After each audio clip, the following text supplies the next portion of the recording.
Hello everyone, I'm the Creeps Cabin. I know you use these videos to fall asleep. So before that, like the video and subscribe to the channel. Also, where are you from and what time are you watching? Now get comfortable and relax.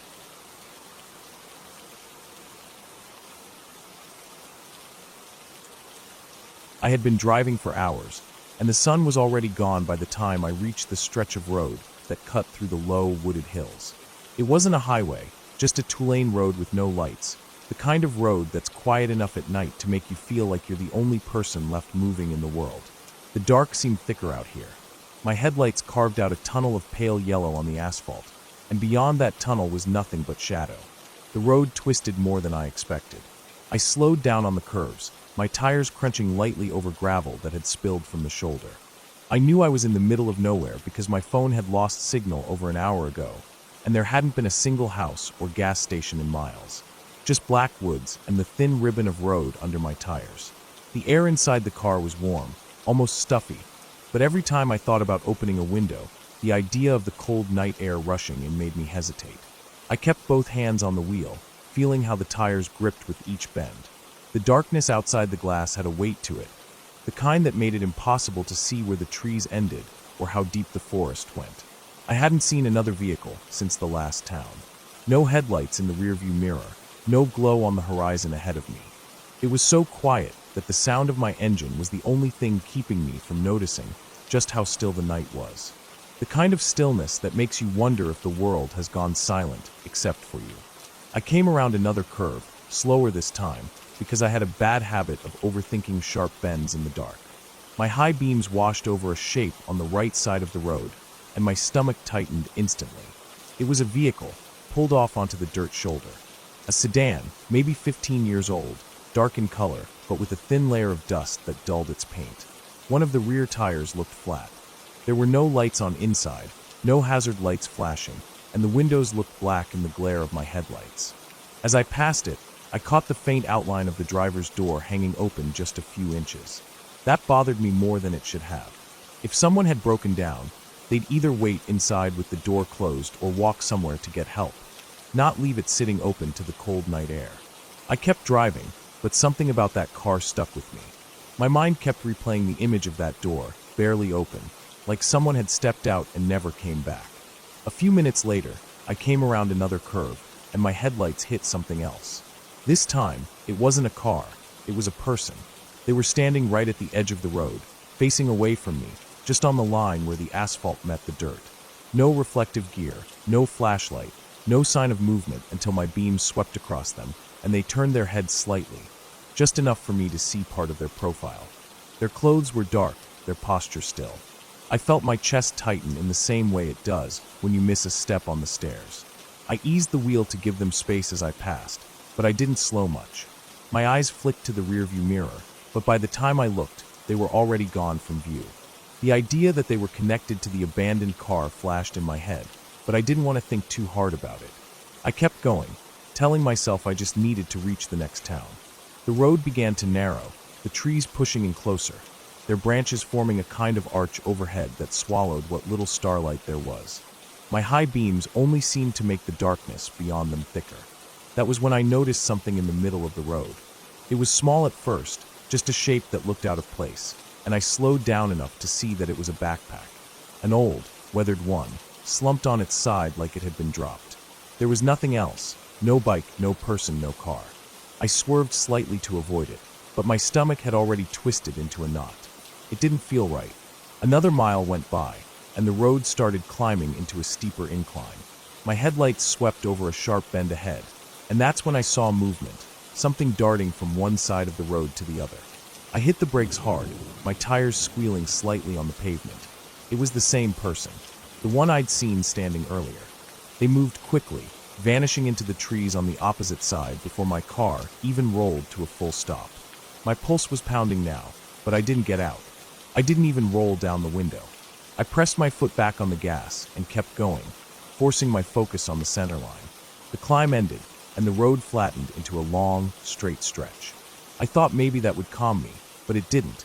Every shadow beyond the tree line felt like it was holding something.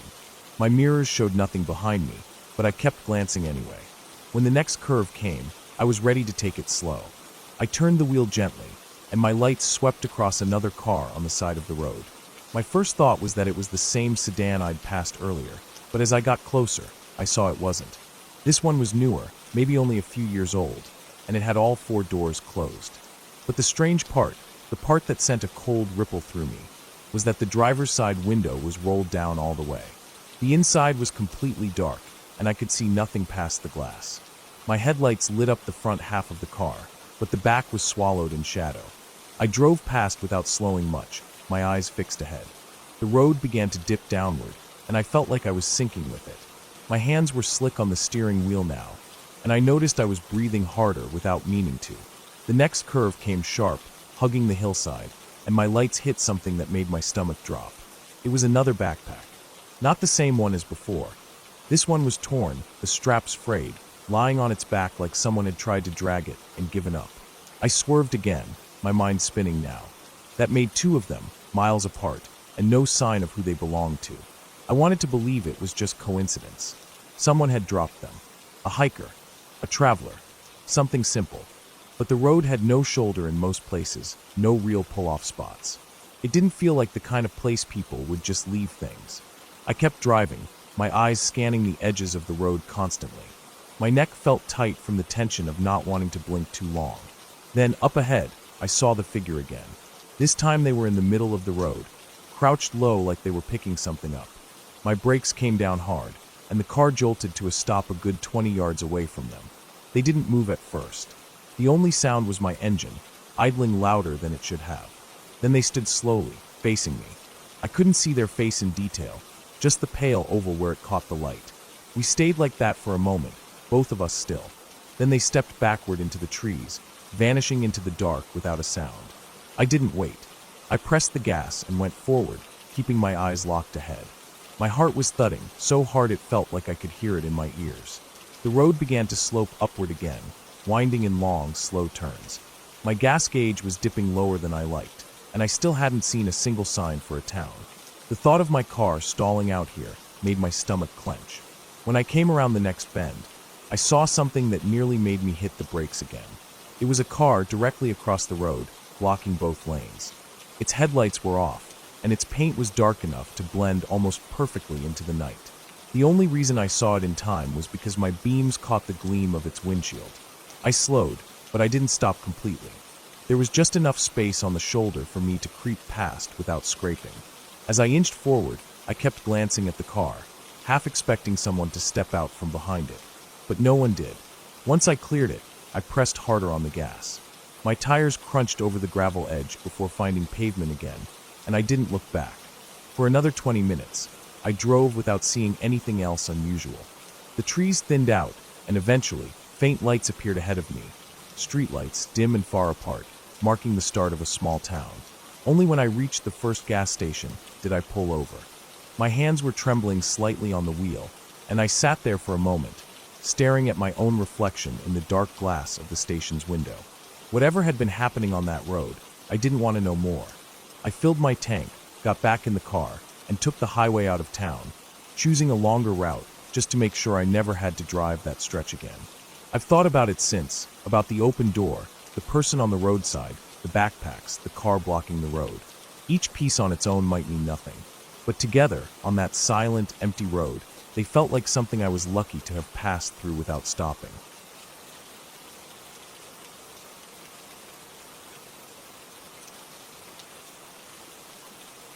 It started on a late summer afternoon, the kind where the air feels heavy and still, as if it's holding something back. I had decided to take a long walk in an area I didn't visit much, a stretch of open land that eventually led into a dense patch of woods. The place was far from town, with no houses in sight and only a narrow dirt road leading in. I had been there a few times before, but only during the day and never for more than an hour or two. It wasn't a place people visited often. There were no official trails, just faint paths left by deer or the occasional hiker who had wandered off the beaten track. The sun was beginning to sink lower, and I could feel the light starting to shift, that slow dimming that makes shadows stretch longer and colors turn muted. The dirt road crunched under my shoes until I left it behind and stepped into the grass, moving toward the tree line.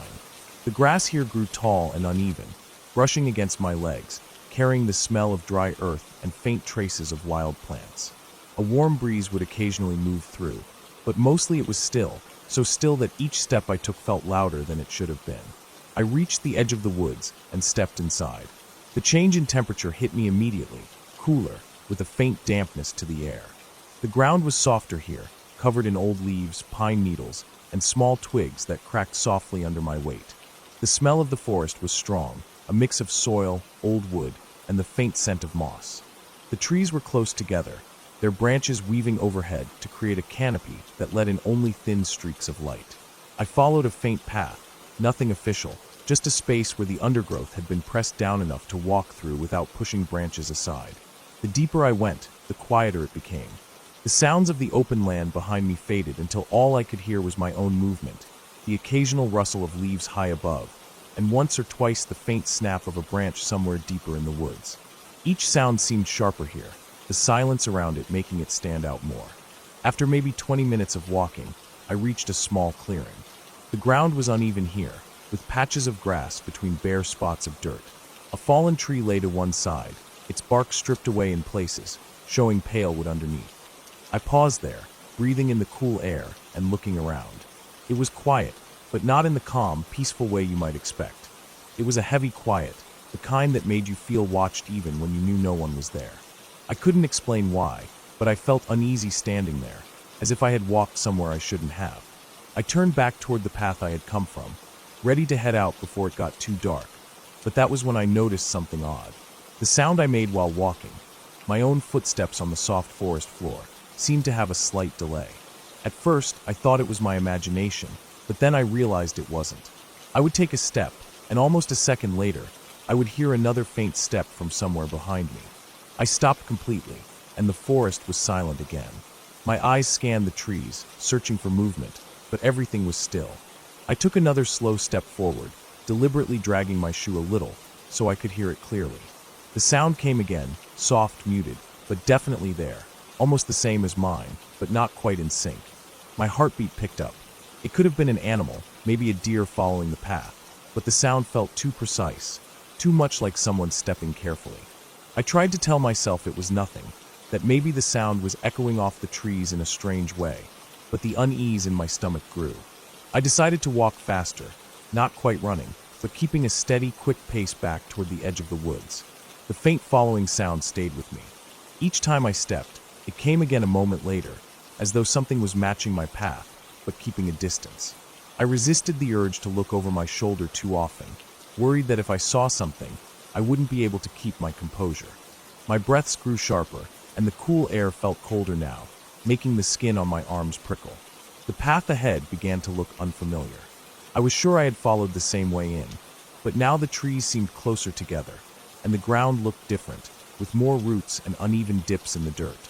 I slowed down just enough to check my surroundings, and that was when I heard it again, not just one step this time, but two close together, faster than before. They were closer. I turned my head quickly and caught a flicker of movement, a darker shape between the trees, just at the edge of where the light reached. I couldn't make out a person or an animal, only that something had been there and had moved out of sight the instant I turned. My chest tightened. The forest felt smaller now, pressing in from all sides. I pushed forward, not bothering to stay quiet anymore, letting my footsteps land heavy as I moved. My eyes scanned constantly, trying to pick up any movement ahead or to the sides. Every few seconds, I would hear it again, that faint but distinct sound of something stepping where I had just been, never too close, but never far enough to feel safe. Minutes passed like that, my sense of direction breaking down as I focused more on moving forward than on where exactly I was going. The light in the forest had dimmed further, and the air felt colder still. I could feel sweat at the back of my neck, mixing with the cool air to make me shiver. Then I saw it, the faint light between the trees ahead. It wasn't the open field I had entered from, but it looked like a break in the woods, somewhere I could get out of the dense cover. I moved faster, almost jogging now, my bag shifting slightly on my back with each step. The sounds behind me kept pace, never rushing, just following. When I reached the opening, I found myself at the edge of a steep drop. Below was a shallow ravine, its bottom filled with rocks and a narrow stream of water. The other side rose sharply, covered in more trees. There was no easy way down without risking a fall. My only option was to turn and find another path, but the thought of going back into the woods in that direction made my stomach turn. The following steps were gone now. The silence was thick, so complete it made my ears ring. I stood there for a few seconds, frozen, waiting for a sound, any sound. That was when I caught it again, just one step this time, off to my left, closer than before. My eyes locked on that direction, but nothing moved.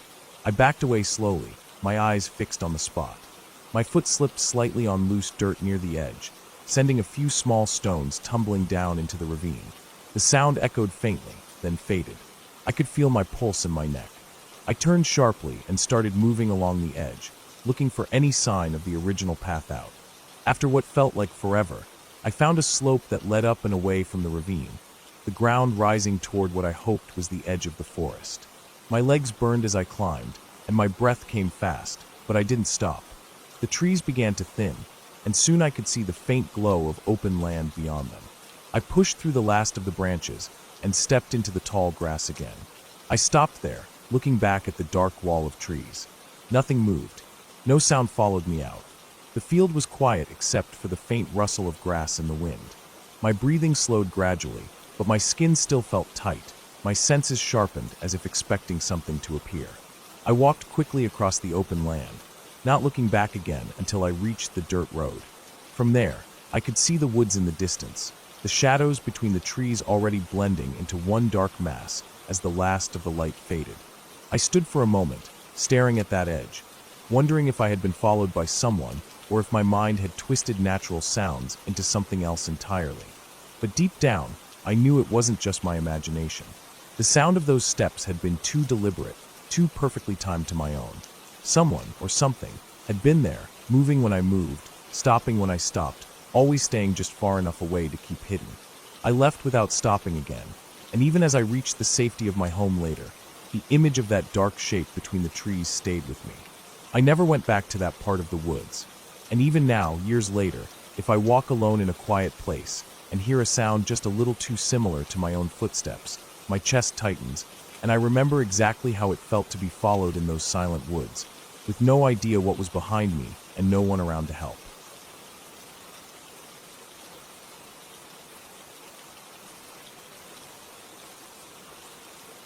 It started as a normal day, nothing strange at all.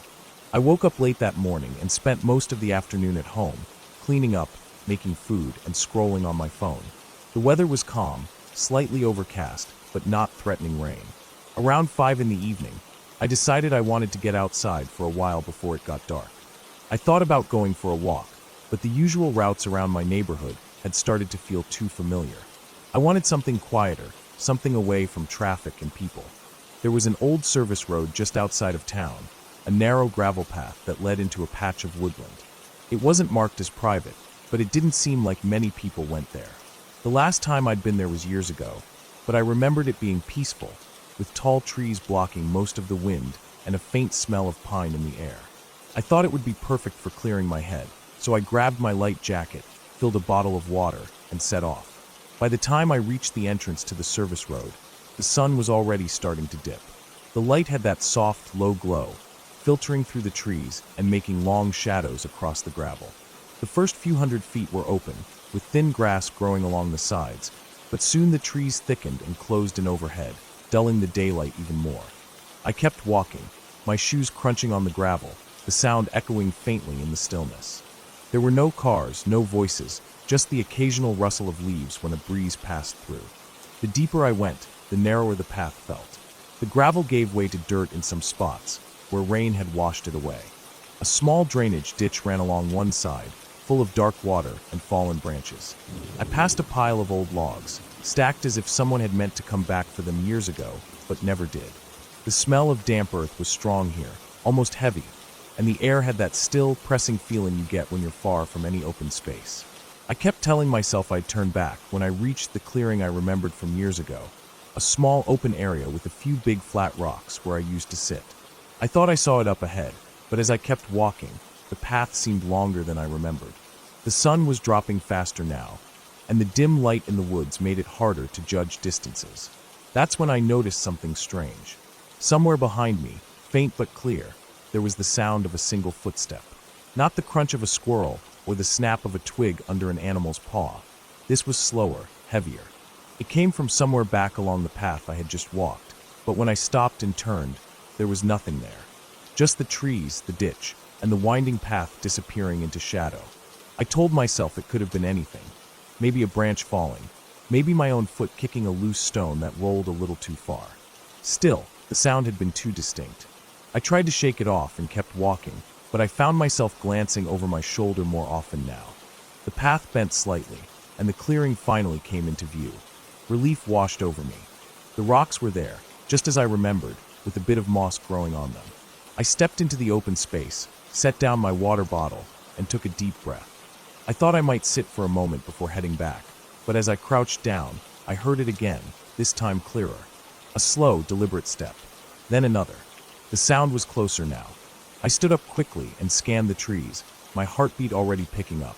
The space between the trunks was dense, but not so dense that I couldn't see a fair distance. Yet there was no movement. No flash of an animal darting away. No person stepping into view. Just stillness. I told myself I wasn't going to panic. I picked up my bottle, tightened the strap on my jacket, and started heading back. I kept my pace steady, not wanting to seem like I was running from nothing, but every sense in my body was tuned to the sound of the ground beneath me and the space behind me. About 50 yards into my return, I heard it again. One step, then a pause. Whoever, or whatever, it was, they were matching my movement, but staying just far enough back to avoid being seen. My mouth went dry. I didn't want to turn around again, afraid of what I might, or might not see. The path was twisting more than I remembered. Every bend in the trail made me nervous, because each time I rounded a curve, I couldn't see more than a few steps ahead. The light was dimming fast now, the sky above turning a dull gray blue. I decided to pick up my pace, letting the sound of my footsteps cover the noise from behind. But even then, I caught faint hints of movement in the pauses between my own steps. Sometimes it was the crunch of dirt, sometimes the faint swish of something brushing against low branches. The air was cooler now, and my breath came out in faint clouds. My hands were cold, even inside my jacket pockets. I glanced to my right and saw that the drainage ditch had widened and deepened, the water darker and more stagnant. The smell of wet decay from rotting leaves was strong, almost sour. Then, without warning, there was a sharper sound, a quick shift in weight, like someone adjusting their stance after landing from a small drop. It was close, too close. My body reacted before my mind had a chance to catch up. I broke into a run. The dirt slipped under my shoes in a few places, forcing me to throw my arms out to keep balance. My breathing grew loud and harsh, echoing in my ears. The path seemed endless, twisting and dipping, my legs burning as I pushed harder. Behind me, I thought I could hear a faint rhythm, footsteps matching mine, then fading, then catching up again. It didn't make sense. If it was an animal, it should have either charged or fled by now. If it was a person, they weren't calling out, weren't asking for help or telling me to stop. They were just following. I don't know how long I ran before I finally saw the break in the trees ahead. The pale light of the open road came into view, and I pushed harder, my lungs aching. The moment my feet hit the gravel at the start of the service road, I didn't stop. I ran all the way to my car, yanked the door open, and slammed it shut behind me. I sat there, gripping the steering wheel, my chest heaving. I stared at the mouth of the path for what felt like minutes, waiting to see if anything, or anyone, would emerge. Nothing did. The woods just stood there, quiet and still, as if nothing had happened. I drove home with my hands shaking on the wheel, checking my mirrors far more than I should have. Even after I got inside my house and locked the door, I couldn't stop replaying the sounds in my head. Those slow, deliberate steps. The way they always seemed just far enough back to keep me from seeing the source. I haven't gone back to that path since. I still don't know who, or what, was behind me that evening. Maybe it was just someone else walking the same trail, keeping their distance for their own reasons. But deep down, I know it wasn't that simple. The timing, the way they matched my pace, the complete silence except for the steps. It wasn't the behavior of someone out for a stroll. It was the behavior of someone who didn't want to be seen, but also didn't want me to leave. And that's the part that keeps me up at night.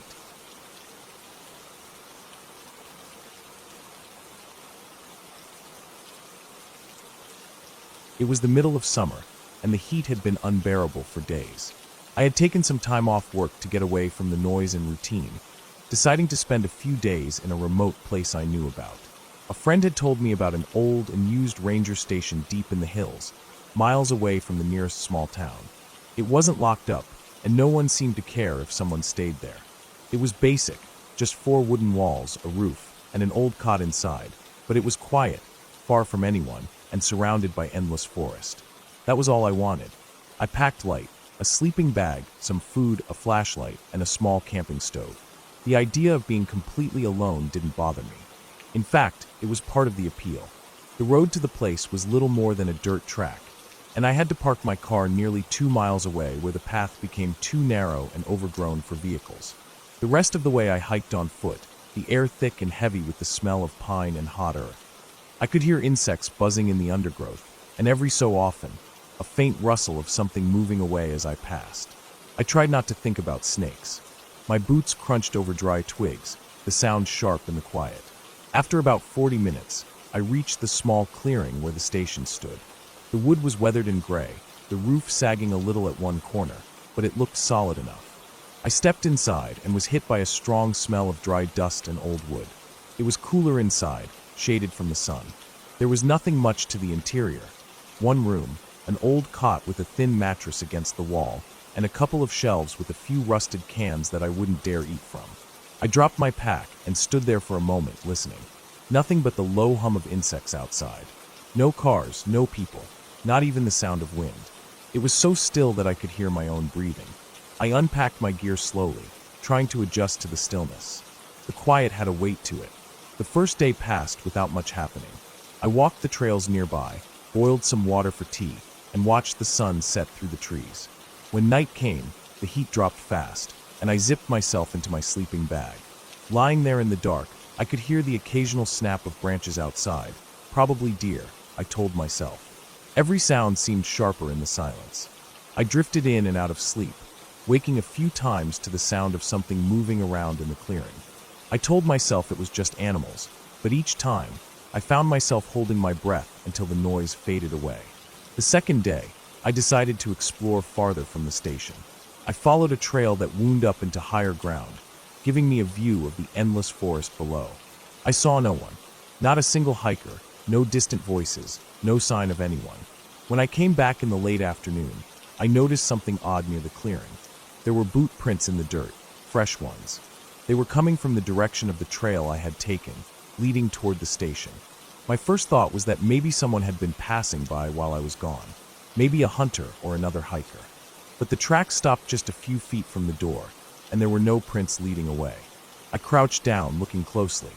The prints were sharp, the edges of the tread still clean. Whoever it was had been there not long ago. I told myself it didn't matter, but the thought stuck in my head. That night, I lay awake longer than before, listening harder. The forest seemed quieter than usual, like the insects had pulled back. At some point, I thought I heard the faint sound of footsteps outside, slow and deliberate, circling the station. I didn't move. My heart pounded so hard I could feel it in my throat. I waited for the sound to pass, but it didn't. It just stopped. The silence after was worse than the sound itself. Eventually, I must have drifted into a light, uneasy sleep. The next morning, I stepped outside to find more footprints in the dirt, fresher than before, right under the window. I hadn't heard anyone walk away. The forest was the same as ever, calm, still, pretending nothing had happened. I walked the perimeter, checking the tree line, but saw nothing. I thought about packing up and leaving right then, but it was early, and the rational part of me told myself I was overreacting. I tried to distract myself with small chores, boiling water, sweeping out some of the dust inside. That afternoon, I heard something from the trees. It wasn't an animal sound, it was too rhythmic. It came in short bursts, like someone moving carefully, but not fast. I froze, my hand resting on the edge of the table inside. The sound stopped as soon as I stilled. Minutes passed. Then, from much closer, I heard a faint scraping, like metal against wood.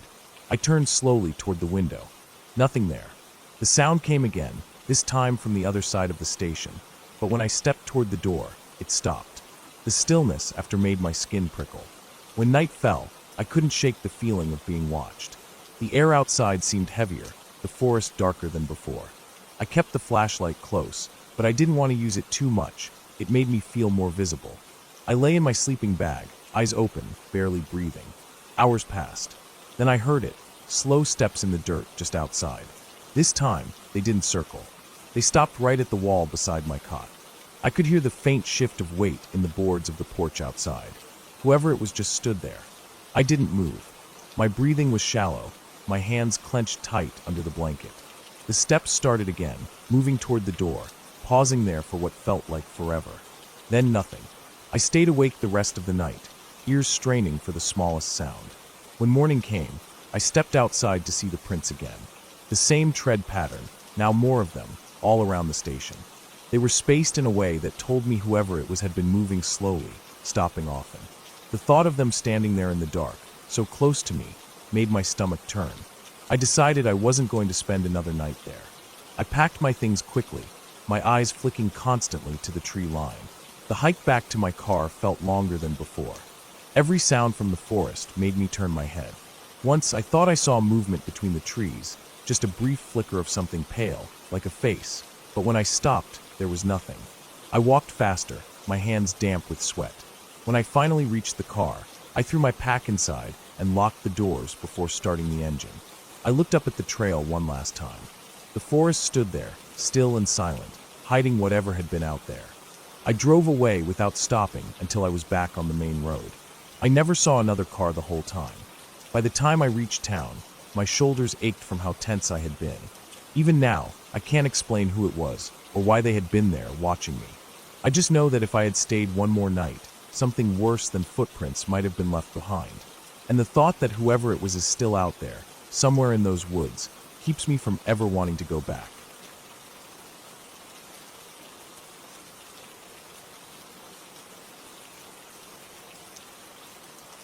It started out as a simple day, one of those where nothing feels unusual or dangerous.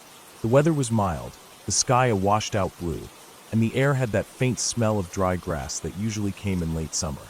I had planned to spend the afternoon walking through a stretch of land I'd driven past many times, but never explored. It wasn't marked as a park or anything official, just a patchwork of tall grass, scrub trees, and a few small dirt trails that wound into the hills. I parked my car near the edge of the road where a faint trail dipped down into a shallow gully. From there, the land rolled gently away, the grass shifting like waves in the light breeze. The first 100 yards felt almost pleasant, with the crunch of dirt under my shoes and the warm sun on my back.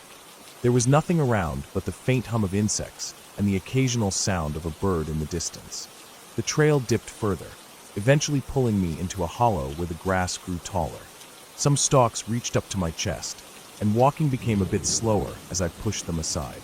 The ground here was softer, almost spongy in places, as if water had pooled here earlier in the season. The air grew still, and I realized that the sound of the breeze had faded completely. Even the insects seemed quieter. I kept going, thinking I'd circle back to the road from a different angle.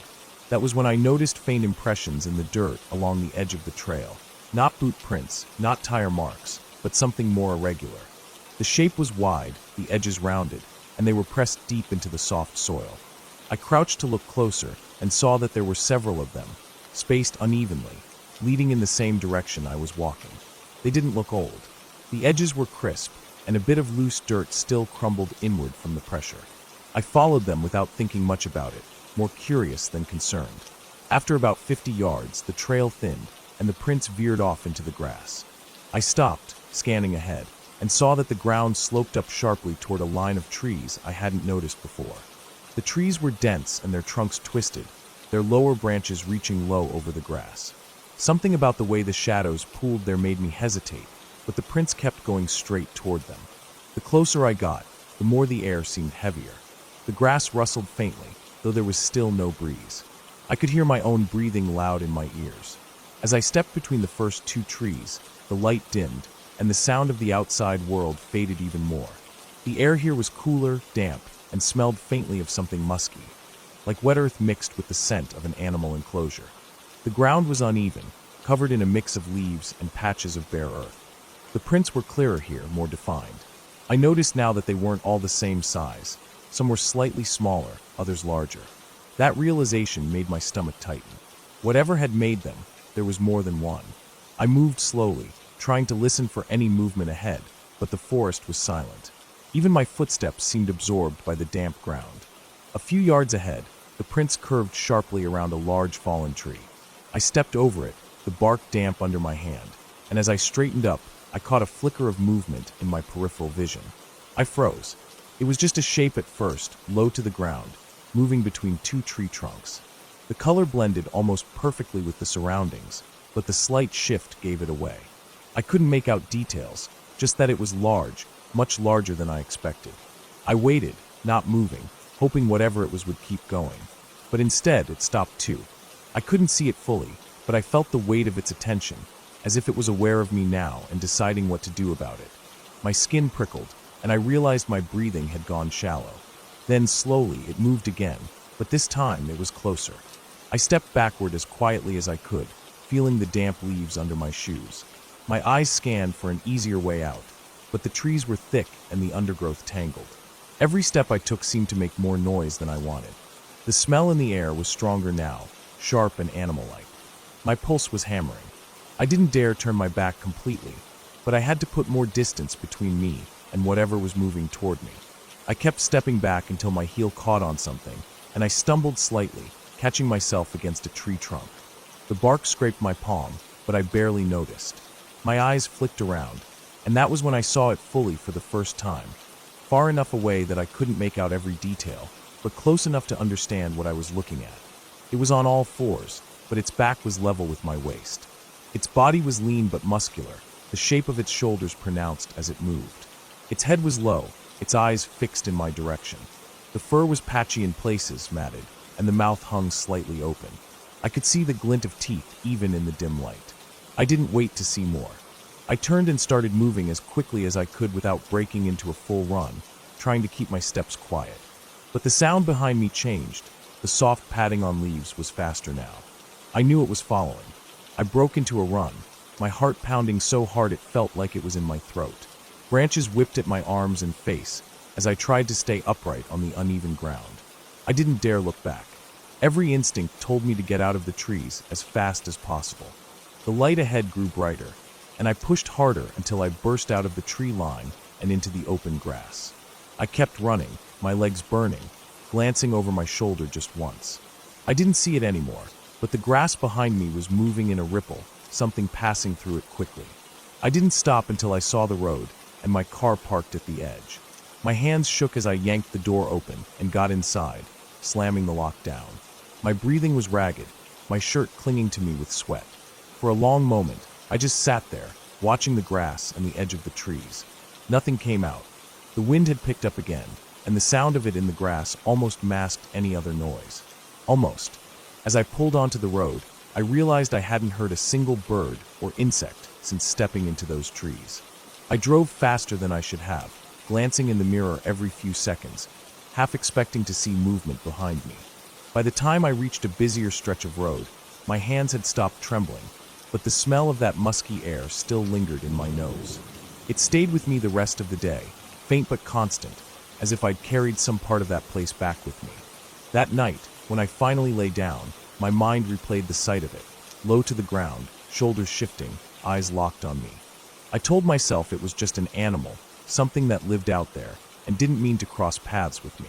But even now, weeks later, when I pass that stretch of land, I keep my eyes on the road and my windows up. The grass still sways in the wind the same way, but I can't help imagining the ripple of something moving beneath it, waiting for the right moment to step into view.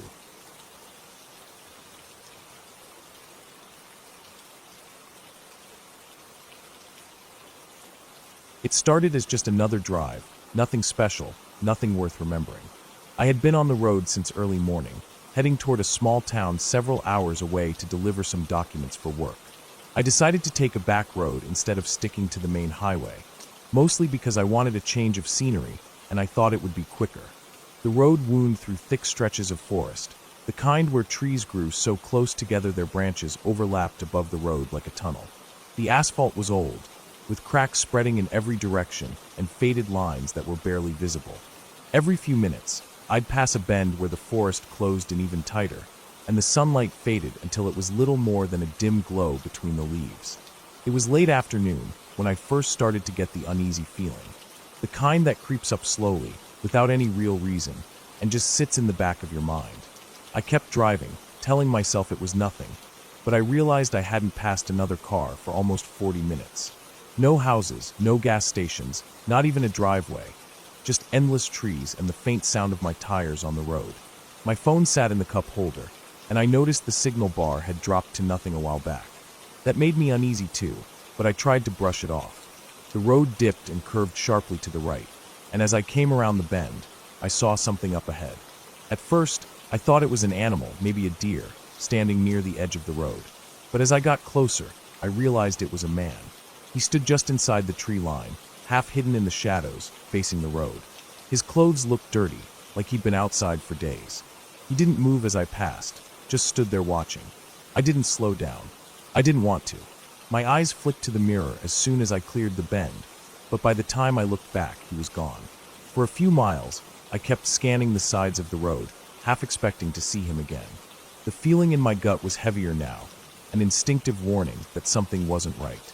I wanted to drive faster, but the road was narrow, and I didn't know how sharp the turns would be ahead. The air inside the car felt warmer, heavier, like the windows were locked shut even though they were open an inch. A few minutes later, I saw a small pull-off on the right side of the road, a patch of gravel just wide enough for one car. I slowed, thinking I could stop for a moment to stretch my legs and drink some water. As soon as I put my foot on the brake, I caught sight of something in the mirror. Far behind me, maybe 100 yards back, someone was walking along the edge of the road. I didn't know if it was the same man from before, but my chest tightened at the sight. He wasn't walking toward me. He was walking in the same direction I was going, slow and steady, like he had all the time in the world. I pressed the gas again and kept moving. My water bottle stayed untouched on the seat. I didn't look back for several miles, but when I finally did, there was no one there. Still, I couldn't shake the thought of him, and every shadow between the trees seemed deeper, darker, like something could be hiding in them. The sun had dropped lower now, and the road was even dimmer. In the fading light, everything looked different, less familiar, even though I'd just passed it. I checked the clock on the dash. I should have been out of the forest by now, or at least close, but it felt like I was going in circles. The same cracked asphalt, the same leaning pine trees, the same long stretches without a single sign of life. My stomach knotted tighter. Then my low fuel light came on. The orange glow on the dash felt like a warning I couldn't ignore. I hadn't seen a gas station since before I turned onto this road, and now I started to realize how deep into nowhere I really was. I slowed at each curve, hoping I'd see a driveway, a building, anything, but there was nothing. Just trees, shadows, and the sound of my engine. I came around another bend and saw something that made my skin crawl. Off to the side, in a small clearing, there was an old truck. Its paint was faded, and it sat at an angle like one of its tires was flat. The hood was open, and the driver's door hung wide. It didn't look abandoned, not completely. The air felt different as I passed it, like the forest was holding its breath. I kept my eyes forward, but in my peripheral vision, I thought I saw movement in the shadows beyond the truck. My foot pressed harder on the gas without me thinking about it. The next 10 minutes felt longer than the whole drive so far. Every bend looked the same. Every hill dropped into another stretch of empty road. My fuel gauge kept sinking, and I started to realize I couldn't keep going forever. I needed to stop somewhere, but stopping out here felt like the worst possible thing I could do. Finally, I saw a break in the trees ahead. It wasn't a town, just a small dirt road branching off to the right. I slowed down, thinking maybe it led to a farmhouse or a cabin. The turn was sharp, and as soon as I started down it, I knew it was a mistake. The road was little more than 2 ruts in the dirt, the trees pressing in even closer than before. Branches scraped the sides of the car, and the ground was uneven. I drove for maybe half a minute before realizing it didn't open up at all. There was no sign of any building, just more woods. I stopped and put the car in reverse, my eyes flicking to the mirrors. That's when I saw him. He was standing at the mouth of the dirt road, back on the pavement, blocking the way out. I couldn't see his face in the dim light, but I could see the shape of him, tall, shoulders slightly hunched, not moving. My hands clenched the steering wheel. I didn't know how long he'd been standing there, but the thought that he might have followed me sent a cold wave through my chest. I didn't move. Neither did he. The forest around us was silent, no birds, no insects, just the faint tick of my cooling engine. My heart thudded so loud I could feel it in my neck. I tried to tell myself I could just wait, that maybe he'd leave, but every second felt heavier, pressing me to act. Without thinking it through, I threw the car into drive and jerked the wheel to the left, aiming straight toward the trees off the dirt road. Branches snapped against the hood as I forced my way through, the car bouncing over roots and rocks. I kept going until I couldn't see the road anymore. My hands shook on the wheel, my breath coming fast. When I finally stopped, I turned off the headlights. The forest swallowed me whole. I sat there in the dark, listening, waiting. For a long time, there was nothing, just the sound of my breathing and the occasional creak of the cooling engine. Then, faintly, I heard it. Footsteps. Slow, deliberate, moving somewhere behind me. I stayed still, every muscle locked, gripping the steering wheel as if that would keep me safe. The footsteps stopped. Minutes passed. I didn't move. I didn't start the car. I just waited, the darkness pressing in, knowing that somewhere out there, he was still standing in the trees, waiting too. By the time I finally worked up the nerve to drive out, hours had passed, and the forest was completely black. I never saw him again, but every mile I put between myself and those woods felt like I was escaping something I wasn't supposed to survive. Even now, I don't know if it was all in my head, or if he was really following me. But I do know this: when a place makes every instinct you have screamed to leave, you should listen. Because out there, in the empty stretches where no one can hear you, there are things worse than getting lost.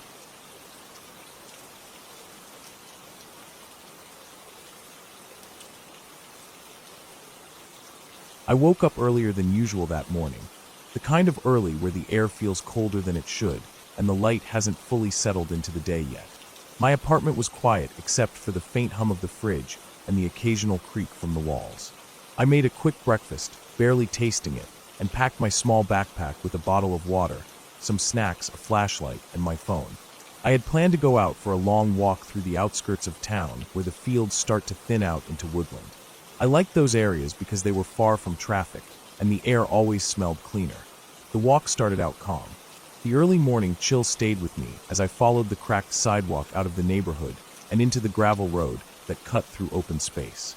The sky was pale blue, clouds stretched thin like worn fabric, and the ground was still damp from rain the night before. I could smell wet soil, a scent that always reminded me of being out on trails as a kid. After about half an hour, I reached the old dirt path that led deeper into the tree line. The grass on either side was high and tangled, brushing against my jeans as I walked. The trees were tall and spaced far apart at first, letting in shafts of sunlight, but I knew from past walks that they would close in soon. The deeper you went, the quieter it became. At first, it was peaceful. The sound of my boots crunching on the dirt, the faint rustle of leaves, the distant call of a bird I couldn't identify. It all blended into something steady and relaxing. I followed the bends of the path, noticing small details I'd missed before. The way a moss-covered log curved into the shadows, the way the bark on some trees peeled in long strips, the dark, rich smell of wet wood. But somewhere further in, I noticed how different it felt compared to the start. The air seemed heavier. The path looked narrower, though I knew it was just the trees closing in. Even the light was dimmer here, more filtered, as if the sun had decided to keep its distance. A mile or so in, I heard the first sound that didn't fit. It wasn't loud, just a faint crack somewhere behind me. I stopped walking and listened, turning my head slightly. Nothing else followed. It could have been a branch falling or an animal moving through the brush, but it was enough to make me more aware of each sound around me. I walked on, slower now, my ears tuned to the silence between steps. I noticed another thing. There was no wind. The leaves didn't move. Not even the smallest ones. It was just still. My own breathing felt louder than it should have been, and I kept glancing over my shoulder, even though I didn't see anything there. A few minutes later, I came across a fork in the path. I had never gone to the right before. It looked less worn, with more overgrowth and less dirt showing through. I almost took the left, the usual route, but something in me decided to try the other way. The moment I stepped onto it, the air seemed even thicker. The sound of my footsteps was duller here, as though the ground was swallowing it. The new path curved sharply after only a short distance, and once I rounded that bend, I couldn't see where I had come from. The trees were packed tighter, and the undergrowth was thicker, almost knee-high in places. I slowed again, scanning the spaces between the trunks. That's when I heard it. The faint sound of footsteps, slow, deliberate, crushing leaves and twigs, coming from somewhere behind me. I froze, listening hard. They stopped too. I waited, not moving, my eyes locked on the shadows ahead while my ears stayed focused behind. After a moment, I forced myself to keep walking, this time without looking back. My skin prickled with every step. The path dipped slightly, leading into a low area where the light was almost gone. The smell here was different, stale, damp, with a hint of rot, like something had been sitting in water too long. I stepped carefully around a patch of mud, noticing a set of footprints that weren't mine. They were faint but fresh, pressed into the softer earth, going in the same direction I was heading. They looked like boot prints, larger than mine, the tread deep enough to show detail. Something in me tightened. I hadn't seen anyone else since leaving the main road, and this path didn't seem like one people used often. I kept moving, but my pace was slower now, each step measured. The trees leaned closer together ahead, forming a sort of tunnel. I could see how the shadows pooled inside it, making it hard to see more than a few yards forward. As I entered, the air felt cooler, but not in a refreshing way. It was the kind of cold that settles on your skin and stays there. The sound of footsteps returned, closer now, matching my pace. I didn't turn. I didn't want to see how close they might be. My heart was beating faster, my grip tightening on the straps of my backpack. Then somewhere to my right, a branch snapped loudly. It wasn't the thin crack of a twig. It was the heavy break of wood under real weight. I stopped breathing for a second, straining to hear movement after it. I caught a faint sound of something shifting through the brush, slow and careful. I knew it wasn't a deer. Deer don't move like that. I kept going, quicker now, my eyes scanning for any sign of the path opening up ahead. But the trees just kept closing in, the ground more uneven. My boots sank slightly in patches of damp soil, leaving clear impressions. I felt exposed even though I was surrounded by trees. The thought of someone following me here, in this kind of silence, settled into my stomach like a weight. Finally, I saw what looked like a clearing through the branches ahead. I pushed toward it, moving faster now. But as I stepped into it, I realized it wasn't the kind of clearing I wanted. It was small, enclosed by trees on all sides except for the way I came in. The ground was bare here, no grass, just packed dirt and scattered stones. I stopped in the center, turning slowly to take it in. That's when I saw movement at the edge where I had entered, a shadow slipping back behind a tree. My chest tightened. Whoever it was, they weren't hiding well. They wanted me to know they were there. I didn't waste any more time. I walked quickly back toward the path I'd come from, keeping my eyes forward, not on the spot where the movement had been. My legs felt stiff, my breathing uneven. As soon as I reached the bend, I pushed my pace faster, almost jogging now. I could hear them behind me, the sound of footsteps matching mine again. Not running, just steady. The path seemed longer going back. Every turn looked like the last, and I couldn't tell how far I was from the main fork. My mouth was dry, and my shoulders ached from keeping my backpack strapped so tight. When I finally saw the original fork, relief hit me, but I didn't slow down. I took the left path, the one I knew, moving fast. My boots kicked up dirt and small stones, my breath loud in my ears. The trees started to thin after a while, letting in more light, and I could see the faint outline of the open fields ahead. I didn't stop until I was out of the trees and back on the gravel road. Only then did I glance behind me, but there was nothing, just the narrow path disappearing into the shadows. I stood there for a while, catching my breath, listening for any sound that didn't belong. Nothing came. No movement. No footsteps. Just the quiet hum of the open air around me. I walked the rest of the way home without looking back again. But even after I locked my door and sat down in my apartment, I couldn't shake the feeling. Whoever had been out there hadn't been lost, hadn't been wandering. They had followed me on purpose, staying just close enough to let me know they were there. And the worst part was knowing that they never tried to catch me. They didn't need to. They'd seen me, and now they knew I'd been there too.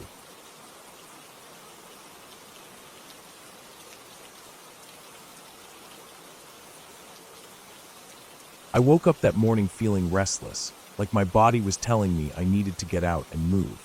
I had been spending too much time indoors, stuck in a loop of work, eating, and sleep. So, I decided I would go for a long walk, somewhere quiet, away from the noise and clutter of people. I drove out of the city until I found a rural road that ran along a stretch of woods I had never explored before. It wasn't an official hiking spot, just a thin dirt pull-off on the side of the road where I could park my car. There was a rough-looking trail leading into the trees, probably made by hunters or locals who knew the area better than I did. I figured I could just walk until I felt I had gone far enough, and then turn back. The air smelled damp the moment I stepped into the shade of the forest. The ground was soft from recent rain, and small puddles reflected patches of gray sky where the trees opened up above me. The path was narrow and overgrown in some spots, with ferns brushing against my legs and the occasional vine hanging low enough that I had to duck. I could hear nothing but the sound of my own footsteps and the faint rustle of leaves overhead. There was no wind, but every now and then a drop of water from the last rainfall would fall from a branch, landing with a soft tap on my jacket or in the dirt beside me. The deeper I went, the less I could hear the distant hum of cars from the road. Eventually, it faded completely, leaving only the forest sounds.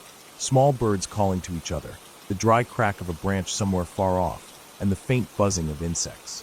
The stillness was calming at first, almost peaceful, but after a while it started to feel a little too quiet, like I had stepped somewhere I wasn't supposed to be. The trail was barely visible now, broken up by patches of mud and fallen leaves that made it hard to tell where it actually went. I had to keep scanning ahead to spot where the ground looked the most worn down by feet. I don't know how far I had gone when I started noticing the subtle changes. The trees here seemed taller and closer together, their trunks darker, their branches tangled high above, blocking out more of the sky. The air felt heavier, cooler. The smell of damp earth was stronger, mixed with something faintly metallic. I told myself it was probably just the scent of wet leaves rotting on the ground. I kept walking, trying to convince myself that I'd turn back soon, but every time I thought about it, I saw another stretch of trail ahead and wanted to see where it led. It was when I came to the ridge that I stopped for the first time in a while. The ground sloped sharply upward on my left, rising about 15 or 20 feet before leveling out. The trail curved along the base of it, so I kept moving, glancing up every so often at the top. That's when I saw movement. It was faint and quick, just a dark shape passing between two trees up on the ridge.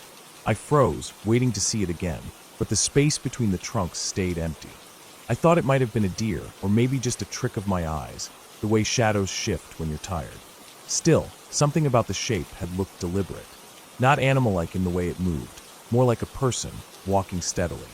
I kept going, my ears straining for any sound from above, but all I heard was the distant call of a crow. The ridge stayed with me for a while before eventually sloping down until it was level with the path. I thought about climbing up to look around, but decided against it. The light in the forest was already dim, and I didn't want to lose my sense of direction. A little later, I decided to gather some fallen branches to bring home for the fire pit in my backyard.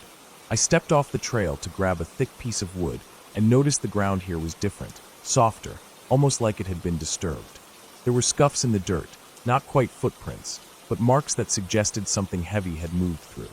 I crouched down to get a better look, brushing away leaves.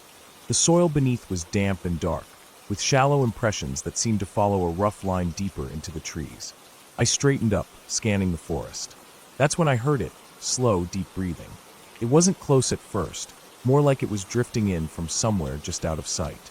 My own breath felt loud in my ears, so I held it, trying to pick up the rhythm. It was definitely breathing.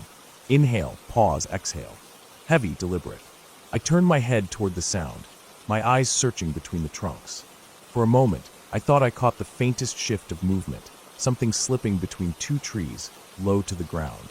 The breathing grew fainter, like it was moving away, but the way it echoed in the stillness made it impossible to tell exactly where it was. My pulse was hammering now. I told myself it could be an animal, maybe a boar or a large dog. But I knew the difference between the short, sharp breaths of a startled animal and the slow, steady pattern I had just heard. This was something else. I turned back toward the trail, trying to remember exactly where it was. Even though I hadn't gone far off, the undergrowth made it harder to see. Every tree looked the same, and the air felt colder now. I moved quickly, my boots sinking slightly into the damp soil. I kept glancing over my shoulder, half expecting to see someone following me. The forest felt different now, less like a peaceful escape, and more like it was closing in. The shadows between the trees seemed thicker, and every faint noise made me flinch. When I finally spotted the trail again, I felt a surge of relief, but it didn't last long. As I stepped back onto it, I caught a faint sound from behind me, a branch snapping. Not loud, but sharp enough to cut through the background noise. I didn't stop to look. My legs were moving before I had even thought about it, my stride lengthening into a fast walk.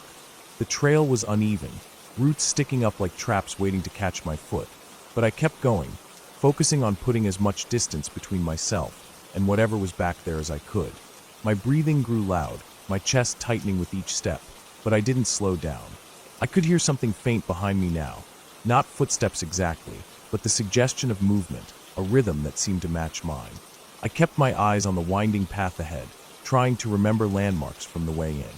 The forest looked different coming back, and for a moment I thought I had taken a wrong turn. But then I spotted a fallen tree I had stepped over earlier, and I knew I was still on the right track. The closer I got to where I had parked, the lighter the air seemed to get. The trees began to thin, and patches of pale sky showed through the branches. Still, I didn't let myself slow down until I could see my car through the last line of trees. I didn't look back. I unlocked the door, slid inside, and started the engine with hands that felt clumsy on the keys. As I pulled out onto the road, I kept my eyes forward, the forest shrinking in my rearview mirror. Even when I was miles away, I couldn't shake the feeling that something had been watching me the whole time, staying just far enough back to never be seen fully. When I got home, I locked the door and closed the curtains. My clothes still smelled faintly of damp earth, and every time I caught the scent, I felt my shoulders tighten. I told myself it was nothing, that maybe I had spooked myself over some animal moving in the woods. But part of me knew that wasn't true. There had been intent in that breathing, a slow, measured presence that stayed with me until I left. I haven't been back to that trail since. Sometimes, though, when I'm outside at night and the air is still, I remember that sound in the forest and the way it seemed to follow me. And I wonder if it ever stopped, or if it's still out there, waiting for someone else to wander far enough in.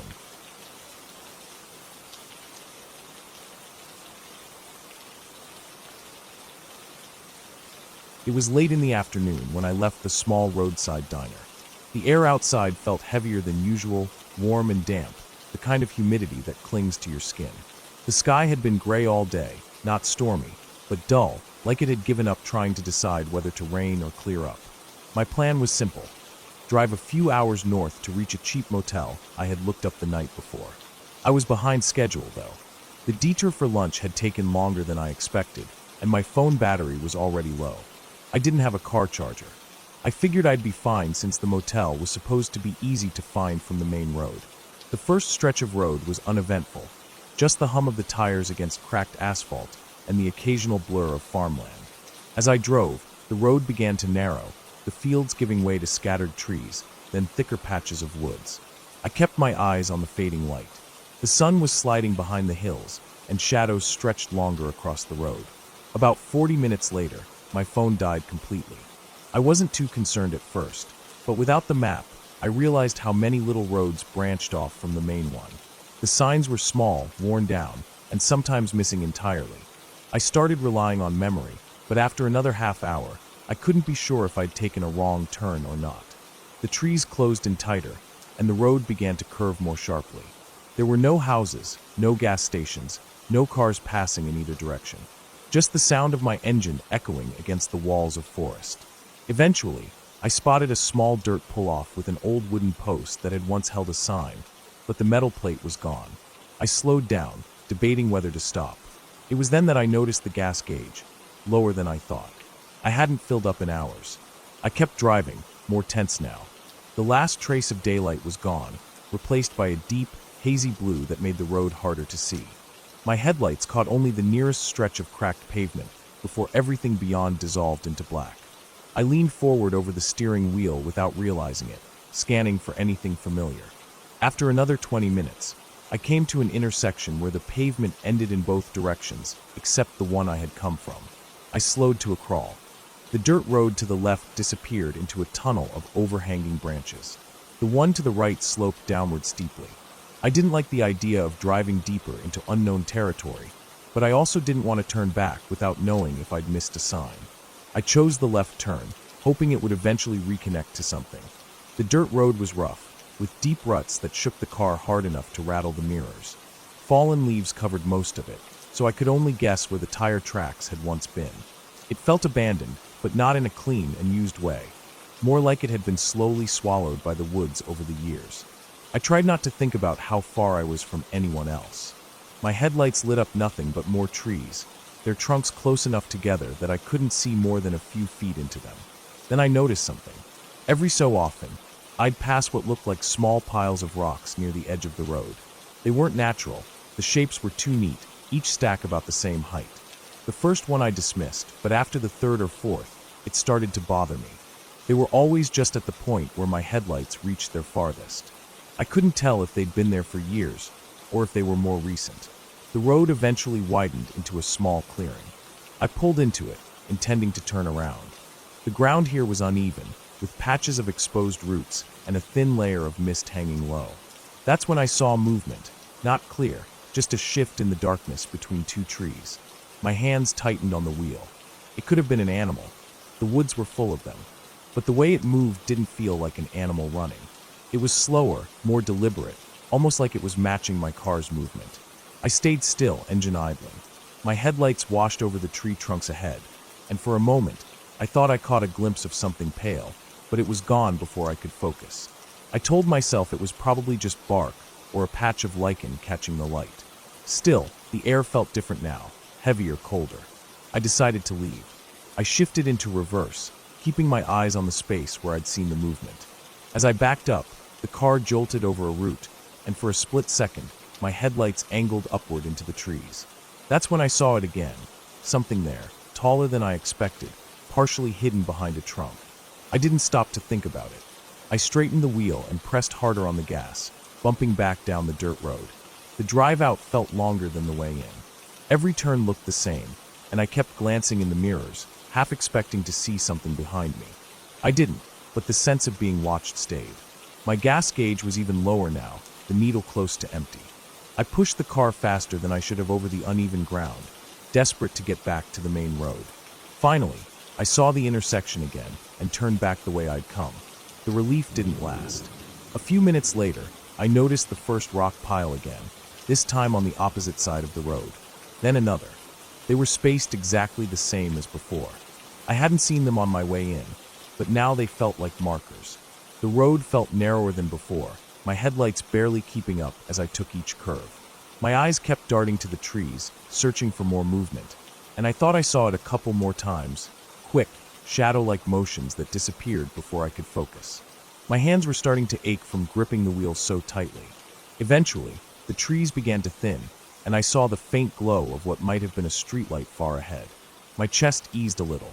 I reached the light, which turned out to be hanging over a small gas station, the first building I'd seen in hours. It was old, with only one pump, but it looked like salvation. I pulled in fast, but when I stepped out of the car, the first thing I noticed was how quiet it was. There were no insects buzzing, no wind in the trees, nothing. Just a heavy, still silence. The pump was outdated, the kind where you had to flip a metal lever before the gas would flow. As I started fueling up, I caught myself glancing toward the tree line across the road. It was pitch black beyond the edge of the light, and the longer I looked, the more certain I became that something was there, just far enough back to be hidden. I finished fueling quickly, got back in the car, and drove toward the nearest sign for a highway. Even after I reached the motel later that night, the feeling didn't leave. I kept thinking about that pale shape between the trees, the rock piles, and how the movement always seemed to stay just at the edge of my vision. When I checked my car the next morning, I noticed something I couldn't explain. Along the bottom of the passenger side door, just above the dirt splash from the road, there were streaks, long, thin marks that cut through the grime, as if something had brushed against it on the drive. They were too high to be from branches. I wiped them away, but even as they faded, I couldn't shake the thought that they hadn't been there before I took that turn into the woods. I didn't tell anyone about it. I just left, making sure I stayed on the main roads the rest of the way. But even now, when I think about that night, I can still see the stacks of rocks in my headlights and feel the weight of those woods pressing in from all sides. I know I made it out, but I don't think I was ever completely alone on that road.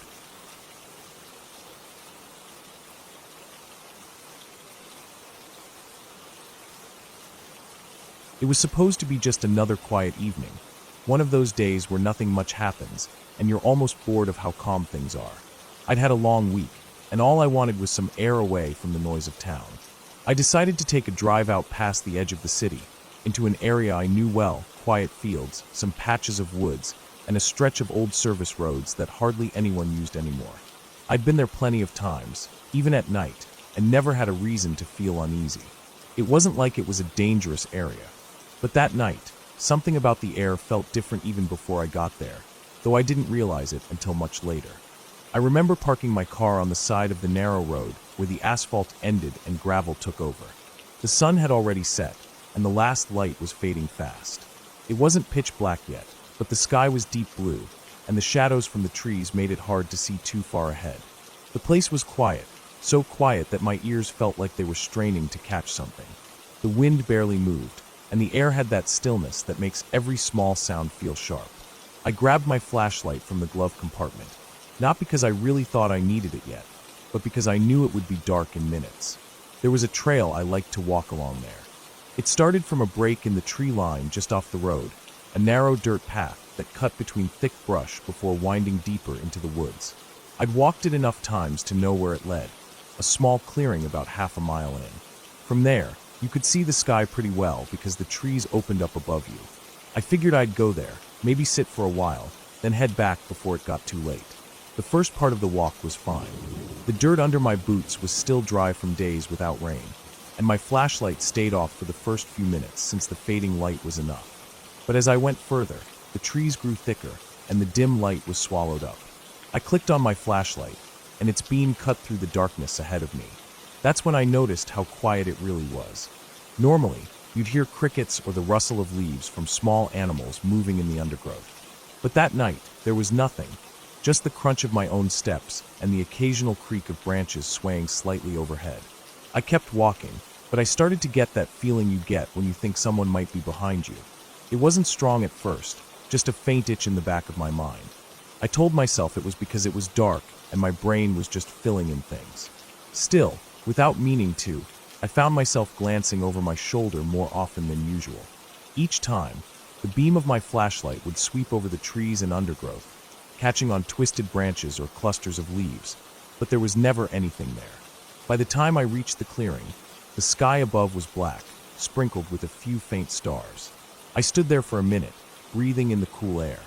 The ground was covered with short, dry grass, and the open space made me feel a little better after the cramped feeling of the trail.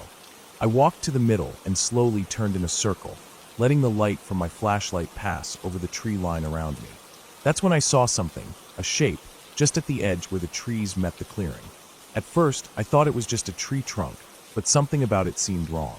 It was slightly hunched, like it wasn't completely vertical, and I thought I caught the faint outline of shoulders. My flashlight lingered on it for a moment, and as soon as the light touched it, the shape moved, slipping back into the shadows of the trees with a smoothness that made my stomach tighten. I froze. My heart started to pound hard, and I realized I'd been holding my breath. It could have been an animal, I told myself. Maybe a deer startled by the light. But even as I thought it, something about the movement didn't feel right. A deer would have bolted, made noise. This shape moved too quietly, like it was trying not to be heard. I turned slowly, scanning the edges of the clearing again, but nothing stood out. Still, I could feel that same itch on the back of my neck. Worse now.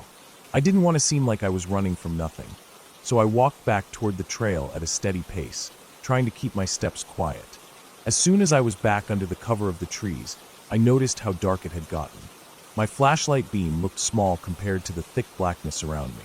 Every step I took seemed louder than it should have been. After a few minutes, I heard it, something behind me. It was faint at first, just the crunch of leaves, but it matched my steps too closely. I'd take a step, and half a second later, I'd hear another one. I stopped walking. The sound stopped too.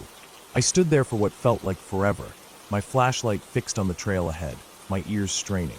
The air felt heavier now, like it was pressing in on me.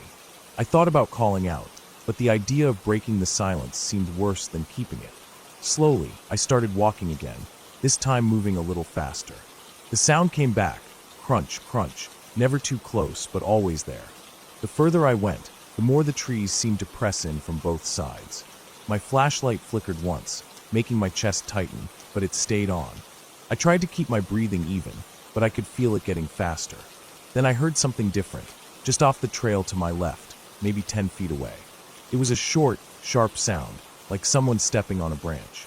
I turned my flashlight toward it, but the beam only lit up thick underbrush. No movement. I didn't want to run, but my legs were starting to twitch with the urge. I kept my pace steady, but every part of me was focused on the sounds around me. That's when I heard breathing. Not my own. I could hear mine clearly, but this was slower, heavier, coming from behind me. It was faint, but it was there, steady and deliberate. I didn't look back. I couldn't. I just walked faster, my boots crunching on the dirt and leaves, the sound behind me keeping pace. My heart was hammering so hard it almost drowned everything else out. I knew I was maybe a couple hundred yards from the road, but it felt like miles. Then, from somewhere behind me and to the right, I heard movement, faster this time, pushing through the brush. My body acted before my mind did, and I broke into a run. The beam of my flashlight shook wildly as I sprinted down the trail, the sound of something moving behind me getting louder. I didn't look back. My focus was on the small patch of gravel ahead where the trail opened onto the road. When I burst out of the trees, the sudden openness made me stumble, but I kept running until I reached my car. I yanked the door open, jumped in, and locked it without even looking around. My breathing was ragged, my hands shaking as I shoved the key into the ignition. The engine roared to life, and I pulled away fast, my headlights cutting through the darkness of the empty road. I didn't see anything in my mirrors, but I kept checking them all the way back into town. Even after I was surrounded by streetlights and houses again, I couldn't shake the feeling that something had followed me as far as it could, stopping only when it knew I was gone. When I finally parked in my driveway, I sat there in the car for a while, letting the silence settle around me. My clothes were damp with sweat, and my pulse was still racing. I tried to tell myself it was just my mind playing tricks on me, that I'd imagined the breathing and the footsteps. But deep down, I knew better. Something had been there, in those woods, and it had followed me almost all the way out. I never went back to that trail again. Even now, years later, I can still remember that sound, the slow, steady breathing in the dark, and the way it matched my steps like it was waiting for me to slip, to stop, to turn around. And I still wonder what would have happened if I had.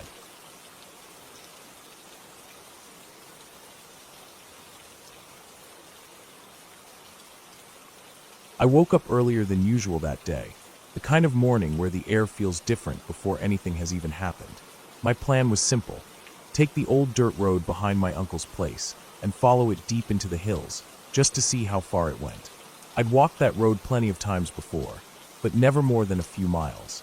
This time, I packed enough to last the entire day. Water, a couple of sandwiches, a flashlight even though I didn't plan to stay past sunset, and a small folding knife that I usually carried when hiking. I didn't tell anyone I was going. My uncle had gone into town early, and I figured I'd be back before anyone even noticed I was gone. The dirt road started out wide and familiar, with dry grass spilling over from the edges and little rocks scattered in the tire ruts. There were no houses this far out, just stretches of scrubby land with patches of pine and oak. The sun was still low enough that the air had that cool, damp feel, and every sound seemed sharper. I could hear the crunch of gravel under my shoes and the occasional rustle in the brush from small animals I never saw. The first couple of miles went by quickly, the road climbing and bending between low hills. After an hour, I reached a fork. To the right, the road continued as I remembered, eventually leading toward the old cattle range. To the left, a narrower track I'd never taken before disappeared between two steep, tree-covered slopes. Something about that left path caught my attention. The dirt was darker there, as if shaded most of the day, and the air felt still, like the trees were blocking not just the wind, but some of the outside world. I stood there for a while, debating whether to stick to the route I knew, but curiosity won out. I stepped onto the left trail, and immediately felt the temperature drop. The trees here grew closer together, their branches meeting above in tangled arches that blocked much of the sunlight. The ground was littered with fallen needles and damp leaves, muffling my footsteps. I noticed the smell too, earthy, almost heavy, like wet soil after a storm. The deeper I went, the less I heard. The breeze that had followed me along the main road was gone. Even the birds seemed scarce. About a mile in, the path narrowed further, forcing me to step over roots and duck under low limbs. It didn't feel like a road anymore, more like a trail no one had used in years. I started wondering if maybe it was a logging path, abandoned after the work was done.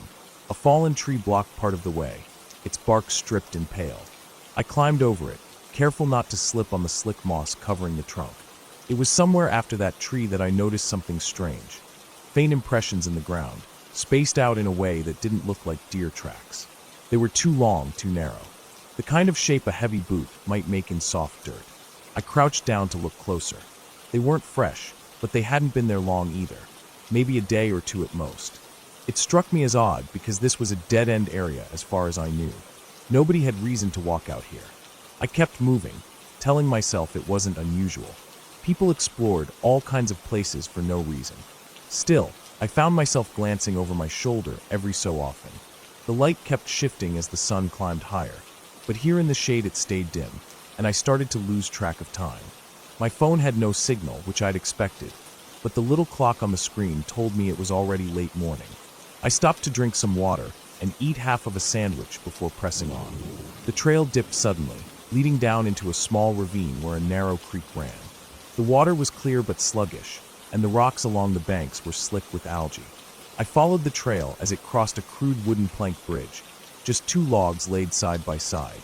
On the other side, the ground began to rise again, and the trees seemed older here, thicker trunks, deep bark grooves, roots twisting above the soil like ropes. That's when I heard it. Not loud, but enough to make me stop. A single, deliberate crack of wood somewhere behind me.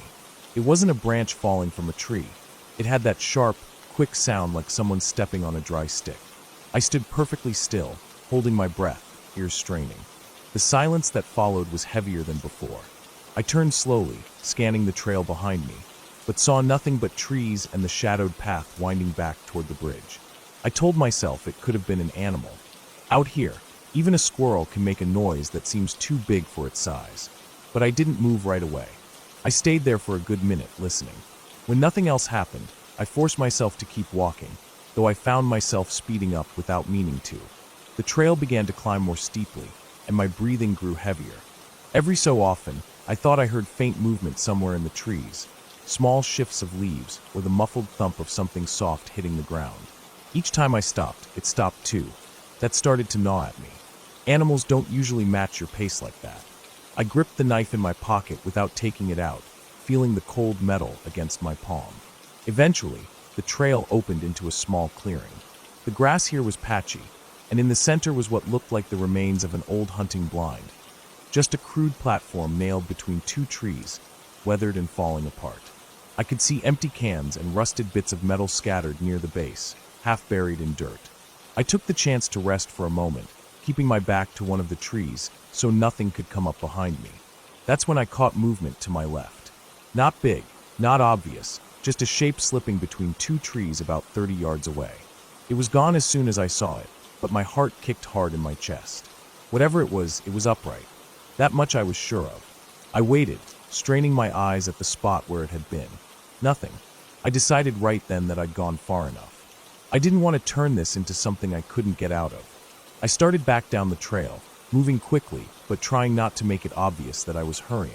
My ears felt tuned to every sound now, and the forest seemed alive in a way it hadn't before. Not with birds or insects, but with small, almost imperceptible movements. Halfway back to the bridge, I heard that crack again. Closer this time. I didn't stop to look. My pace quickened into something between a fast walk and a jog. I could feel the sweat under my shirt despite the cool air.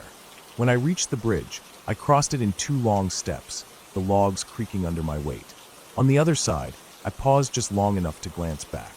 For a split second, I thought I saw a figure standing at the edge of the trees where the bridge ended, but the light was playing tricks through the branches, and I wasn't sure. From there, I didn't stop. The trail seemed longer going back, each bend revealing only more distance. The urge to run was strong, but I forced myself to keep it to a brisk walk, not wanting to trip over roots or rocks in my haste.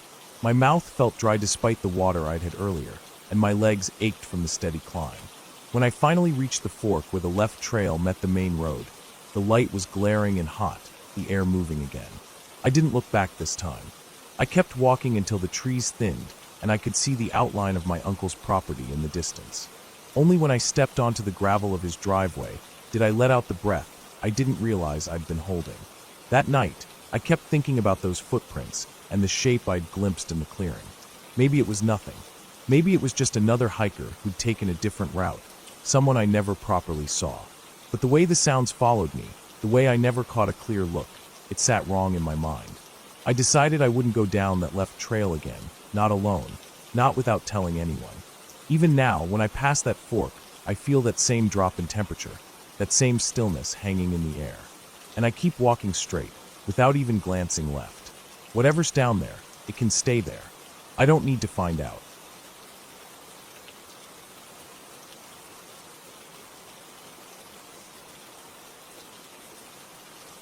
I had been looking forward to that weekend for months. The plan was simple. Drive out to a quiet place far away from the city, camp for a couple of nights, and just enjoy the open air without the constant noise of traffic or my phone buzzing every few minutes. I packed my old tent, a sleeping bag, enough food to last 2 days, and a small gas stove for cooking. I decided not to bring too much because I wanted to travel light, but I did make sure to bring extra water and a flashlight with spare batteries. The place I chose was an area I had read about online, a patch of open land next to a line of woods with a small stream running through it. It wasn't an official campsite, which meant fewer people, but also no amenities or park rangers. That was part of the appeal for me, being completely on my own. The drive there took about 4 hours. The roads became narrower the farther I went, and by the time I reached the turnoff, the asphalt had given way to a rough gravel road with patches of dirt. My car bounced over potholes and rocks, and I had to slow down to avoid hitting the underside. On either side, tall grass swayed in the wind, and beyond that were rolling hills and scattered groves of trees. The last mile was a single-lane track barely wide enough for my car, and when it finally opened into a wide clearing, I stopped and got out. The air felt different, cleaner, cooler, with that faint earthy smell of grass and damp soil. The only sounds were the wind and the faint rush of water somewhere nearby. I parked at the edge of the clearing and walked around to get a sense of the place. The open field stretched about 200 feet before meeting the start of the forest. The tree line was thick, a mix of tall pines and broadleaf trees whose branches created a wall of green and shadow. A small ridge ran along one side, just high enough to hide whatever lay beyond it. The stream I'd heard was only a few steps inside the woods, a narrow ribbon of clear water running over smooth stones. I decided this would be the perfect spot to set up camp. Close enough to water, but far enough from the forest to see anything approaching. Setting up the tent took less than half an hour. I staked it down facing the forest, thinking it would be nice to wake up to that view. Once everything was ready, I built a small fire pit using rocks I found nearby, set up my folding chair, and boiled water for coffee. The late afternoon sun was warm, and I spent some time just sitting there, drinking and watching the light shift across the field. Around me, insects buzzed lazily, and every now and then I'd hear a bird calling from deep in the woods. By the time the sun began to dip behind the ridge, the temperature had started to drop. The shadows from the trees stretched longer across the grass, and the sky took on that soft golden glow that fades into evening. I cooked a simple meal of noodles and vegetables, cleaned up, and added more wood to the fire. It was peaceful, so quiet that every small sound carried far. I could hear the occasional rustle from the forest, probably small animals moving through the undergrowth, and the steady flow of the stream. It was just after the sun had fully set, when the sky turned a deep blue and stars began to appear, that I noticed something strange. On the ridge about 200 feet away, a dark shape moved steadily from one side to the other. The figure was too far to make out clearly, but it was upright, walking at a slow, even pace. At first, I thought it might be another camper or a hiker heading back, but there was no trail up there that I knew of. The ridge was uneven and overgrown. Climbing it would have been awkward. The figure didn't stop, didn't turn toward me, just kept moving until it disappeared over the far edge. I tried to shrug it off. Maybe someone local was cutting across the land, or maybe it was a hunter, but a part of me felt unsettled. The movement had been so deliberate, so calm, almost as if the person knew exactly where they were going. I kept glancing at the ridge for a while, but nothing else appeared. Eventually, I went back to tending the fire and tried to focus on the sound of the stream and the stars overhead. Later that night, I decided I needed more firewood. The stack I had wouldn't last until morning if the temperature kept dropping. I grabbed my flashlight and walked toward the forest. The beam of light cut through the darkness, catching glimpses of trunks, branches, and patches of brush. Inside the woods, the air felt different, cooler, damper, and heavier. The smell of wet leaves was strong, and the ground was soft underfoot with layers of fallen needles and moss. I moved slowly, scanning for fallen branches and dry wood. The flashlight beam swung side to side, sometimes catching the glint of eyes low to the ground, probably rabbits or raccoons. I had been walking for maybe 5 minutes when I heard it, a slow, heavy breathing somewhere behind me. At first, I thought it was just my own breath echoing in my ears, so I held it for a moment. The sound continued, rhythmic and steady. I turned slowly, sweeping the flashlight through the trees. There was nothing solid that I could make out, but I caught faint movement, something shifting between the trunks, too far for the beam to fully catch. The breathing seemed to grow fainter, as if it was moving away, but it still echoed in the quiet. My heart began to pound, and I felt that crawling sensation at the back of my neck that told me I was being watched. I didn't waste time after that. I picked up the wood I'd gathered and made my way back toward the tent as quickly as I could without running. The beam of my flashlight jumped with each step, and I kept glancing over my shoulder, half expecting to see someone or something following. By the time I stepped out of the woods and into the clearing, the fire was still glowing, and the sight of it felt like a relief. I added the wood to the fire and sat close to it, staring into the flames. The night around me seemed darker now, heavier, as if the forest itself had shifted somehow. Every crack of a branch or rustle of leaves made my muscles tense. I stayed up much later than planned, feeding the fire, listening, and watching the ridge and the forest edge. Eventually, exhaustion won, and I crawled into the tent, keeping the flashlight within reach. Sleep was restless. I woke several times, certain I'd heard faint footsteps or the distant crunch of grass. Each time, I'd hold my breath and listen, but the sound would fade, leaving only the quiet hum of insects and the distant stream. When morning finally came, the light felt harsh and too bright after such a long night. The ridge was empty, and the forest looked still and ordinary. I made breakfast quickly, all the while feeling like I needed to leave. There was no clear reason, nothing had actually happened to me, but the unease from the night before hadn't faded. I packed slowly, checking the tree line every few minutes. By the time my car was loaded, the air had warmed, and the field looked peaceful again. Still, as I drove away, I kept glancing in the mirrors, half expecting to see that dark figure standing on the ridge, watching me go. Even after I got home, the feeling stayed with me. I tried to reason it out. Maybe the figure was just a local farmer. Maybe the breathing I heard was from a deer or some other large animal. But something about it didn't fit. The steady pace of the figure, the way the breathing had seemed to follow me before drifting away, the absolute quiet of the night, it all felt too intentional. I told myself I wouldn't go back there alone again. Some places just carry a weight you can't shake, and no amount of reasoning changes that.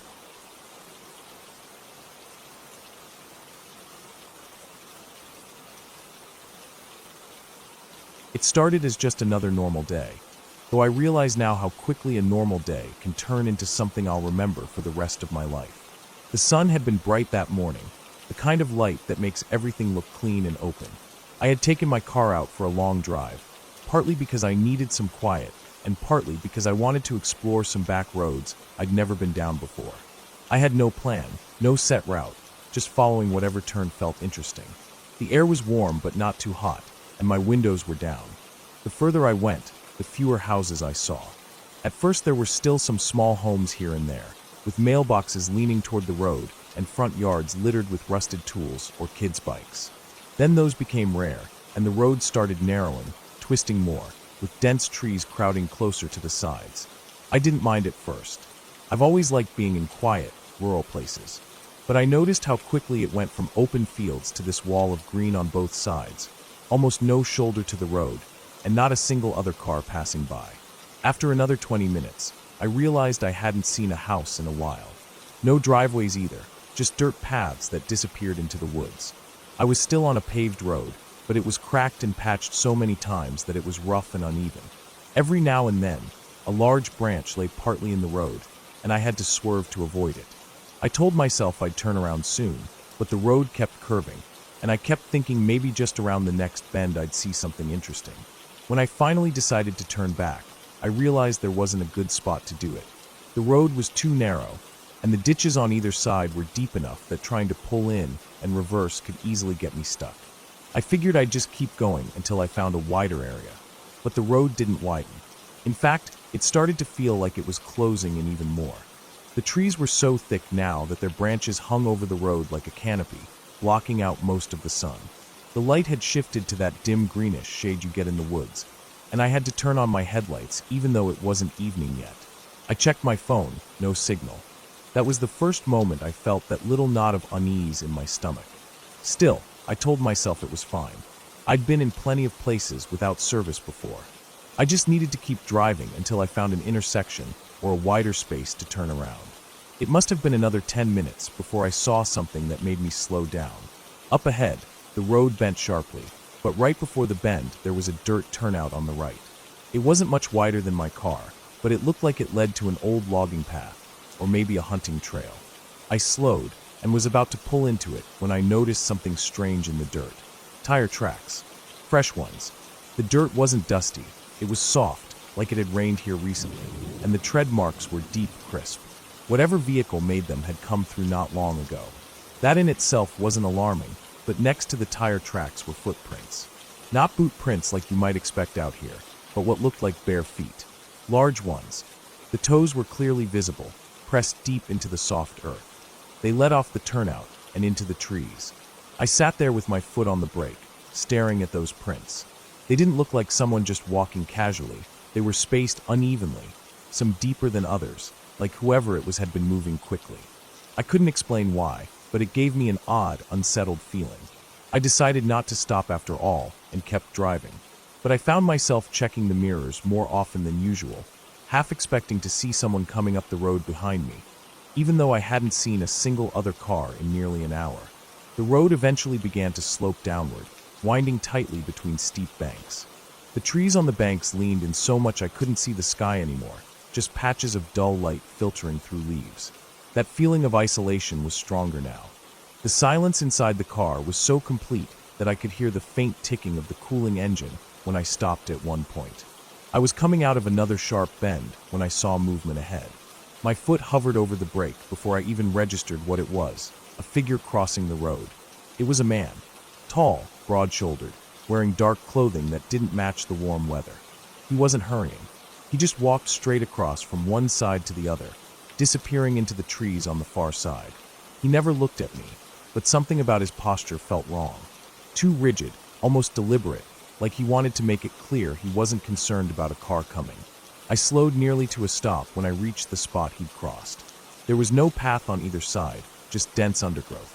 I couldn't see where he'd gone, but the bushes swayed slightly, as if he'd just pushed through them. That knot in my stomach was tighter now. My instincts were telling me to leave. I pressed the gas and kept going, glancing in the mirror more often, scanning the treeline as I drove. The road seemed to go on forever with no sign of change, and I was beginning to worry about running low on fuel if I didn't find my way back soon. It must have been another 15 minutes before I saw something ahead, an old bridge.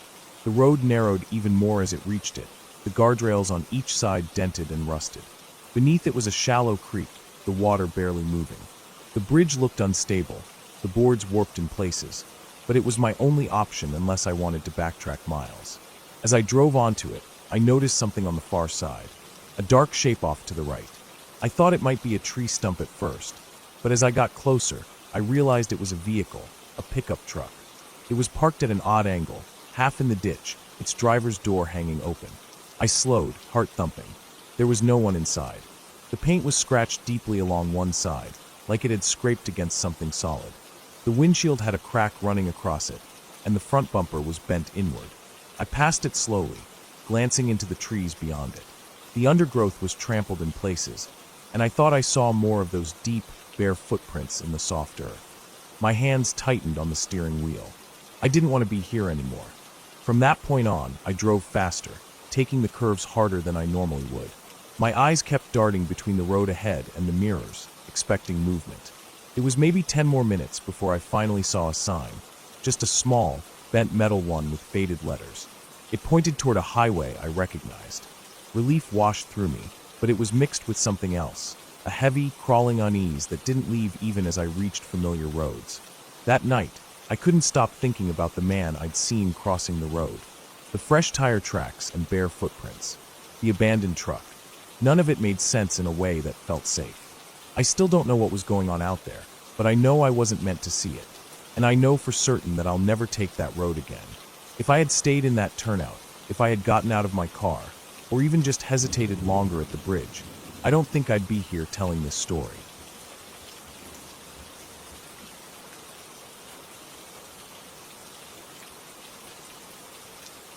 It was late in the afternoon when I decided to take the back road home.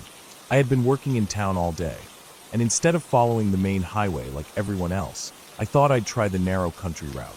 It was longer in distance but quieter, with rolling fields on either side and long stretches of forest. The air felt cooler out here, away from the noise and fumes of the city. The sun was sinking low, casting a dim orange glow across the tops of the trees. I figured I'd be home before dark, but I didn't realize just how quickly that light would vanish once the road dipped between the thick woods. The road was barely wide enough for 2 cars, cracked and worn from years of weather. Every so often, I'd hit a patch where the asphalt had crumbled away, leaving exposed gravel. On both sides, thick forest pressed in close, with towering trees that blocked most of the light. It wasn't the kind of place you wanted to break down, but my car was in good shape, and I had fuel. I didn't think twice about it. I rolled down the window, letting the cool evening air drift in. It smelled damp, like wet leaves and soil. I could hear the occasional bird call deep in the forest, but otherwise it was quiet, too quiet. No other cars passed me, and I didn't see any houses. I glanced at my phone once, only to notice I had no signal. Not surprising out here, but it still made me uneasy. About 20 minutes in, I came around a bend and saw something on the side of the road ahead. At first, I thought it was an animal, maybe a deer, but as I got closer, I realized it was a bicycle, lying half in the ditch with its back wheel still spinning slowly. There was no rider in sight. I slowed down, scanning the trees on either side. The forest here was so dense that you couldn't see more than a few feet in before shadows swallowed everything. The bike looked like it had been dropped suddenly, not laid down carefully. The handlebars were crooked, and the chain hung loose, like it had slipped off mid-ride. I drove past slowly, checking my mirrors, but I didn't see anyone. I considered stopping, but something in my gut told me to keep going. Out here, alone, with no reception, I didn't like the idea of wandering into the trees looking for someone I didn't know. The road wound deeper into the woods, and the air grew cooler. The sun had dropped behind the hills now, and the orange light had faded into a dull gray. My headlights cut a narrow path ahead, but the darkness beyond them felt heavier than normal, like the forest was absorbing the light. I noticed my own breathing, slow but tense, as if my body was aware of something my mind hadn't caught up to yet. A few miles later, I rounded another bend and caught sight of movement in the ditch ahead. It was quick, just a shadow at the edge of my headlights, but I was sure it was a person. I slowed again, my hands tightening on the steering wheel.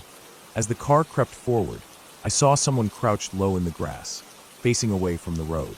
They weren't moving, just sitting there, almost hidden. I couldn't see their face, but they were wearing dark clothes, and their posture looked tense, like they were waiting. I passed them slowly, resisting the urge to look directly. My skin prickled as I realized they hadn't turned their head at all to watch me pass. I checked my rearview mirror. Nothing. The person was gone. The ditch was empty. My first thought was that they had dropped flat to the ground to hide. I felt my chest tighten, and I pressed the accelerator a little harder. The next stretch of road was dead straight for nearly half a mile, lined with trees that leaned in overhead. The darkness felt thicker here, the beam of my headlights barely reaching far enough to make me comfortable. I kept glancing in my mirrors, half expecting to see someone following on foot. My pulse was quick now, my body leaning forward slightly, as if it would help me see more. I had just started to calm down when something hit the back of my car. It wasn't loud, more like a dull thud, but I felt it through the seat. I slammed the brakes, the tires skidding slightly on the worn pavement. My headlights lit the empty road ahead. I sat there for a second, frozen, my breath shallow. Then I put the car in reverse and backed up a few feet, thinking maybe I'd hit a fallen branch or some debris. The road behind me was clear. No branch, no animal, nothing. That was when I saw the handprint. It was on the dust of my rear window, fresh, smudged, and large. Fingers spread wide, pressed flat against the glass. My stomach dropped, and I slammed the car into drive, flooring the gas pedal. The engine roared, and the trees whipped past in the beam of my headlights. I didn't look back again. The road seemed endless now, every bend looking the same. I couldn't tell if I was making progress, or just looping deeper into the forest. My knuckles were white around the steering wheel, and I had to force myself to breathe evenly. The rational part of my mind tried to come up with explanations. Maybe someone was hitchhiking and thought I'd stopped. Maybe it was just a prank, but nothing felt right. The handprint was too deliberate, too sudden. After what felt like half an hour, I saw the faint glow of a streetlight ahead. Relief hit me so hard I almost laughed. The road opened up into a small intersection with an old, shuttered gas station on one corner. The windows were boarded, the sign faded, but the light above the lot still worked, buzzing faintly. I pulled in and parked under it, letting the brightness wash over me. I got out, walking quickly to the back of the car. The handprint was still there, clear as before, but now I noticed something else. Thin streaks running down from the palm, like someone's fingers had been wet. The streaks had dried into the dust, leaving faint, uneven trails. I reached up without thinking and touched them. They were sticky. I wiped my hand on my jeans and got back in the car, locking the doors. I sat there for a long minute, trying to steady my breathing. I wanted to keep going, but the thought of re-entering that dark stretch of forest made my stomach twist. Eventually, I pulled out, following the side road instead of the main one, even though it would take me longer. The rest of the drive was quiet, but I kept checking the mirrors, half convinced I'd see someone crouched in the back seat. When I finally reached my driveway, I left the car parked outside and went straight in, locking the door behind me. I didn't go back out until morning. In daylight, the handprint was gone, as if the dew had washed it away. But I couldn't stop thinking about how far into the forest I had been, with no signal, no traffic, and someone close enough to touch my car without me seeing them. That bike in the ditch, the figure crouched in the grass, the quiet, patient way they seemed to wait. I still take the long way home sometimes, but never through those woods. And when I drive at night, I keep my eyes forward and my doors locked, because I know how easy it is for someone to step out of the dark and put their hand on the glass.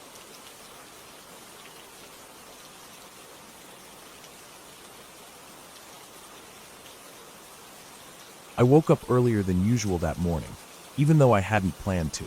The air in the room felt heavy, not in a way that suggested anything strange, just in that dense, almost damp way that mornings can feel after a long night of rain. I could hear the quiet dripping of water from somewhere outside, probably from the trees that bordered the property. I rolled over, staring at the wall for a while, not feeling ready to start the day, but also too restless to just stay in bed.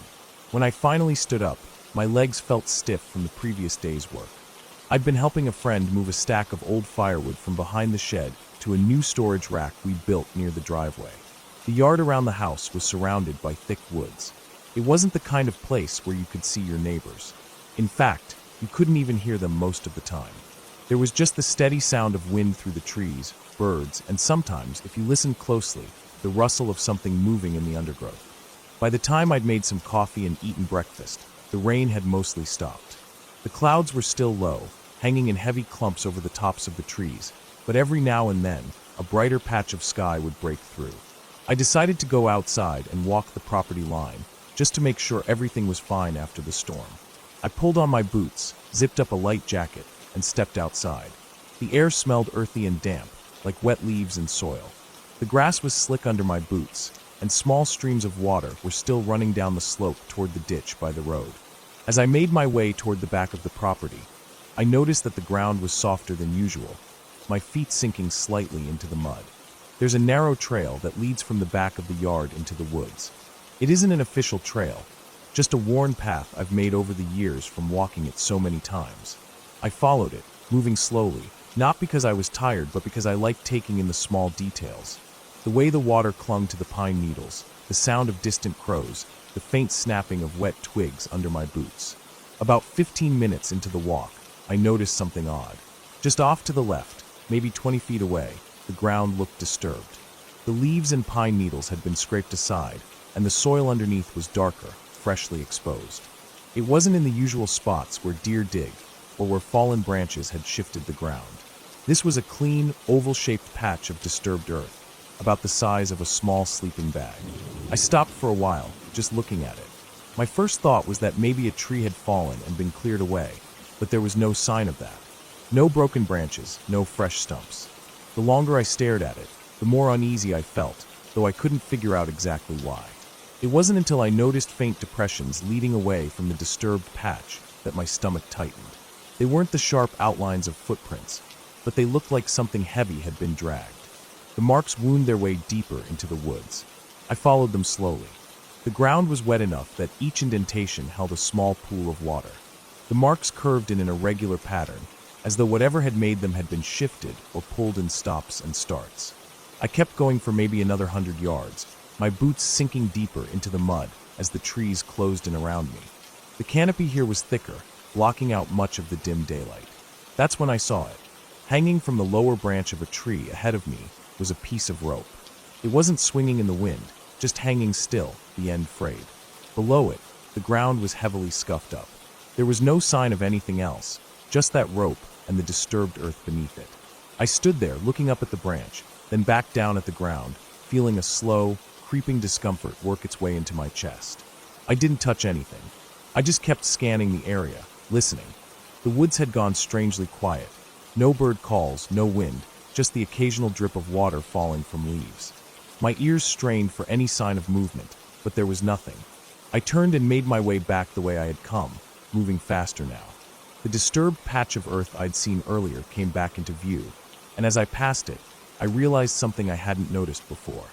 Around the edges of the patch, the soil was pressed down in a pattern that looked like the knees and hands of someone who had been crouched there. Back in the yard, the air felt different. Open, less pressing. I walked straight to the shed, found the lock, and made sure it was secure. Then I went inside and closed the door behind me, the sound of the latch sliding into place giving me a small sense of comfort. But the unease didn't leave me.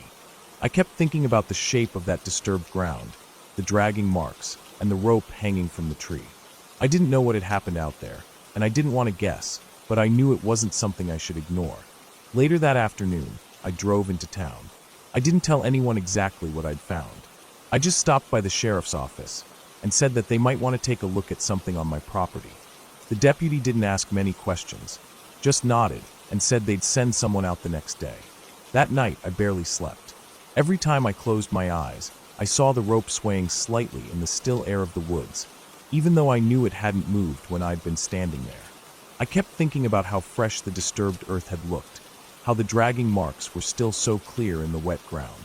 Whoever, or whatever, had made them hadn't been there long before I arrived. The next morning, I waited for the deputies. They showed up around 9, their boots leaving clean prints in the wet grass as they crossed the yard. I stayed by the edge of the woods while they went in. From where I stood, I could just see the flashes of their jackets between the trees as they moved deeper along the trail. It took them almost an hour to come back. One of them was carrying a small evidence bag with something inside I couldn't see from where I was. They didn't say much, just thanked me for calling it in. The way they looked at each other before they left told me they'd found something important. I never asked what it was. I didn't want to know. But from that day forward, I stopped walking that trail alone. I kept to the open parts of the yard, where I could see the house and the road. The woods that had always felt quiet and peaceful now seemed different, like there was something just out of sight, watching, waiting. And even though I never went back to that rope, I sometimes imagine it's still there, fraying a little more with each passing season. The ground beneath it holding a story I don't want to understand.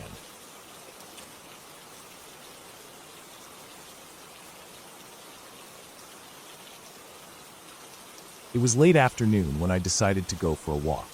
The day had been warm, but the sun was already dipping low, casting long shadows across the uneven ground.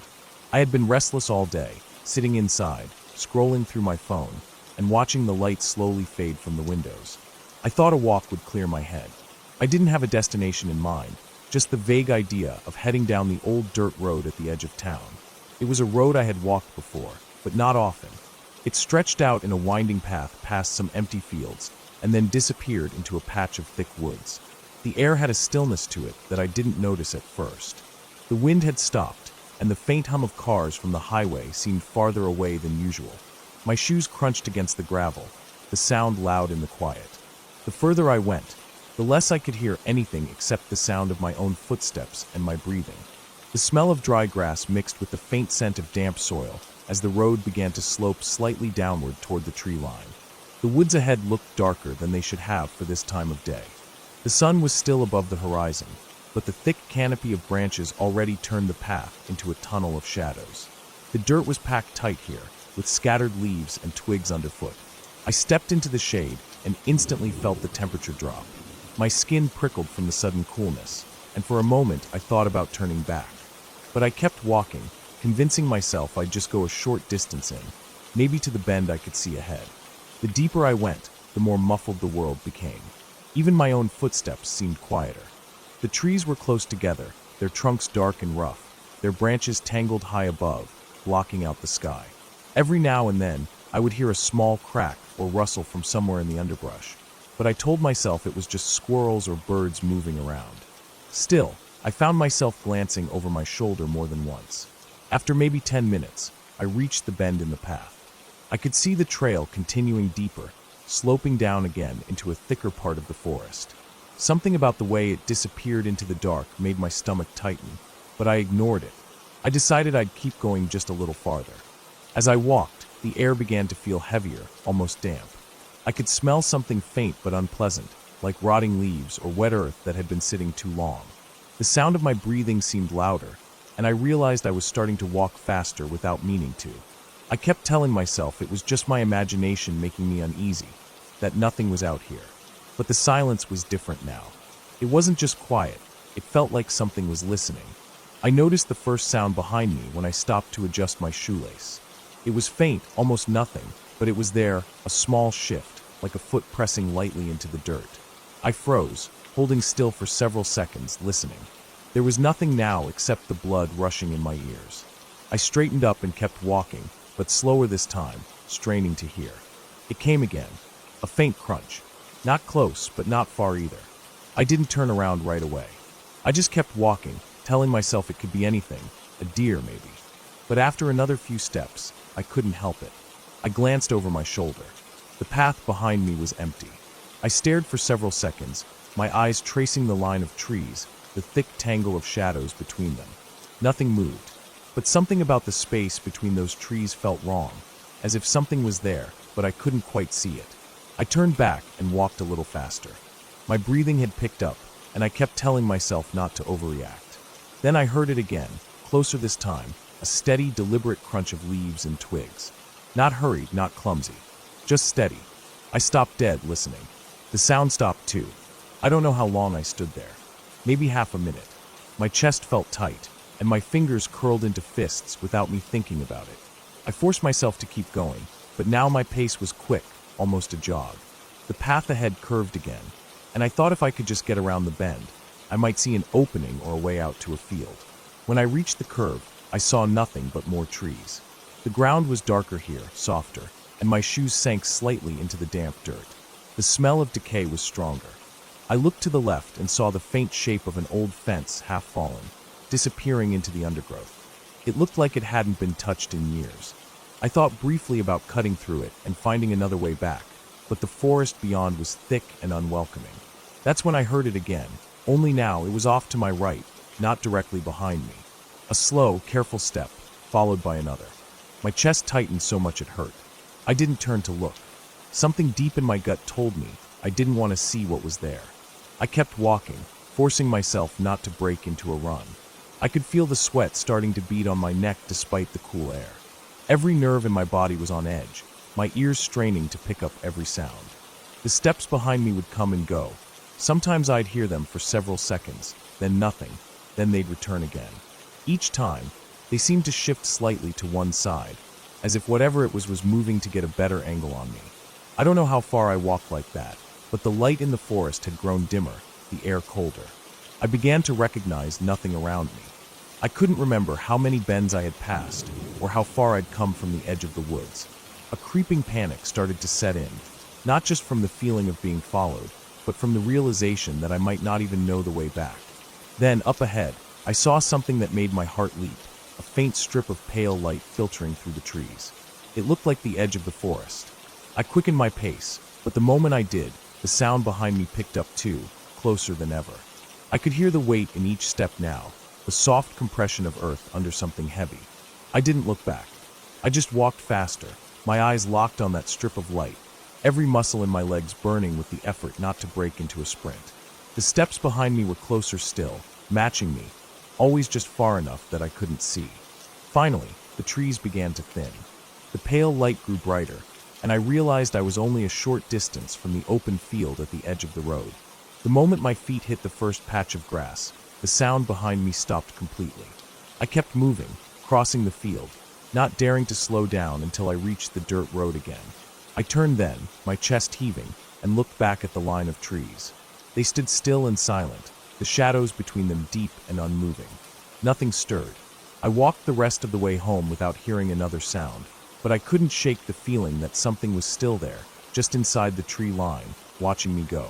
Even now, I can still remember the way those footsteps matched mine, patient and steady, as if whatever was out there knew it didn't need to rush. And I never walked that road again.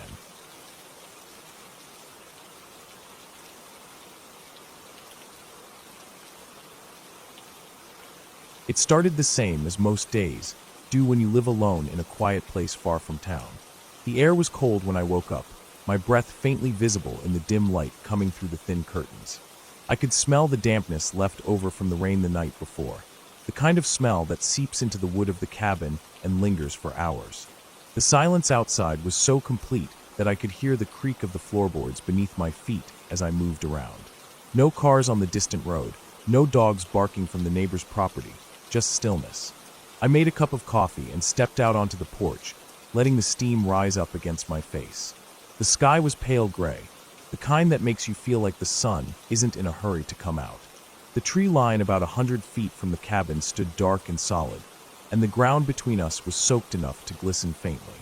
I remember thinking it felt like a good day to check the trail markers I had set up deep in the woods a few months back. By mid-morning, I had my jacket zipped up, boots laced tight, and a small pack with a flashlight, water, and a folding knife. Not because I was expecting trouble, but because carrying one had become habit. The air felt heavier under the trees, holding on to the last of the rain's scent. The ground sucked faintly at my boots with each step, and in some spots I could see the outlines of animal tracks pressed into the mud. The farther I went, the dimmer it got. Sunlight didn't travel well under the thick canopy, and in certain stretches it almost felt like dusk, even though it wasn't close to noon yet. I knew these woods. I knew the ridges, the creeks, the deadfall that forced you to climb or circle around.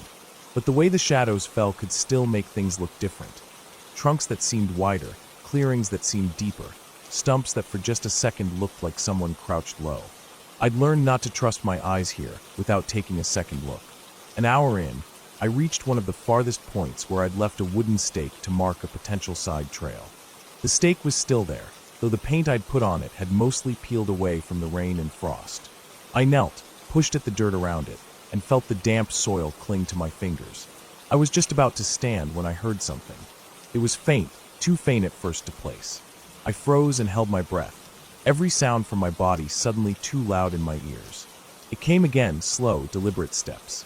Not the erratic quickness of a deer or the scattered scratching of a raccoon. These were heavy, spaced apart, and deliberate. Whoever it was, or whatever, it was moving with care. The sound was coming from deeper in, ahead of me but slightly off to the side. I stayed completely still. This wasn't public land. I hadn't seen another hiker out here in weeks, and hunting season was still months away. After maybe 20 seconds, the steps stopped. The silence that followed was heavier than before, like the air itself was pressing in. I told myself it was probably nothing serious. Maybe someone's dog had wandered out here. Maybe a local cutting through to reach another property. Still, the way the sound had stopped exactly when I stopped moving made the back of my neck tighten. I adjusted my pack straps and started moving, but I chose a different direction, angling toward an old logging road that I knew would take me back toward my property. The terrain here was uneven, with wet leaves covering rocks and roots, so I had to step carefully. Every few seconds, I paused to listen. At first there was nothing, but soon enough, I could hear it again. The sound was quieter now, but still there, footsteps matching mine. When I sped up, they sped up. When I slowed, they slowed. They stayed just far enough away to remain out of sight, though I thought I caught the faintest shift between two trees at one point, like something straightening up from a crouch. My mouth went dry. I didn't run. Running in woods like these makes too much noise, and it's easy to lose your footing. Instead, I kept my pace brisk and steady, keeping my head forward, but using my peripheral vision to scan for movement. The ground was soft in places, so I moved in a way that avoided the loudest patches of leaves, even though my own heartbeat felt like it was making more noise than my steps. Eventually, the trees began to thin, and I could see the pale strip of the logging road through the branches. Normally that sight would bring relief, but the openness of the road made me feel exposed. It stretched far in both directions, patches of grass breaking through the gravel, and every shadow along the edges looked deeper than it should have been. I turned toward home, moving faster now. The gravel crunched under my boots in sharp bursts. I kept glancing to the left, toward the tree line that ran parallel to the road. I didn't see anything outright, but I couldn't shake the feeling that something was moving there, just inside the shadows, keeping pace with me. Minutes passed like hours. The fence line to my property eventually came into view, just two weathered posts with rusted wire between them. My pace turned into a jog, my chest tight. The woods behind me stayed quiet, but it was the kind of quiet that didn't feel natural. I pushed the gate open and stepped through, not bothering to close it behind me. Instead of going inside, I stood on the porch, my eyes locked on the tree line. Everything was still. The shadows from the low sun stretched long across the wet grass, and for a moment I almost convinced myself I'd imagined it all. But I knew better. I'd been out in the woods enough times to know the difference between random noise and being followed. It's not just the sound, it's the rhythm, the way it reacts to you without showing itself. That night, I locked every door and window. I kept the lights off and stayed by the back window, where I could see the yard without being seen. Hours passed, nothing moved, but every now and then I thought I caught something far back between the trees, a darker patch against the dark, unmoving but there. I didn't sleep until the first pale light of morning, and even then, it was restless. Out here, there's enough space for someone to follow you without ever being caught, to watch you without ever stepping into the open. The worst part wasn't that it had followed me. It was that I had no idea how long it had been there before I noticed. For all I knew, it could have been watching from the very moment I stepped off the porch that morning, waiting for me to go far enough and where no one would hear me if I needed help.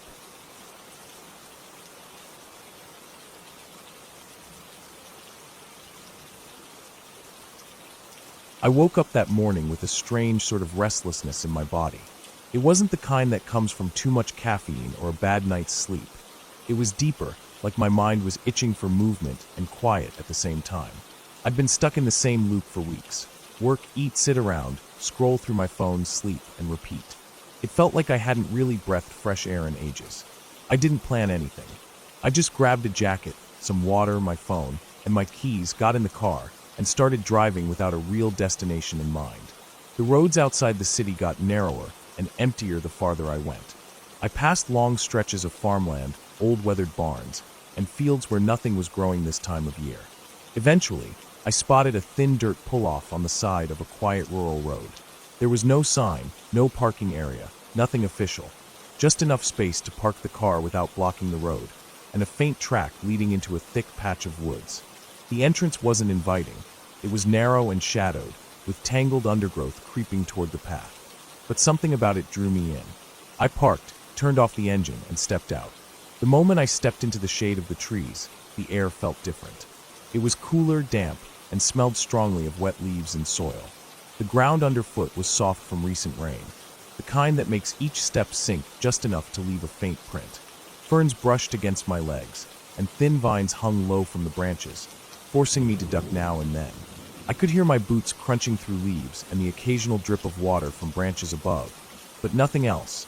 No cars, no voices, no mechanical sounds in the distance. The quiet wasn't the soft kind you get in a park. This was heavier. The deeper I went, the more it pressed in on me. Bird calls came less often, and when they did, they sounded far away, like the birds themselves were keeping to the edges of the forest. Even the air felt still, as if the whole place was holding its breath. The trail itself was barely a trail at all. In some spots it was clear, a thin strip of packed dirt weaving between the trees. In others, it all but vanished under a blanket of wet leaves. I had to keep scanning ahead for signs of it, subtle dips in the ground, places where the weeds were a little more trampled, the faint marks left by shoes or maybe boots. I don't know how long I walked before I first noticed the ridge. It rose to my left, a steep wall of earth maybe 15 feet high, covered in roots and moss. The trail curved alongside it, and I followed it without thinking, my eyes drawn upward every so often. That's when I saw movement. It was just a flicker, something dark slipping between two trees up on top of the ridge. The motion was too smooth and too deliberate to be a falling branch or a trick of the wind. I stopped, craning my neck to get a better look, but nothing else moved. I told myself it was probably a deer, or maybe a stray dog wandering through. Still, there was something about the way it had moved, steady, unhurried, that didn't sit right. I kept going, though more aware now. The trail stayed alongside the ridge for a while before the ground on my left sloped down again, the higher ground vanishing from view. I tried to shake off the unease, but I found myself glancing over my shoulder more often. After a while, I decided to step off the path to collect some dry branches for the fire pit I had at home. I moved into a patch of thinner trees where the ground was littered with broken limbs. As I bent to pick one up, I noticed the soil here looked different, looser, darker, and faintly disturbed. Leaves had been pushed aside in a way that didn't look natural, like something heavy had moved through recently. I crouched down and brushed away some of the leaves. The ground beneath showed faint impressions, not clear enough to call them footprints, but long, shallow depressions, as if someone or something had been dragging their weight. They led deeper into the forest, away from the trail. That's when I heard it. Slow, heavy breathing. It came from somewhere ahead of me, not close, but not far enough away for comfort. Inhale. A long pause. Exhale. There was a weight to the sound, like the lungs making it were large. I froze, my own breath locked in my throat. My ears strained to pinpoint the direction, but the sound seemed to hang in the air, just far enough away to make it unclear. I stood still for what felt like a full minute. Then, faintly, I caught the suggestion of movement between the trees, a darker shadow moving in the dimness, slipping behind a trunk before I could focus on it. The breathing seemed to grow fainter, but not in a way that made me feel any safer. I told myself it could be a wild animal, a boar maybe, or a large stray dog, but the breathing didn't match. It wasn't the rapid, sharp panting of a stressed animal. It was measured, steady, almost deliberate. My pulse thudded in my ears as I slowly stepped backward, trying to find the trail again. When I spotted it, I didn't waste time. I stepped back onto the path and began walking quickly, my boots thudding softly against the damp earth. I kept my eyes forward, but my ears tuned behind me. That's when I heard it, a faint crack, like a stick snapping under weight. I didn't turn. My pace quickened. The path seemed longer on the way back, twisting and winding in a way I hadn't noticed before. The forest, which had felt open enough earlier, now seemed to crowd closer on either side. My breathing was loud now, my chest tightening, but I didn't slow. Every so often I thought I could hear faint movement behind me. Never loud enough to be certain, but enough to keep my heart pounding. When I finally began to see patches of brighter sky through the trees, I felt the first real wave of relief. The forest began to thin, the air lightening as I moved toward the edge. I still didn't look back. The moment my car came into view, I practically jogged the last stretch, pulling my keys from my pocket with shaking hands. I slid into the driver's seat, locked the doors, and started the engine. As I pulled out onto the road, I kept my eyes fixed forward. The forest disappeared in my rearview mirror within minutes, but the feeling didn't leave. Even miles away, my mind replayed the sound of that breathing, the slow rise and fall of air from something I never saw clearly. I knew it wasn't my imagination. I knew it was following me, matching my pace, staying just out of sight. When I got home, I locked the door immediately. I kept the curtains shut for the rest of the day, but the smell of damp earth still clung to my clothes, and every time I caught it, my shoulders tensed. I wanted to believe it was just an animal, that I had gotten spooked for no reason. But there had been intent in that sound, patience, awareness. I haven't gone back to that trail. I haven't even driven down that road again. Sometimes at night, when the air is still and the world outside my window is silent, I think about how it felt in that forest, how something stayed just far enough back to keep me from seeing it. And I wonder if it's still there, waiting for someone else to wander too far in.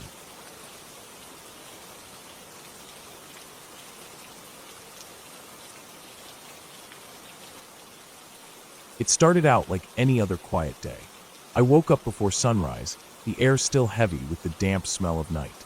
The world outside my small cabin was calm, still, and so silent that I could hear the distant rustle of leaves far off in the woods.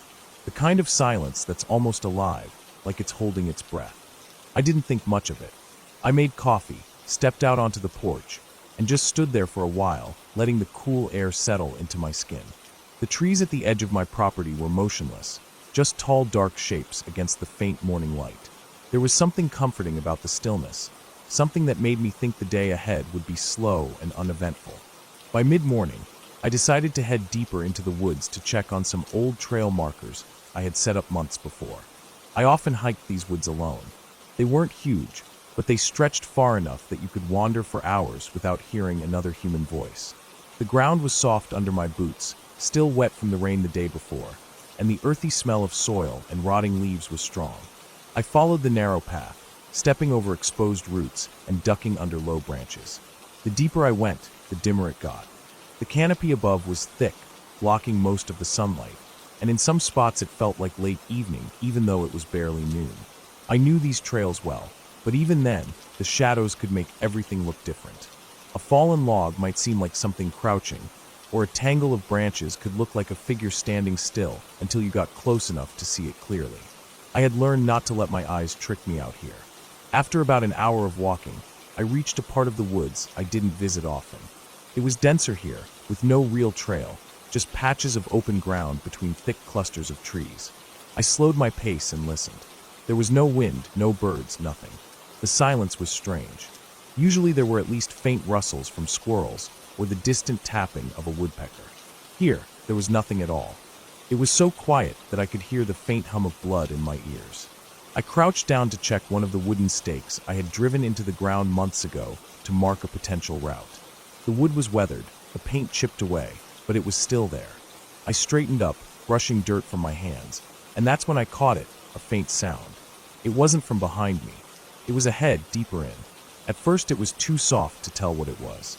I held my breath and strained my ears. It came again, slightly clearer this time. Heavy, uneven steps. Not like a deer. Deer move light, quick, sometimes erratic. This was slow and deliberate, with long pauses between each step.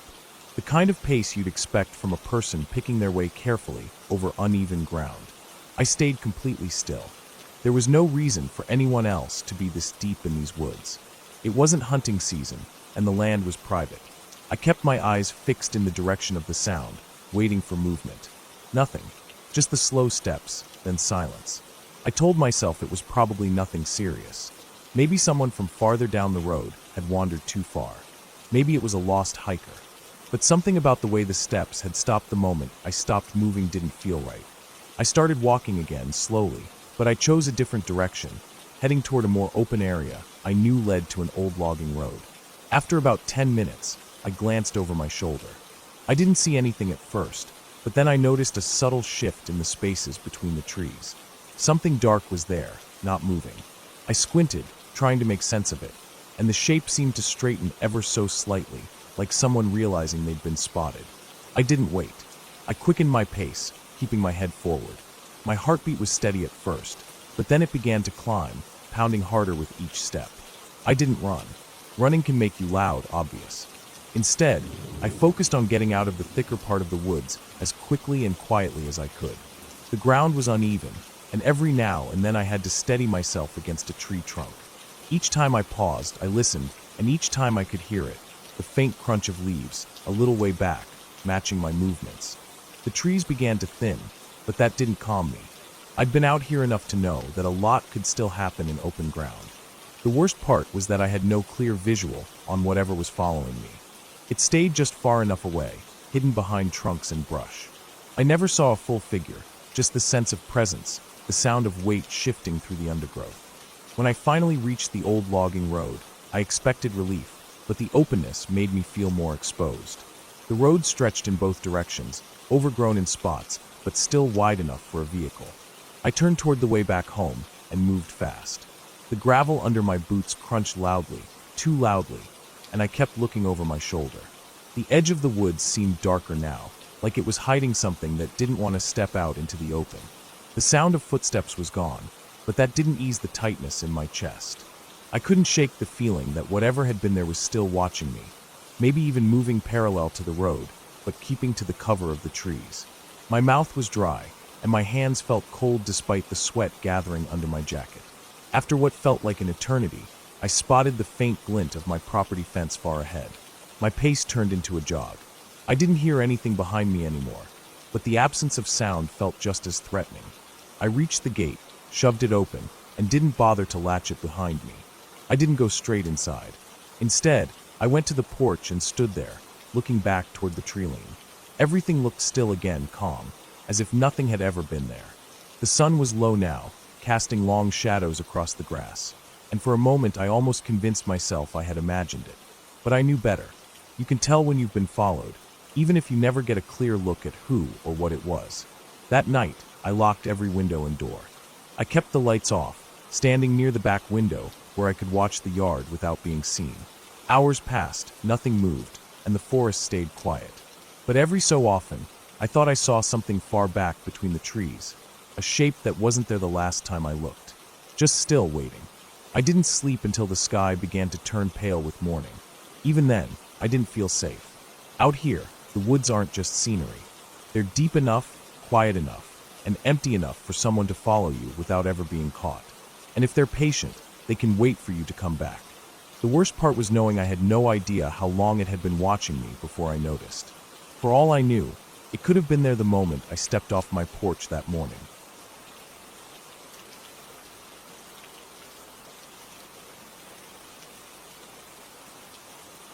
It was late September when I decided to take a solo trip out to the old fishing cabin my uncle used to use when I was younger. The place sat deep in the woods, miles from the nearest paved road. I had been there a few times in the past, but always with someone else. This time, I wanted the quiet. I wanted to get away from the noise of everything: work, people, city life. I packed up my truck with enough supplies to last 3 or 4 days, figuring I'd fish in the mornings, hike in the afternoons, and spend the evenings by the small wood stove in the cabin. The drive was longer than I remembered, and the dirt road was rougher. My tires kicked up clouds of dust, and branches scraped against the sides of the truck. Every so often, I had to slow almost to a crawl to get over deep ruts or avoid large rocks that had rolled into the road. By the time I reached the small clearing where the cabin sat, the sun was already dipping low in the sky. The building was exactly how I remembered it: weathered wood siding, a tin roof dulled by years of rain, and a single window looking out toward the lake that stretched out beyond the tree line. I carried my gear inside and took stock of the place. It was simple: one room, a cot against the wall, a small table, a chair, and the wood stove. A pile of firewood was stacked neatly outside, though most of it looked old and dry enough to splinter. There was a faint smell of dust and old pine inside, the kind of scent that instantly takes you back in time. I opened the window to air it out while I unpacked. The first night passed quietly. I made a small fire in the stove, cooked some food on my camp burner, and listened to the crickets outside. The lake was calm, the moonlight shining across it like a pale silver path. It was so quiet that every small sound carried: a splash from a fish breaking the surface, the creak of tree branches, even the faint rustle of leaves in the wind. The second day, I woke early and decided to fish. The lake was still and glassy, the water so clear I could see the shadows of fish moving just beneath the surface. I spent hours out there, catching a few small ones, but nothing worth keeping. By the time I returned to the cabin, the sun was high, and the woods around me seemed alive with movement. Birds darting between trees, squirrels chasing each other along the branches, the occasional snap of a twig somewhere deeper in the forest. It wasn't until that afternoon, while hiking a trail I hadn't been on in years, that I first got the uneasy feeling. The path wound uphill through thick pines, and the further I went, the quieter it seemed to get. It wasn't the peaceful kind of quiet I'd felt at the lake. It was heavier, like the air itself was holding its breath. My own footsteps sounded too loud, crunching against the dry needles on the ground. I kept going, telling myself it was just my imagination. A little while later, I heard it, a faint, deliberate sound behind me. Not an animal scurrying or the random snap of a branch from wind. This was slower, spaced apart. Footsteps. I stopped and turned, but the trail behind me was empty. I scanned the trees, looking for movement, but saw nothing. After a few moments, I shrugged it off and kept walking, though now my pace was quicker. The sound didn't return, but the uneasy feeling lingered until I made it back to the cabin. That night, the air felt different. It wasn't stormy, but it was heavier, almost humid. I left the window open for a breeze, but I kept glancing toward the darkness outside. The moon was hidden behind clouds, and without its light, the forest beyond the clearing was just a black wall. I tried to read a paperback I'd brought, but I couldn't focus on the words. At one point, I thought I heard something faint outside, a quick rustle, then silence. It might have been an animal, but the stillness that followed made me tense. I told myself it was nothing and went to bed. But sleep didn't come easily. I lay there in the dark, listening to every creak and pop of the old cabin. Sometime in the night, I woke to a different sound. Soft, slow, the unmistakable crunch of footsteps in the clearing outside. I stayed completely still, straining my ears. The steps moved slowly around, not in a direct path, more like someone was circling. I felt my heart pounding in my chest. The steps stopped for a long moment. The silence was worse than the sound had been. I waited, barely breathing. Then, after what felt like forever, the steps started again, fading slowly into the woods. I didn't move for a long time after that, listening until I was sure they were gone. Eventually, exhaustion pulled me back to sleep. In the morning, I checked outside. The dirt and grass around the cabin were undisturbed, except for my own tracks from the day before. I tried to tell myself I'd imagined it, that maybe it had been an animal after all, but I couldn't shake the certainty that those had been human steps. The day passed uneventfully. I stayed close to the cabin, chopped some of the older wood, and made sure I had plenty stacked inside. As the sun set, I decided to lock the door, something I hadn't bothered with the first 2 nights. That night, I heard them again. Footsteps. This time they came earlier, before I had even fallen asleep. They were closer, slower, and they didn't circle. They came straight toward the cabin. I sat up in bed, every nerve in my body screaming for me to do something, but I stayed still. The steps stopped just outside the window. I stared into the darkness, but it was too black to see anything. Then I heard it, the faint sound of breathing. Slow, steady, too steady for an animal. It was only a few feet away, on the other side of that thin wall. I stayed frozen, barely daring to move. After a long minute, the breathing stopped, and the steps moved away again, disappearing into the forest. I didn't sleep the rest of the night. When dawn came, I packed my gear. I didn't even bother making breakfast. I wanted to be gone before the sun was fully up. The woods felt different as I drove out. Still beautiful, but with an edge I hadn't noticed before. When I reached the paved road hours later, I finally felt the tension ease from my body. But even now, weeks later, I keep thinking about those nights. I don't know who or what was out there, and I'm not sure I ever want to know. All I do know is that someone was close. Too close. And they weren't just passing through, they were watching.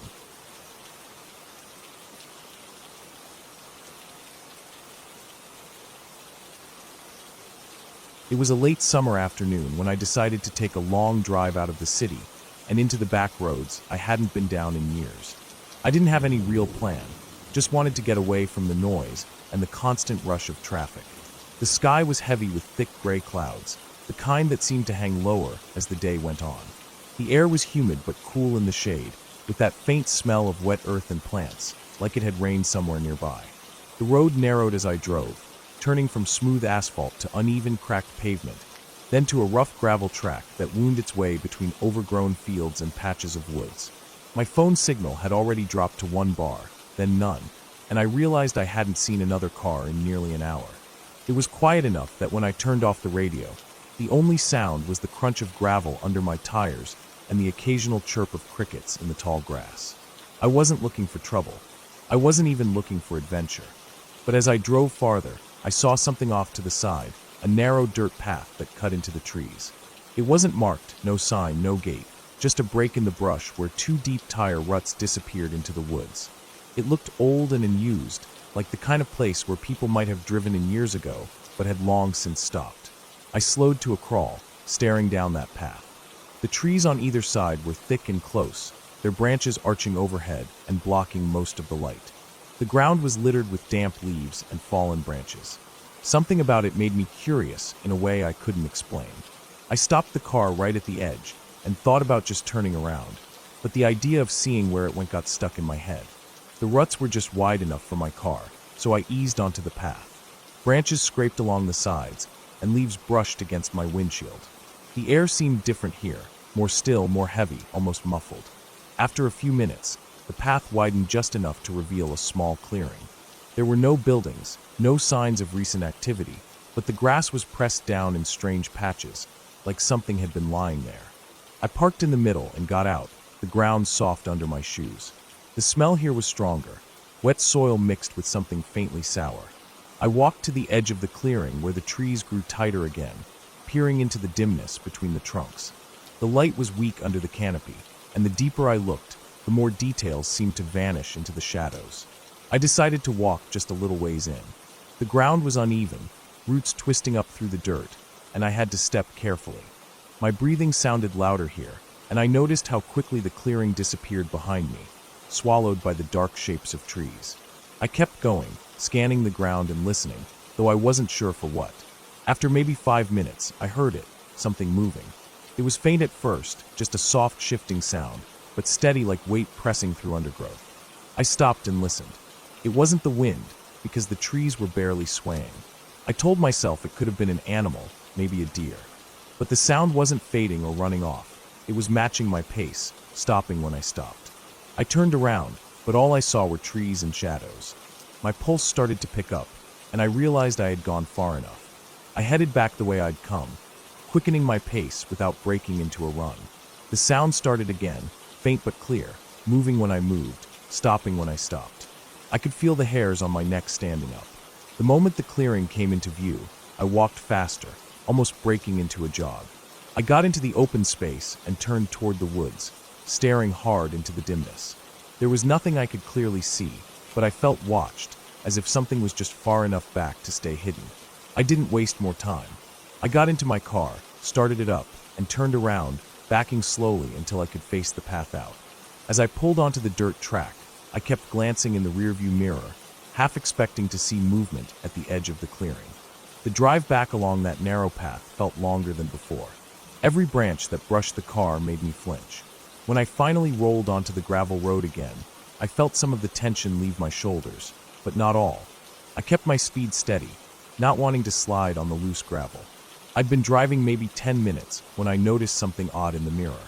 The dust from my car was hanging in the air longer than it should have, disturbed in a way that didn't match just my movement. My first thought was that another vehicle was behind me, but when I slowed to check, there was nothing.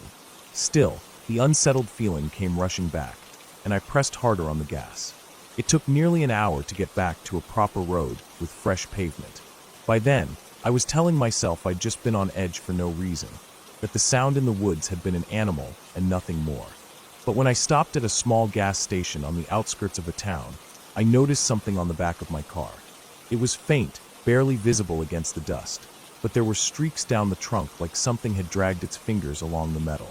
Not claws, fingers. 5 thin lines on one side, for on the other, angled slightly, as if from someone holding on while I drove. I stood there longer than I should have, staring at those marks, the cool evening air pressing against my skin. I didn't take a picture. I didn't wipe them off. I just got back in the car and drove straight home, the whole time checking my mirrors, even though I knew I wouldn't see anything. That night, I parked under the brightest streetlight near my building. I locked the car twice and checked the back seat before I went inside. When I finally lay down, I thought about that narrow path and the sound in the woods. I knew I wouldn't be going back, not to that road, not to that clearing. Whatever had been out there, it hadn't wanted to be seen, and I was sure it had followed me farther than I wanted to believe.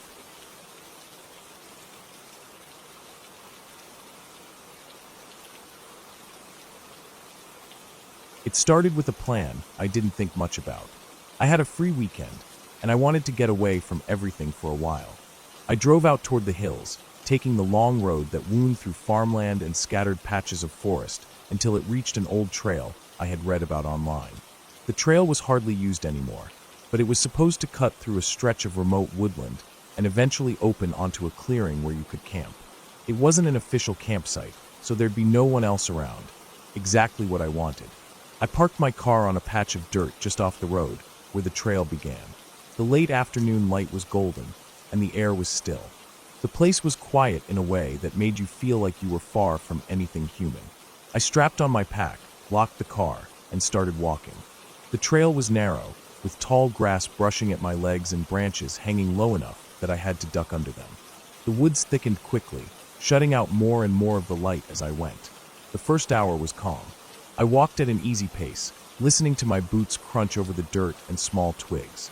The trees were dense, but the trail was just visible enough to follow. I stopped once to take a sip of water and check my phone, but there was no signal. That didn't surprise me. I kept going, and after another 20 minutes, I reached the clearing I'd been heading for. It wasn't big, just a flat space surrounded by pines, with a patch of bare ground that looked perfect for a tent. I set up camp slowly, taking my time to find a spot where the ground wasn't too uneven. I unpacked my sleeping bag, laid out my gear, and gathered some dead branches for a small fire.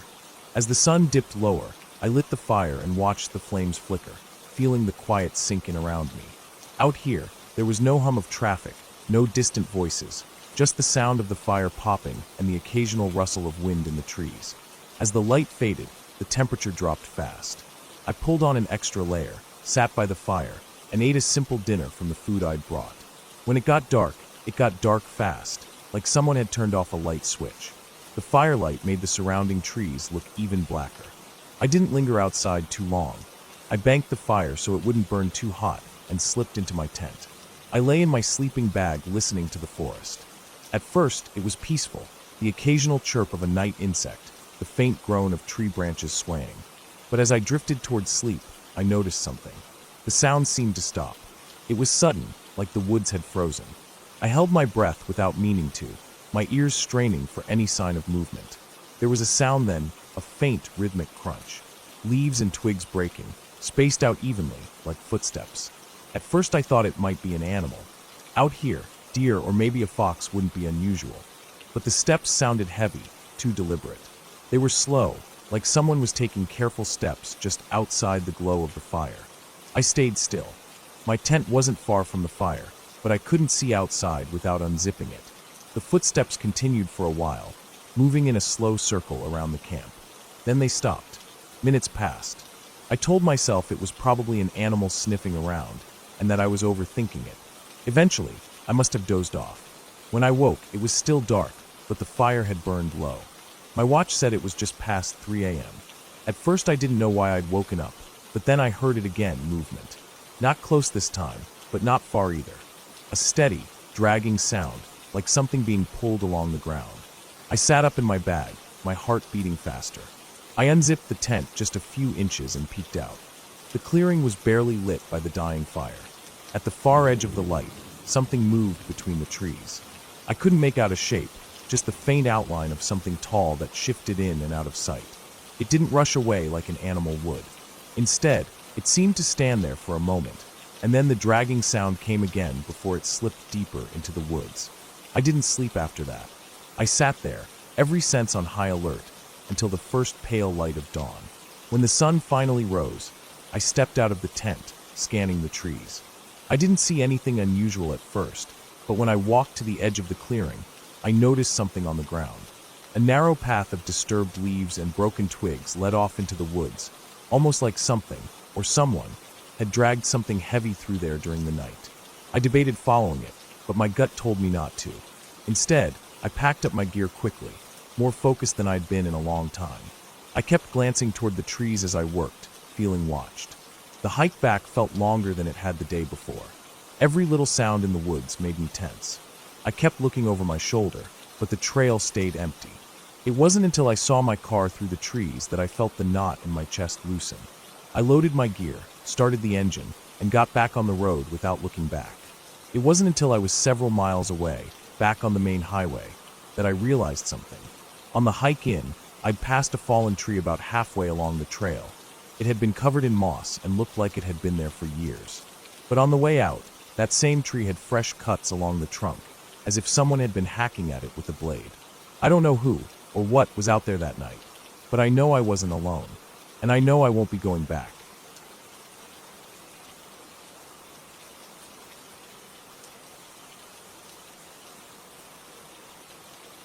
It started on a late summer afternoon, the kind where the air feels heavy and still, as if it's holding something back. I had decided to take a long walk in an area I didn't visit much, a stretch of open land that eventually led into a dense patch of woods. The place was far from town, with no houses in sight and only a narrow dirt road leading in. I had been there a few times before, but only during the day and never for more than an hour or two. It wasn't a place people visited often. There were no official trails, just faint paths left by deer or the occasional hiker who had wandered off the beaten track. The sun was beginning to sink lower, and I could feel the light starting to shift, that slow dimming that makes shadows stretch longer and colors turn muted. The dirt road crunched under my shoes until I left it behind and stepped into the grass, moving toward the tree line. The grass here grew tall and uneven, brushing against my legs, carrying the smell of dry earth and faint traces of wild plants. A warm breeze would occasionally move through, but mostly it was still, so still that each step I took felt louder than it should have been. I reached the edge of the woods and stepped inside. The change in temperature hit me immediately, cooler, with a faint dampness to the air. The ground was softer here, covered in old leaves, pine needles, and small twigs that cracked softly under my weight. The smell of the forest was strong, a mix of soil, old wood, and the faint scent of moss. The trees were close together, their branches weaving overhead to create a canopy that let in only thin streaks of light. I followed a faint path, nothing official, just a space where the undergrowth had been pressed down enough to walk through without pushing branches aside. The deeper I went, the quieter it became. The sounds of the open land behind me faded until all I could hear was my own movement, the occasional rustle of leaves high above, and once or twice the faint snap of a branch somewhere deeper in the woods. Each sound seemed sharper here, the silence around it making it stand out more. After maybe 20 minutes of walking, I reached a small clearing. The ground was uneven here, with patches of grass between bare spots of dirt. A fallen tree lay to one side, its bark stripped away in places, showing pale wood underneath. I paused there, breathing in the cool air and looking around. It was quiet, but not in the calm, peaceful way you might expect. It was a heavy quiet, the kind that made you feel watched even when you knew no one was there. I couldn't explain why, but I felt uneasy standing there, as if I had walked somewhere I shouldn't have. I turned back toward the path I had come from, ready to head out before it got too dark, but that was when I noticed something odd. The sound I made while walking, my own footsteps on the soft forest floor, seemed to have a slight delay. At first, I thought it was my imagination, but then I realized it wasn't. I would take a step, and almost a second later, I would hear another faint step from somewhere behind me. I stopped completely, and the forest was silent again. My eyes scanned the trees, searching for movement, but everything was still. I took another slow step forward, deliberately dragging my shoe a little, so I could hear it clearly. The sound came again, soft, muted, but definitely there, almost the same as mine, but not quite in sync. My heartbeat picked up. It could have been an animal, maybe a deer following the path, but the sound felt too precise, too much like someone stepping carefully. I tried to tell myself it was nothing, that maybe the sound was echoing off the trees in a strange way, but the unease in my stomach grew. I decided to walk faster, not quite running, but keeping a steady, quick pace back toward the edge of the woods. The faint following sound stayed with me. Each time I stepped, it came again a moment later, as though something was matching my path, but keeping a distance. I resisted the urge to look over my shoulder too often, worried that if I saw something, I wouldn't be able to keep my composure. My breaths grew sharper, and the cool air felt colder now, making the skin on my arms prickle. The path ahead began to look unfamiliar. I was sure I had followed the same way in, but now the trees seemed closer together, and the ground looked different, with more roots and uneven dips in the dirt. I slowed down just enough to check my surroundings, and that was when I heard it again, not just one step this time, but two close together, faster than before. They were closer. I turned my head quickly and caught a flicker of movement, a darker shape between the trees, just at the edge of where the light reached. I couldn't make out a person or an animal, only that something had been there and had moved out of sight the instant I turned. My chest tightened. The forest felt smaller now, pressing in from all sides. I pushed forward, not bothering to stay quiet anymore, letting my footsteps land heavy as I moved. My eyes scanned constantly, trying to pick up any movement ahead or to the sides. Every few seconds, I would hear it again, that faint but distinct sound of something stepping where I had just been, never too close, but never far enough to feel safe. Minutes passed like that, my sense of direction breaking down as I focused more on moving forward than on where exactly I was going. The light in the forest had dimmed further, and the air felt colder still. I could feel sweat at the back of my neck, mixing with the cool air to make me shiver. Then I saw it, the faint light between the trees ahead. It wasn't the open field I had entered from, but it looked like a break in the woods, somewhere I could get out of the dense cover. I moved faster, almost jogging now, my bag shifting slightly on my back with each step. The sounds behind me kept pace, never rushing, just following. When I reached the opening, I found myself at the edge of a steep drop. Below was a shallow ravine, its bottom filled with rocks and a narrow stream of water. The other side rose sharply, covered in more trees. There was no easy way down without risking a fall. My only option was to turn and find another path, but the thought of going back into the woods in that direction made my stomach turn. The following steps were gone now. The silence was thick, so complete it made my ears ring. I stood there for a few seconds, frozen, waiting for a sound, any sound. That was when I caught it again, just one step this time, off to my left, closer than before. My eyes locked on that direction, but nothing moved. I backed away slowly, my eyes fixed on the spot. My foot slipped slightly on loose dirt near the edge, sending a few small stones tumbling down into the ravine. The sound echoed faintly, then faded. I could feel my pulse in my neck. I turned sharply and started moving along the edge, looking for any sign of the original path out. After what felt like forever, I found a slope that led up and away from the ravine, the ground rising toward what I hoped was the edge of the forest. My legs burned as I climbed, and my breath came fast, but I didn't stop. The trees began to thin, and soon I could see the faint glow of open land beyond them. I pushed through the last of the branches and stepped into the tall grass again. I stopped there, looking back at the dark wall of trees. Nothing moved. No sound followed me out. The field was quiet except for the faint rustle of grass in the wind. My breathing slowed gradually, but my skin still felt tight, my senses sharpened as if expecting something to appear.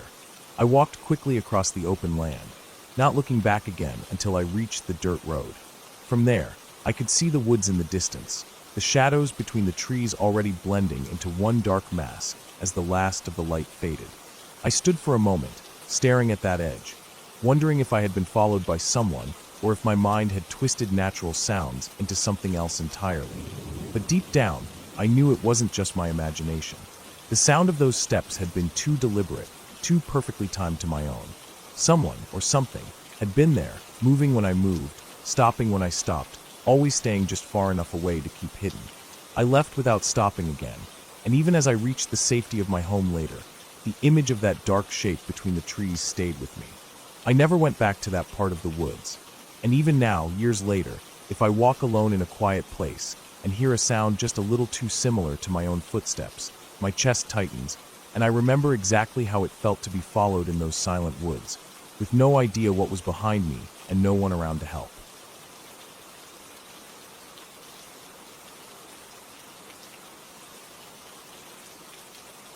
It started as just another drive, nothing special, nothing worth remembering. I had been on the road since early morning, heading toward a small town several hours away to deliver some documents for work. I decided to take a back road instead of sticking to the main highway, mostly because I wanted a change of scenery and I thought it would be quicker.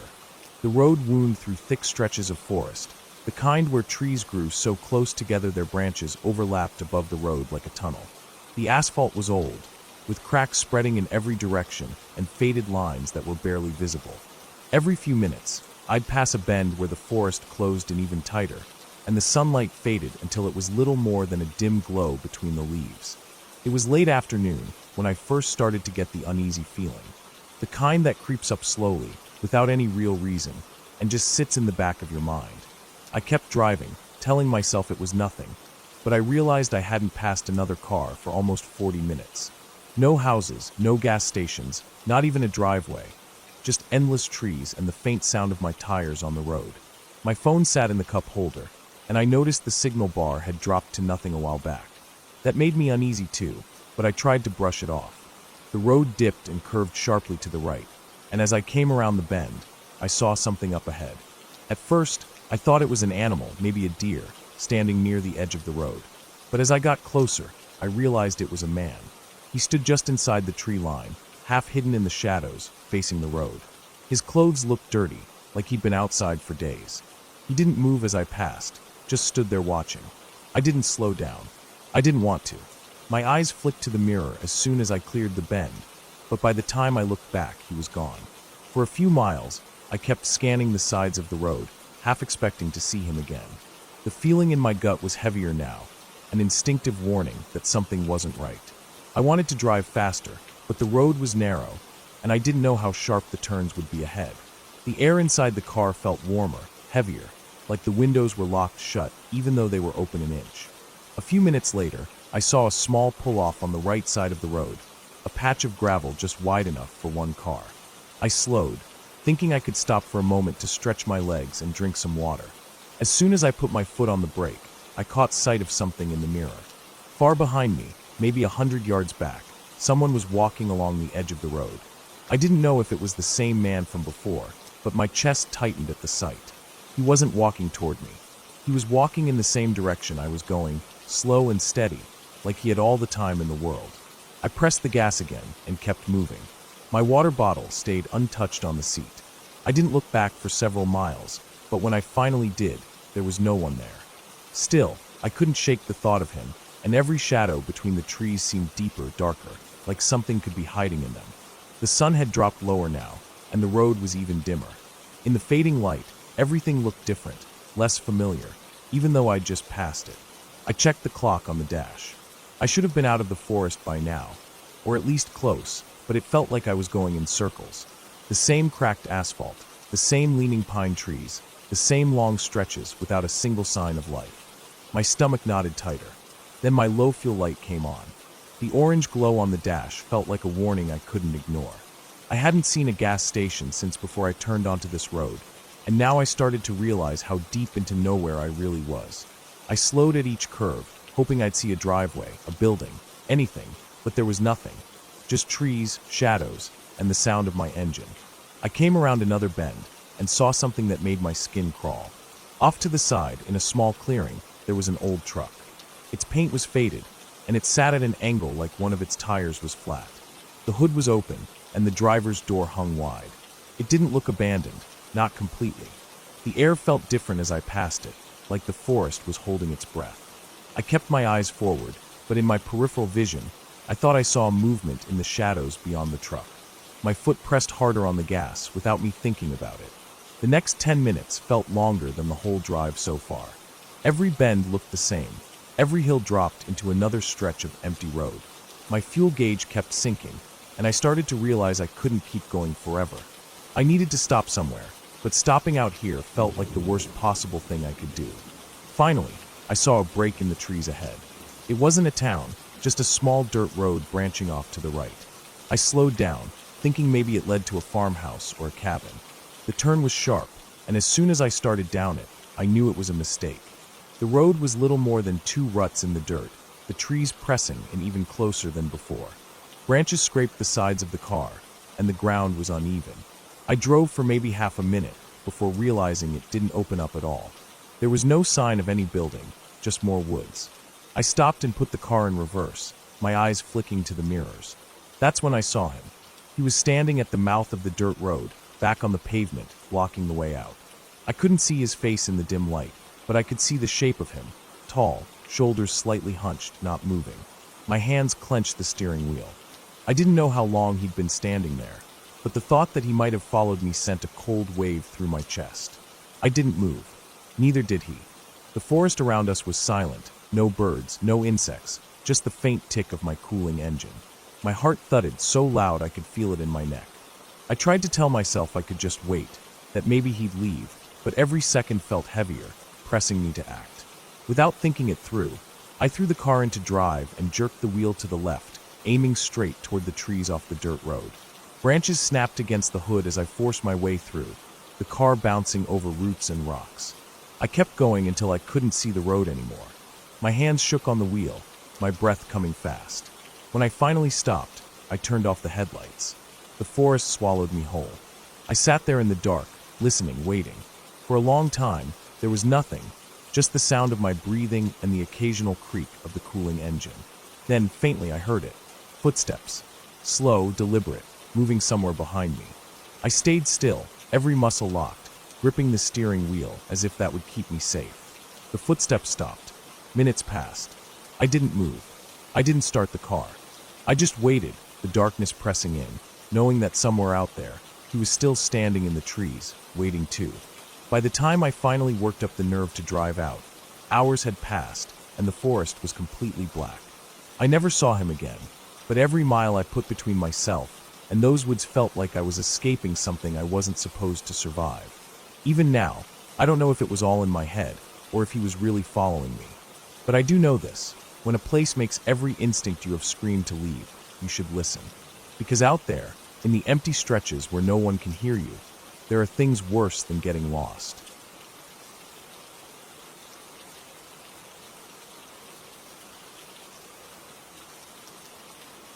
It started with a plan I didn't think much about.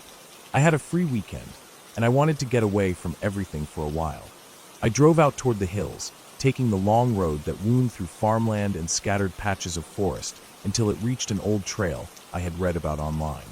The trail was hardly used anymore, but it was supposed to cut through a stretch of remote woodland and eventually open onto a clearing where you could camp. It wasn't an official campsite, so there'd be no one else around. Exactly what I wanted. I parked my car on a patch of dirt just off the road, where the trail began. The late afternoon light was golden, and the air was still. The place was quiet in a way that made you feel like you were far from anything human. I strapped on my pack, locked the car, and started walking. The trail was narrow, with tall grass brushing at my legs and branches hanging low enough that I had to duck under them. The woods thickened quickly, shutting out more and more of the light as I went. The first hour was calm. I walked at an easy pace, listening to my boots crunch over the dirt and small twigs. The trees were dense, but the trail was just visible enough to follow. I stopped once to take a sip of water and check my phone, but there was no signal. That didn't surprise me. I kept going, and after another 20 minutes, I reached the clearing I'd been heading for. It wasn't big, just a flat space surrounded by pines, with a patch of bare ground that looked perfect for a tent. I set up camp slowly, taking my time to find a spot where the ground wasn't too uneven. I unpacked my sleeping bag, laid out my gear, and gathered some dead branches for a small fire. As the sun dipped lower, I lit the fire and watched the flames flicker, feeling the quiet sink in around me. Out here, there was no hum of traffic, no distant voices, just the sound of the fire popping and the occasional rustle of wind in the trees. As the light faded, the temperature dropped fast. I pulled on an extra layer, sat by the fire, and ate a simple dinner from the food I'd brought. When it got dark fast, like someone had turned off a light switch. The firelight made the surrounding trees look even blacker. I didn't linger outside too long. I banked the fire so it wouldn't burn too hot and slipped into my tent. I lay in my sleeping bag listening to the forest. At first, it was peaceful, the occasional chirp of a night insect, the faint groan of tree branches swaying. But as I drifted towards sleep, I noticed something. The sound seemed to stop. It was sudden, like the woods had frozen. I held my breath without meaning to, my ears straining for any sign of movement. There was a sound then, a faint rhythmic crunch. Leaves and twigs breaking, spaced out evenly, like footsteps. At first I thought it might be an animal. Out here, deer or maybe a fox wouldn't be unusual. But the steps sounded heavy, too deliberate. They were slow, like someone was taking careful steps just outside the glow of the fire. I stayed still. My tent wasn't far from the fire, but I couldn't see outside without unzipping it. The footsteps continued for a while, moving in a slow circle around the camp. Then they stopped. Minutes passed. I told myself it was probably an animal sniffing around, and that I was overthinking it. Eventually, I must have dozed off. When I woke, it was still dark, but the fire had burned low. My watch said it was just past 3 a.m. At first I didn't know why I'd woken up, but then I heard it again, movement. Not close this time, but not far either. A steady, dragging sound, like something being pulled along the ground. I sat up in my bag, my heart beating faster. I unzipped the tent just a few inches and peeked out. The clearing was barely lit by the dying fire. At the far edge of the light, something moved between the trees. I couldn't make out a shape, just the faint outline of something tall that shifted in and out of sight. It didn't rush away like an animal would. Instead, it seemed to stand there for a moment, and then the dragging sound came again before it slipped deeper into the woods. I didn't sleep after that. I sat there, every sense on high alert, until the first pale light of dawn. When the sun finally rose, I stepped out of the tent, scanning the trees. I didn't see anything unusual at first, but when I walked to the edge of the clearing, I noticed something on the ground. A narrow path of disturbed leaves and broken twigs led off into the woods, almost like something, or someone, had dragged something heavy through there during the night. I debated following it, but my gut told me not to. Instead, I packed up my gear quickly, more focused than I'd been in a long time. I kept glancing toward the trees as I worked, feeling watched. The hike back felt longer than it had the day before. Every little sound in the woods made me tense. I kept looking over my shoulder, but the trail stayed empty. It wasn't until I saw my car through the trees that I felt the knot in my chest loosen. I loaded my gear, started the engine, and got back on the road without looking back. It wasn't until I was several miles away, back on the main highway, that I realized something. On the hike in, I'd passed a fallen tree about halfway along the trail. It had been covered in moss and looked like it had been there for years. But on the way out, that same tree had fresh cuts along the trunk, as if someone had been hacking at it with a blade. I don't know who or what was out there that night, but I know I wasn't alone, and I know I won't be going back.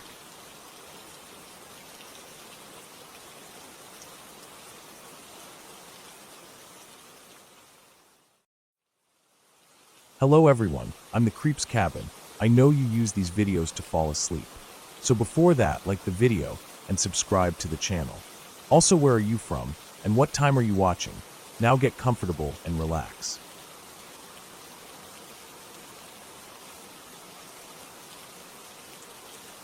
I remember the day started like any other. The sky was a dull gray, heavy with the promise of rain, and the air smelled sharp, like it was about to snap. I was out hiking alone, something I'd done many times before. There was a trail I wanted to explore deep into the woods, a place most people avoided because it was thick, tangled, and a little wild. I wanted to see what was beyond the parts everyone else stuck to find a quiet spot, away from people and noise. I set off early in the morning, the ground wet and soft under my boots. The path was narrow, barely a worn line through the trees, and branches brushed my jacket as I moved slowly. The forest was quiet, except for the occasional rustle of leaves or the distant call of a bird. I felt calm at first, breathing in the cool, damp air. The trees stood tall and close, their trunks slick with moss. The sky was overcast, so the light that filtered down was weak and muted, casting long, uneven shadows. As I walked deeper, the trail got harder to follow. Fallen leaves covered the ground thickly, and small bushes started to creep across the path. I had to duck under low branches and step over roots that twisted like thick snakes. The quiet settled in again, but it felt different now, heavier, almost like the forest was holding its breath. I didn't see another soul, which was exactly what I wanted. I carried a small pack with water, a flashlight, some snacks, and a first aid kit. My phone was in airplane mode to save battery, but still kept close, just in case. Even so, I knew the signal would probably cut out soon, like it always did in places like this. Around midday, the rain started, light at first, just a few drops. I pulled my hood up and kept moving, the trail growing steeper. The woods began to close in tighter, trees leaning over the path, their branches knotting together to form a thick canopy that blocked most of the sky. The air felt colder, damper, and the ground got muddier, sucking at my boots. I crossed a small creek by stepping carefully on some slick stones. The sound of the water running was loud in the stillness. For a moment, I stopped and listened. The forest was oddly silent except for the creek. No birds, no insects, nothing but the water's flow and the soft thud of my boots on mud. That's when I noticed the first thing that made me uneasy. Off the path, a few feet into the trees, there was something strange, a pile of sticks and branches arranged in a rough circle, like someone had been trying to build a shelter or a trap. It looked crude, unfinished, and out of place. I didn't want to get too close, so I kept my distance but studied it carefully. The thought crossed my mind that maybe someone else had been out here recently. Maybe hunters, campers, or people who lived off the grid. I didn't see any footprints clearly because the mud had started to cover everything, but the arrangement seemed deliberate. I felt a tingle in my neck, a warning I didn't want to ignore. I decided to push on.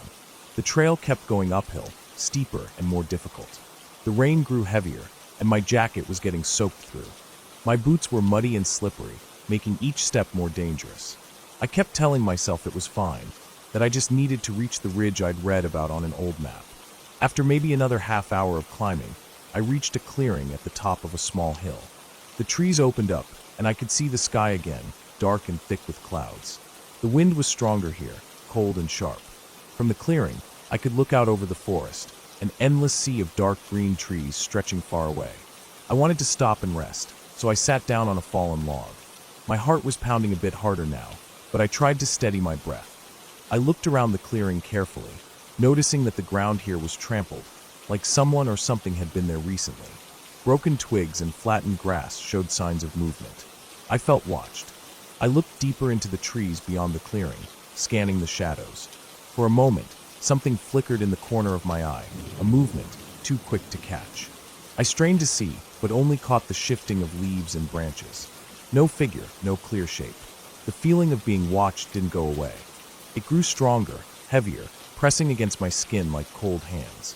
I got up quickly and started back down the trail, the rain now pouring hard enough to sting my face. The ground was slick and slippery, and I had to watch every step. On the way down, the forest seemed to change. The usual sounds of rain hitting leaves were drowned out by other noises. Soft cracking, rustling, something faint but steady. It was too slow to be wind, too rhythmic to be just animals. I kept moving, trying to tell myself it was nothing.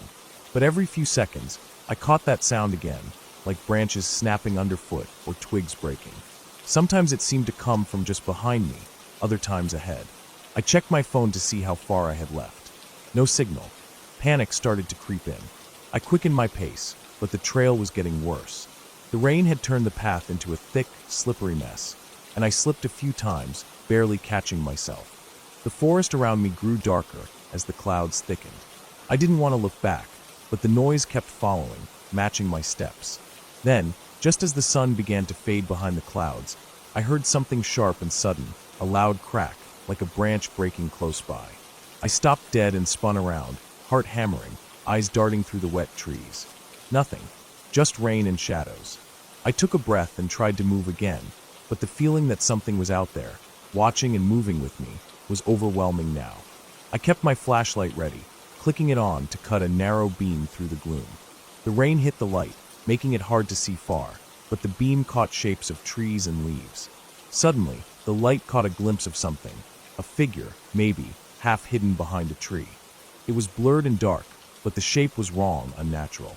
It didn't look like an animal I knew. It stood still for a second, then vanished. I swallowed hard, fighting to keep calm. There was no way to call for help. I was alone, miles from the trailhead. My boots slipped again on the muddy ground. The rain felt like it was soaking me through to the bone. I started running. The noise behind me exploded, branches snapping, heavy footsteps pounding on the wet earth, breaking twigs. Whatever it was fast, bigger than me. I could hear it closing the distance.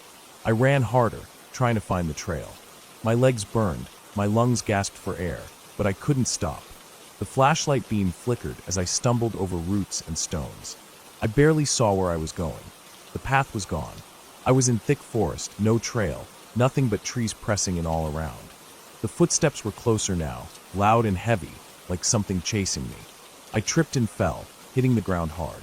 Mud covered my face, my hands scratched on wet bark and dirt. I scrambled up, terrified and desperate. The footsteps stopped. Complete silence. For a long, endless moment. Then a heavy breath, low and close. I didn't dare look. I ran again, blindly, crashing through the brush. The rain was a curtain in front of me. I heard nothing after that breath. No chasing, no footsteps. Just the pounding of my heart. Finally, after what felt like forever, the trees thinned. I burst through the edge of the forest into a small clearing, drenched and shivering. I looked back once. No sign of anything following. I stayed in that clearing, trembling, until the rain stopped. I waited until the sun started to peek through the clouds again before moving. Then, carefully, I found a nearby dirt road that led back to civilization. When I finally reached my car hours later, soaked, exhausted, and muddy, I locked the doors and sat in silence. I kept my eyes on the forest line, half expecting to see something watching me still. But there was nothing. That day changed something inside me. I never went back to that forest. I don't know what I saw or what followed me, but I know one thing. Some places aren't meant to be explored alone. The silence, the dark shapes, the footsteps, they are warnings. And ignoring them could cost you everything. I still think about it often. The feeling of being hunted, the cold breath close behind me, the rain blurring everything.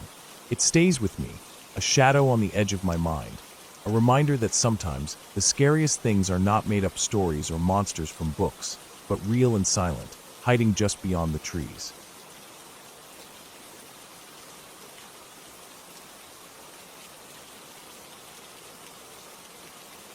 I woke up earlier than usual that morning, though I had no reason to be awake yet.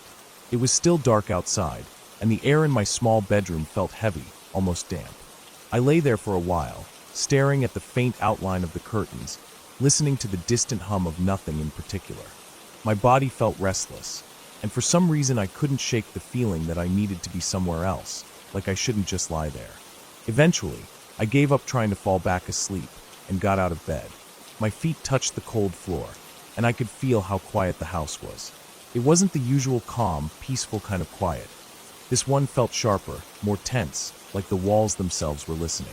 By the time I finished making a quick breakfast, the sun was just starting to show. Pale light crept across the kitchen counter, touching the edge of my coffee cup. I had the whole day to myself, and instead of sitting around, I decided I'd head out for a walk. There's a trail about a mile from my place that cuts through some woods, and though it's not exactly famous, I've walked it plenty of times. It's quiet, you hardly ever see anyone else, and it winds deep enough into the trees that it feels like another world. I dressed light, grabbed my jacket, and slipped on my old hiking boots. Outside, the air was cold enough to pinch the tip of my nose, but the kind that wakes you up, not the kind that makes you miserable. The street was empty as I walked toward the trail entrance. The only sound was my footsteps against the sidewalk and the occasional rustle of wind brushing through the leaves above.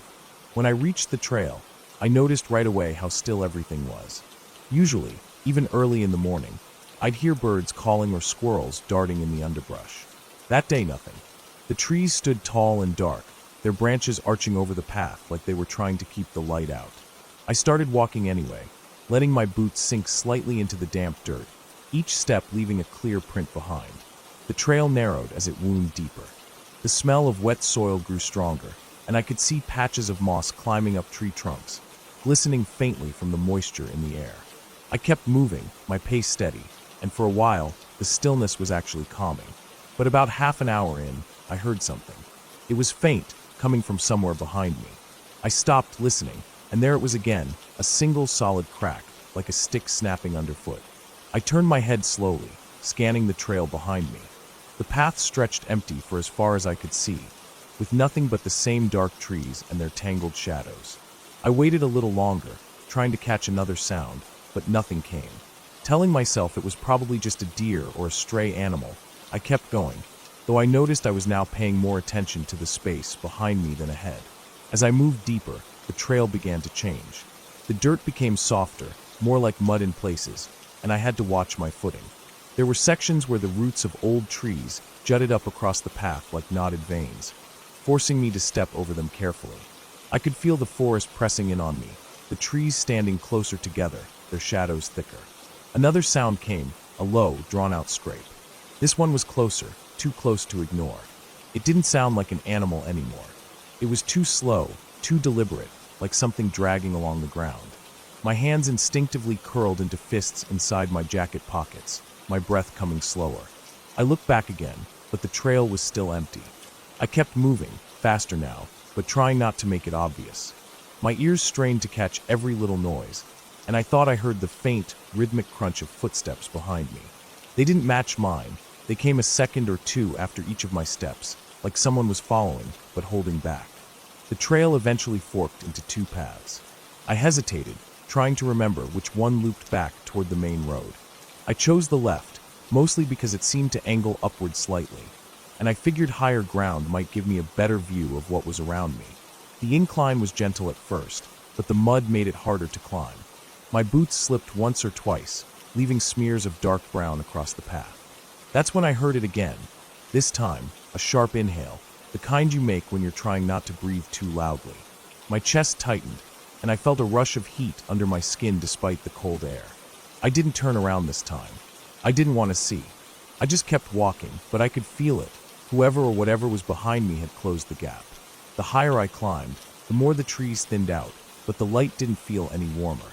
The sky above was pale and flat, offering no comfort. I could feel sweat starting to gather at the back of my neck, and my legs were beginning to ache. I tried to keep my steps steady, but the urge to break into a full sprint was growing. I reached a curve in the path, where it bent sharply around a cluster of rocks and fallen logs. As I rounded it, I glanced back quickly, and for the briefest second, I thought I saw movement, a shadow shifting between two tree trunks, too tall to be an animal. My stomach dropped. I picked up the pace, breathing harder now, my eyes flicking from the trail ahead to the ground at my feet. I knew I couldn't keep this up forever. My legs were already burning. The path began to dip, and I realized I was heading downhill toward a small clearing. From here, I could see the faint shimmer of water through the trees, a creek I'd crossed before on past hikes. The creek meant I was still far from the trailhead. If I stayed on the path, I'd have another 20 minutes before reaching the road. That was too long. I decided to cut through the forest directly, hoping to shorten the distance. I stepped off the trail, pushing past low branches and crunching over dead leaves. The ground here was uneven, littered with rocks hidden under thick patches of moss. Moving off trail was slower, but I kept going, glancing over my shoulder every few steps. The forest seemed denser here, and the air was heavier. My breath sounded too loud, each one puffing out in small clouds in front of me. Then I heard it again, the dragging sound, louder this time, followed by a steady crunch of footsteps. I crouched low behind a fallen tree, my back pressed to the damp bark. I stayed completely still, straining to hear. The footsteps stopped. I could hear only my heartbeat thudding in my ears and the faint trickle of the creek somewhere ahead. My legs ached from crouching, but I didn't move. After what felt like forever, I slowly rose, keeping my head low, and started toward the creek. My boots sank into the soft earth near the water's edge, and I could smell the cold, mineral scent of it. I followed the creek upstream, hoping it would lead me closer to the road. The further I went, the more the sound of the water masked any other noise. But that also meant I couldn't hear if anything was behind me anymore. I risked a glance back and saw nothing, but the unease didn't leave me. My shoulders were tight, and every muscle in my body was on edge. After several minutes, I spotted a break in the trees ahead, where the creek curved sharply. Beyond it, I could see the faint glint of metal, maybe a guardrail along the road. Relief flooded me, but I didn't let myself slow down. I pushed through the last stretch, my boots splashing in the shallow water, until I reached the edge of the trees. The road was right there, empty and silent. I stepped out from the forest, my chest heaving, and turned to look back one last time. The trees stood perfectly still, their shadows deep and unbroken. But I knew.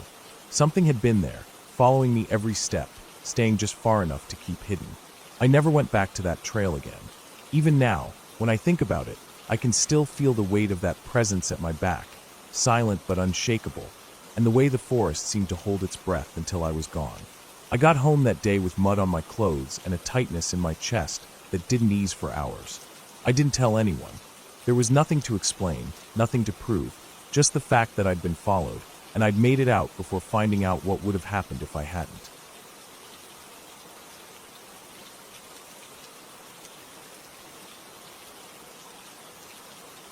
It started as just another day, nothing out of the ordinary, the kind of day where you never think you'll remember the details. I had been invited to help a friend clear some brush on a piece of rural property he'd recently bought, miles away from the nearest town. The land stretched for acres, a mix of open fields, overgrown trails, and patches of dense woodland. I had been out there once before during the day, but only near the main path. This time, the work would take us deeper in. We spent most of the morning cutting away tangled vines, hauling branches, and stacking piles of deadwood. The sky was clear, and the air felt warm but not oppressive. By the time late afternoon came, my friend had to leave for a family errand, but I stayed behind to finish stacking a final section of cut logs. I wasn't worried. I had my phone, some water, and the trail back to the truck was straightforward enough, or so I thought.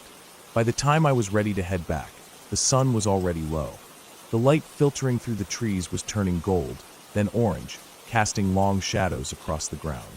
The air grew cooler, and I felt that subtle shift that always comes before night settles in, the kind where the forest seems to quiet, as though it's holding its breath.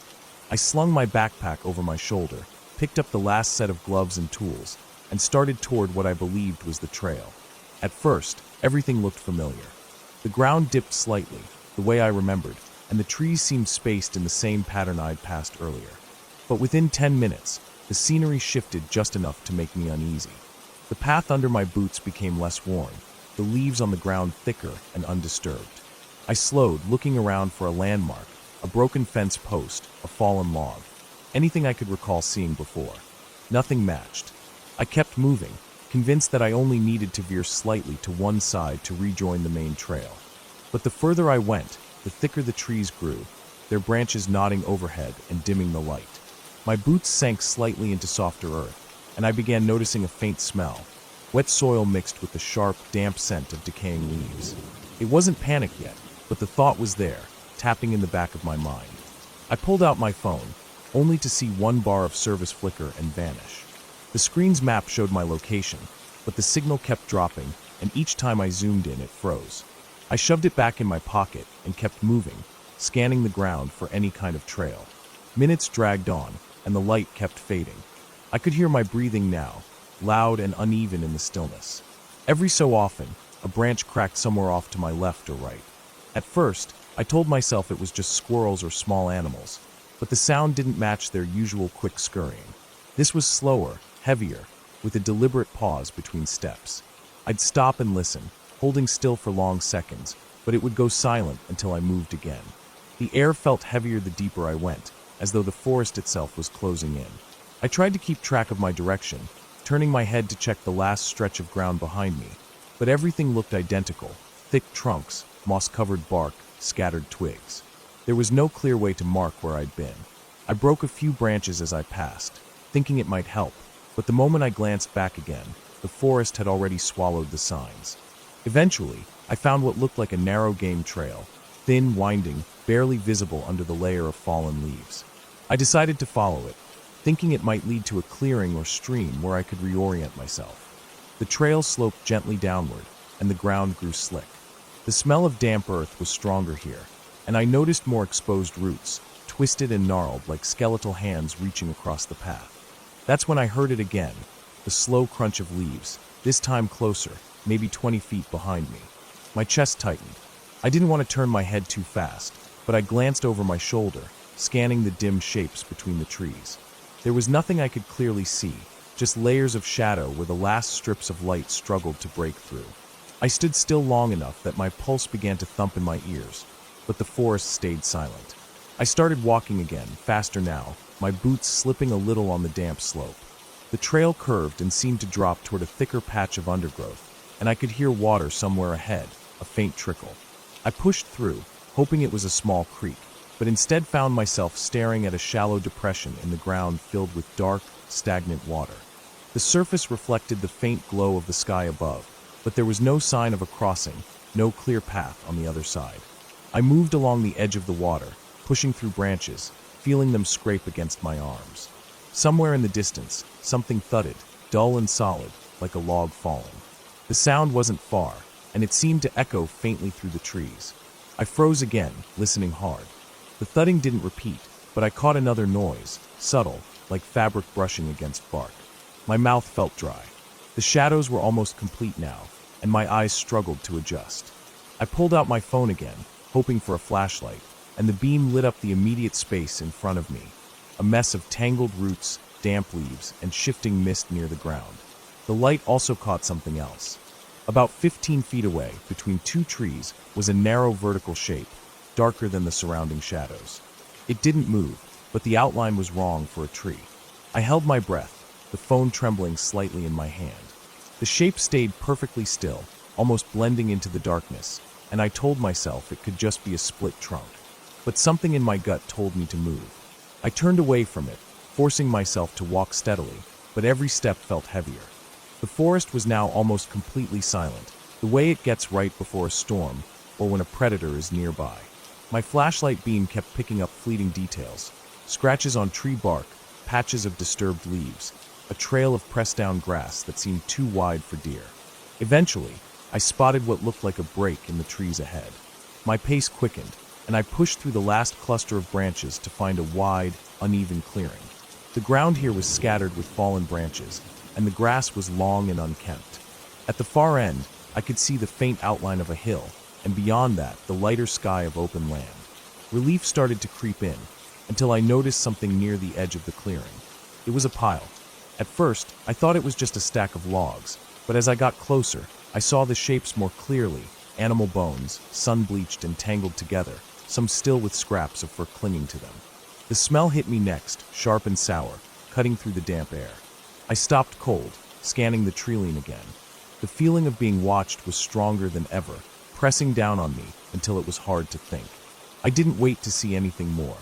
I skirted the clearing, keeping low, and aimed for the open sky beyond the hill. My legs burned, but I forced myself up the slope, my flashlight beam bouncing wildly over the uneven ground. When I finally crested the hill, the trees broke, and I saw the faint outline of the dirt road leading back toward where I'd parked. I didn't stop to look behind me. I just kept going, boots crunching on gravel until the shape of my truck came into view. Only when I was inside, doors locked, and engine running did I allow myself to breathe normally again. I glanced once at the tree line in the distance. It was completely still, dark and silent. I drove away without looking back, but the image of that shadow in the trees stayed with me. I don't know if it was a person, an animal, or something else entirely, but I know this. Whatever it was had been there for a while, following just far enough to stay out of sight, and I had no doubt it knew the forest far better than I ever would.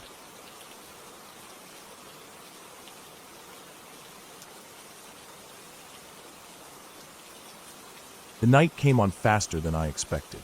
I was out there alone, deep in the woods, far from any kind of trail or sign of civilization. I had set out earlier that afternoon, planning just a short hike to clear my head and enjoy some quiet. The sun was warm and the sky was clear, a perfect day for being outside. I left my phone off and my pack light, just a small bottle of water, some granola bars, a flashlight, and a pocket knife I carried out of habit.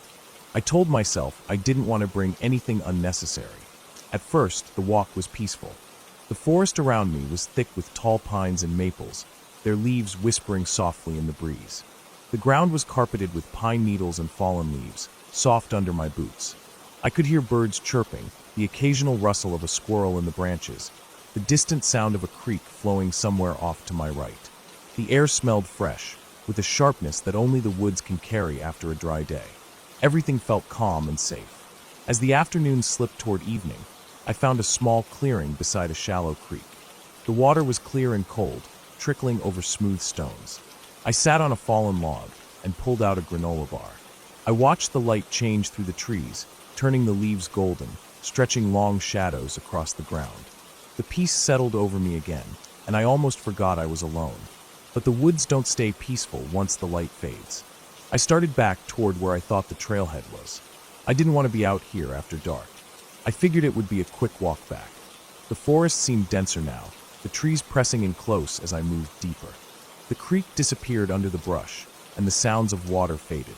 The sun was dipping low, and soon the sky darkened, bleeding from gold into red, then purple. I switched on my flashlight. The beam cut a narrow circle of yellow light through the dark woods, but beyond that everything was black. The flashlight didn't make me feel safer. It made me realize how deep in the shadows I was, how easily something could be lurking just outside the reach of the light. I tried to keep my breathing steady, my footsteps quiet on the leaf-covered ground. Every snap of a twig underfoot or rustle in the bushes made my heart jump. My mind played tricks on me, imagining eyes watching from the dark or something moving just beyond the trees. I told myself it was just nerves, just my imagination. After a while, the trail seemed to vanish. I could no longer tell where I was heading. I stopped and looked around, shining the flashlight in every direction. The forest was a wall of trunks and branches, tangled roots and fallen logs.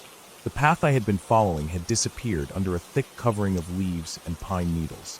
I tried to retrace my steps, but nothing looked familiar. My heart sank. I realized I was lost. The temperature dropped quickly. The cold settled in my bones as I kept moving, trying to find something, a trail, a clearing, any sign of the way out. The flashlight battery was getting weak. The beam flickered now and then, forcing me to shake it or press the button repeatedly. Each time it dimmed, the darkness seemed to stretch closer. Then I heard it, a low noise, almost like a whisper. It wasn't wind. It wasn't an animal. It was something soft and steady, moving through the underbrush nearby. I stopped. The sound stopped. I held my breath, straining to listen. Then it started again, a slow crunch of dry leaves and twigs coming closer. I didn't want to turn around, but I couldn't move forward either. The sound was definitely approaching, slow and steady, like someone or something following me. I fumbled for my pocket knife, gripping it tightly. My hands were trembling. The crunching grew louder. Then suddenly it stopped. I stood frozen. The silence around me was heavy and thick, as if the woods themselves were holding their breath. I tried to calm my racing heart, telling myself to stay calm, to think clearly. I scanned the edges of the flashlight's beam, searching for any movement. Then I saw it, a shape tall and dark, just beyond the reach of my light. It was standing still, barely moving, watching me. My breath caught in my throat. I took a step back, the flashlight shaking in my hand. The figure didn't move. My mind screamed at me to run, but my legs felt rooted to the spot. I tried to steady the light again and saw more clearly. The shape was too tall to be a deer or any animal I knew. It was standing upright, and it didn't have the shapes or features of a human. But it wasn't a ghost or monster. There was nothing supernatural here. Just something unknown and terrifying because it shouldn't be here. Then I remembered the stories I'd heard about people getting lost and never coming out of these woods. How sometimes others come looking, but they don't find the missing. How the forest can swallow you whole, leaving no trace. I felt the cold seep deeper into me, mixing with a raw, growing fear. The figure began to move, slow and deliberate, stepping toward me through the dark. I could see the faint outline of its limbs, the way it bent slightly, almost like it was hiding, stalking. My flashlight flickered and died. I was plunged into complete darkness. Panic surged. I ran. Branches slapped my face and arms, roots threatened to trip me, but I didn't care. I just ran blindly, trying to get away, to find the path back. My breath was ragged and loud in my ears. I stumbled over a root and fell hard, scraping my hands and knees on the dirt and rocks. I forced myself up and kept going, guided only by the faint glow of the night sky through the canopy. The shape was behind me, I could feel it. I didn't look back. Then out of nowhere, I crashed through a thick wall of bushes and hit a slope. I slid down a short embankment and landed on a flat, open space. The moon was bright here, illuminating a small clearing. I collapsed, gasping, my heart pounding in my chest. There was no sign of the figure. I stayed there, shivering, listening. The forest was quiet again, except for the usual night sounds. The hoot of an owl, the rustle of small animals in the underbrush. The fear was still there, tight and heavy, but the worst seemed to have passed. After what felt like hours, I gathered my strength. I looked around the clearing and noticed a faint dirt road cutting through the trees, just a few feet beyond the edge of the clearing. It was narrow and barely visible, but it was there. I stood and took a careful step onto the road. The ground underfoot was hard-packed dirt, not the soft, leaf-strewn forest floor. I moved cautiously but steadily, following the road as it wound through the trees. The forest seemed less hostile now, less threatening. I told myself I wasn't imagining things, that what I had seen wasn't some creature or demon. It was probably just someone or something lost too, maybe a hunter or a drifter. But the fear stayed with me, gnawing at my skin. I walked the road for a long time, the moonlight guiding my steps. Eventually, I heard the distant sound of a car engine. Relief washed over me. I hurried toward the noise and soon found a small gravel parking area with an old pickup truck parked there. The driver was nowhere in sight, but the keys were in the ignition. I sat inside, shivering and exhausted. I started the engine and let it run, my eyes darting around the parking lot and the tree line. After a few minutes, I spotted a pair of headlights coming down the road. The truck rolled to a stop beside me. A man stepped out, looking concerned when he saw me. I was too tired and shaken to explain much, just nodded and pointed back toward the woods. He gave me some water and helped me call for help. I waited there for what felt like forever until someone came to get me. That night, as I lay in a warm bed, safe and far away from the forest, I thought about what happened. I realized how easily the woods could swallow someone whole, how quickly peace can turn into fear. The figure I saw might have been real, or maybe my mind twisted what little I could see. But the feeling, the weight of being hunted, lost, and alone, was all too real. The next morning, I returned with a search team to mark the trail and find where I had lost my way. They told me the forest around there was known for getting thick and confusing, especially after storms when trails get washed out. They also warned me about people who wander off, some not coming back. I never went back alone after that, and I made sure to carry a GPS and extra supplies whenever I went hiking. Sometimes, when I'm lying in bed, I still remember that night. The cold air, the the shape in the dark, the sound of footsteps behind me. It reminds me how quickly nature can turn from peaceful to dangerous, and how small we really are when the forest closes in. That night didn't have a neat, happy ending. It was messy and frightening, but it ended with me alive, and that's what matters. The woods aren't full of monsters or ghosts, just the quiet, patient wild. And sometimes that's scary enough.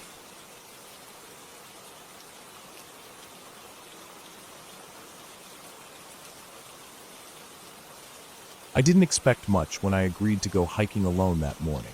It was just supposed to be a simple day trip, a break from the noise of the city, some fresh air, a chance to clear my head. I had my backpack, enough water and snacks for the day, a basic first aid kit, and a map of the trails. Nothing fancy. The weather was clear, a little chilly but comfortable under the early sun. I parked my car at the trailhead just after 8 a.m., took a deep breath of the pine-scented air, and set off. The trail was mostly dirt, winding through thick forest with occasional patches of open meadow. The ground was damp in spots from recent rain, but the path was firm enough. I felt good, steady. I kept an even pace, enjoying the quiet around me, only the rustle of leaves and distant bird calls breaking the silence. No one else was around, which I liked. Sometimes, you need to be alone with your thoughts. The first few miles went by without incident. I stopped once to take a drink and eat a granola bar. The sun climbed higher, filtering down through the branches and warming the forest floor. The trail started to climb gently, leading me toward a ridge that offered views of the valley below. I looked forward to that, the kind of sight that makes the climb worth it. As I neared the ridge, I noticed something odd. A faint trail splitting off to the right, narrower and less worn, heading deeper into the woods. It wasn't marked on my map. I hesitated, but then shook it off. I had my map. I'd stick to the main trail. Still, curiosity nagged at me. At the ridge, I stopped to catch my breath and look out. The valley stretched wide, a patchwork of fields and forest, the river winding silver in the distance. The view was stunning. I pulled out my phone to snap a photo. Then I saw it, something moving on the far side of the ridge, a figure. At first, I thought it was a hiker, but as it moved, it felt strange. The figure was hunched, walking oddly, not like a person. My skin prickled. I scanned the area, but no one else was visible. The figure disappeared behind a tree. I shook my head, telling myself I was imagining things. Maybe a deer or some other animal. I turned back to the trail. That's when I realized my phone battery was dead. I hadn't checked it after taking that first photo. No signal either. Just the forest and me. I decided to continue along the ridge. The trail became steeper, the trees thicker. The air smelled fresher here, cooler. I felt the thrill of being so far from civilization, but also a small knot of unease. I reached a small clearing near the top, where a fallen log lay across the path. As I stepped over it, I heard something, a sharp crack from deeper in the woods. It wasn't the sound of branches breaking underfoot, more like a heavy thud. I froze, listening. Nothing else. I told myself it was just an animal, probably a deer or something bigger. Still, I was careful to keep moving. The trail looped around the ridge and began to descend into a denser section of forest. That's when things started to feel wrong. The path became less clear. The underbrush thickened, thorny branches scraping my arms and legs. I had to watch my step more closely. The daylight was fading faster than I expected, even though it was only mid-afternoon. I stopped to drink from my water bottle. The silence was too thick now. No birds singing, no wind stirring the leaves. Even my breathing sounded loud. I felt exposed and small in the middle of all those towering trees. Suddenly, I heard it again, a low, rhythmic thumping coming from behind me. At first, I thought it was my heartbeat, but it wasn't steady. It sounded like footsteps, heavy and slow, but I couldn't tell how far away. I picked up my pace. The trail wasn't straight anymore, curving and dipping, twisting around thick roots and moss-covered rocks. My boots slipped on wet leaves. I glanced back. Nothing. Just shadows between the trees. The thumping stopped. I slowed down, chest tight, trying to calm my nerves. Maybe I was just scaring myself. Maybe it was a branch falling or some animal moving far away. I told myself to focus. Then I tripped on a root and landed hard on my right knee. Pain shot through my leg, sharp and burning. I cursed softly, careful not to make too much noise. I sat still for a moment, feeling the sting, then wiped the dirt and leaves off my pants. I knew I should check for injury, but I was more worried about what might be behind me. I listened again. Silence. I got up slowly and tested my weight on my leg. It hurt, but I could walk. Good enough. I kept moving, slower now. The trail curved sharply, and the trees thinned a bit, revealing a faint light up ahead, maybe the end of the trail or an opening. Relieved, I headed toward it. As I stepped into the light, I found myself at the edge of a small clearing, maybe 20 feet across. The ground was muddy and uneven, scattered with broken branches and flattened grass. Then I saw the footprints. They were large, deep impressions in the mud, bigger than any bear or deer tracks I'd seen. They led into the woods from the opposite side and disappeared between the trees where the shadows were thickest. My heart hammered in my chest. These weren't animal tracks I recognized. They were too big, too heavy. I swallowed hard and took a step back, but my foot slipped in the mud and I almost fell again. The air felt colder, heavier. I glanced around, trying to find a way out, but the path back was blocked by fallen branches and thick bushes that hadn't been there before. Panic surged. I started moving faster, looking for another route. The forest was dense, tangled with vines and trees packed close together. The light faded, leaving me in near darkness. I stopped to catch my breath and pulled out my flashlight, but the batteries were dead. I cursed again. No phone, no light, and no way to find my way. I remembered the tracks and thought maybe whoever, or whatever, made them might still be nearby. I listened. The forest was quiet again. Too quiet. I took a deep breath, trying to steady myself, and moved forward blindly. I stumbled through the undergrowth, branches scraping my face and hands. My clothes were torn and muddy. Suddenly, I heard it, a deep, heavy breathing right behind me. I froze. The sound was close, slow, and labored. I turned quickly, but saw nothing except thick trees and shadow. The breathing stopped. I stood still, heart pounding, trying to decide what to do. I decided to climb a tree, any tree, to get a better view and maybe stay safe for a while. I found a sturdy pine with low branches and started climbing. My leg ached, but I pushed up, pulling myself higher until I was about 10 feet off the ground. From here, I could see a bit better. The moon had risen, casting pale light through the canopy. I spotted the trail leading back toward the ridge, but it was far and winding. I could hear twigs snapping below. Then I saw it, a large figure moving slowly among the trees. It wasn't running, just walking with heavy steps. It stopped and looked up at me. I could see the shape clearly now. Huge shoulders, thick arms, but not quite human. The way it moved was awkward, lumbering, almost animalistic. Fear gripped me. I was trapped up here with no way down that felt safe. The figure stayed below for what felt like an hour, pacing and sniffing the air. I didn't dare move or make a sound. Eventually, it started to move away, disappearing into the shadows. I waited another long time before climbing down slowly. My leg was stiff, but I managed. I took the trail back toward the ridge, careful and quiet, my senses on edge. The forest seemed different now, darker, colder. I walked for what felt like miles, the trail getting steeper as I climbed back. At last, I reached the top and saw the parking lot far below, lights from cars and buildings shining faintly. I ran down the last stretch, my breath ragged, my legs screaming with every step. When I finally got to my car, I slammed the door shut and locked it. I sat inside, shaking, my mind racing. I thought about what I'd seen and heard, the footprints, the breathing, the figure.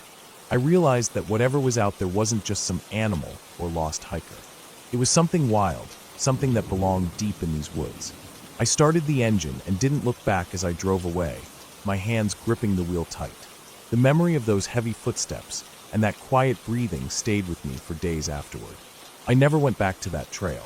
Some places are better left alone.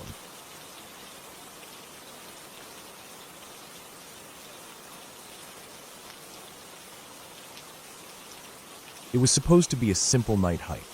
I had planned it for weeks, a way to clear my head and get some fresh air after a long stretch of stressful work. The trail I chose was remote but well known, a narrow dirt path that wound through thick woods, following a slow river for a few miles before ending at a small clearing with a view of the valley below. I packed a small backpack with water, a flashlight, a map, and a pocket knife. My phone was fully charged, but I knew signal would probably be spotty, if any at all. The afternoon was clear and warm when I set off, the sun hanging low but still bright enough to push back most of the shadows. The woods were alive with sounds, birds calling to each other, the rustle of small animals in the underbrush, the occasional snap of a twig underfoot. The air smelled of pine and damp earth, and the steady rhythm of my footsteps felt almost meditative as I moved deeper into the forest. At first, the trail was easy to follow. The dirt path was worn, with roots and stones poking through here and there, but nothing too difficult. I kept a steady pace, enjoying the quiet and the solitude. The occasional passing breeze stirred the leaves, and sunlight filtered through the canopy in long, golden beams. The river ran parallel to the path, its gentle babble adding a peaceful soundtrack. After about an hour, I reached the part of the trail where it narrowed, and the trees grew closer together. The light dimmed under the thick canopy, and the air turned cooler and heavier. I could feel the trail getting steeper as I climbed alongside the riverbank. At one point, I stepped on a patch of loose gravel and nearly slipped, catching myself on a nearby branch. The sudden scare made my heart race for a moment, but I laughed it off, telling myself to be more careful. I kept moving, the forest growing quieter now, as if the animals sensed the coming night. The birds had stopped singing, replaced by the faint croak of frogs near the water's edge. I glanced at my watch, about 30 minutes until sunset. The shadows were growing long and sharp. When the sun finally dipped below the horizon, I turned on my flashlight. The beam cut through the darkening woods in a narrow cone, illuminating the path ahead. The quiet around me felt almost too quiet. I could hear my own breathing, shallow and steady. The sound of my footsteps was sharp and loud on the dry leaves. I reached the clearing I had aimed for just as the last light faded from the sky. It opened out onto a wide overlook of the valley, the distant lights of a small town twinkling below like stars caught in the earth. The night air was crisp and smelled of pine and moss. I took a moment to sit on a fallen log and rest, feeling the tension in my legs ease. The peacefulness didn't last long. From somewhere in the woods behind me, I heard a noise. It was faint at first, a soft crunch of leaves, like someone stepping carefully but quickly. My head snapped up, shining my flashlight into the trees, but there was nothing there. Just the dark trunks and shadowed undergrowth. I told myself it was probably a deer or some other animal. It was normal to hear wildlife at night in the forest. Still, the noise came again, louder and closer, another crunch, this time accompanied by a faint rustling sound. My stomach tightened. I considered turning back, but I decided to sit still for a moment, trying to listen carefully. The noises stopped. Dead silence. No wind, no animals, no distant water sounds, just silence.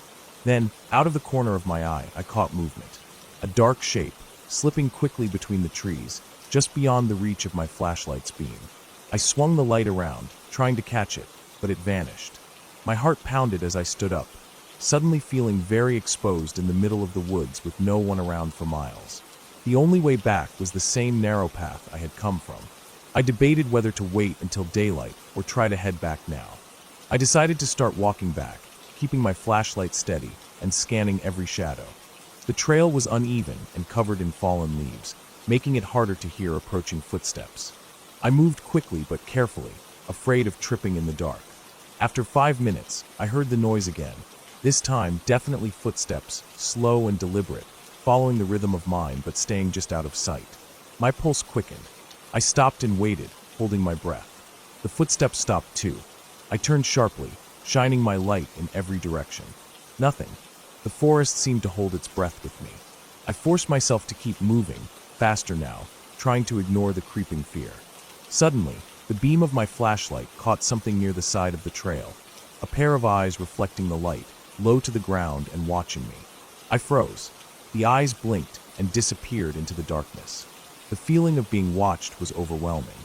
I clenched my fists and pushed onward, trying not to look back.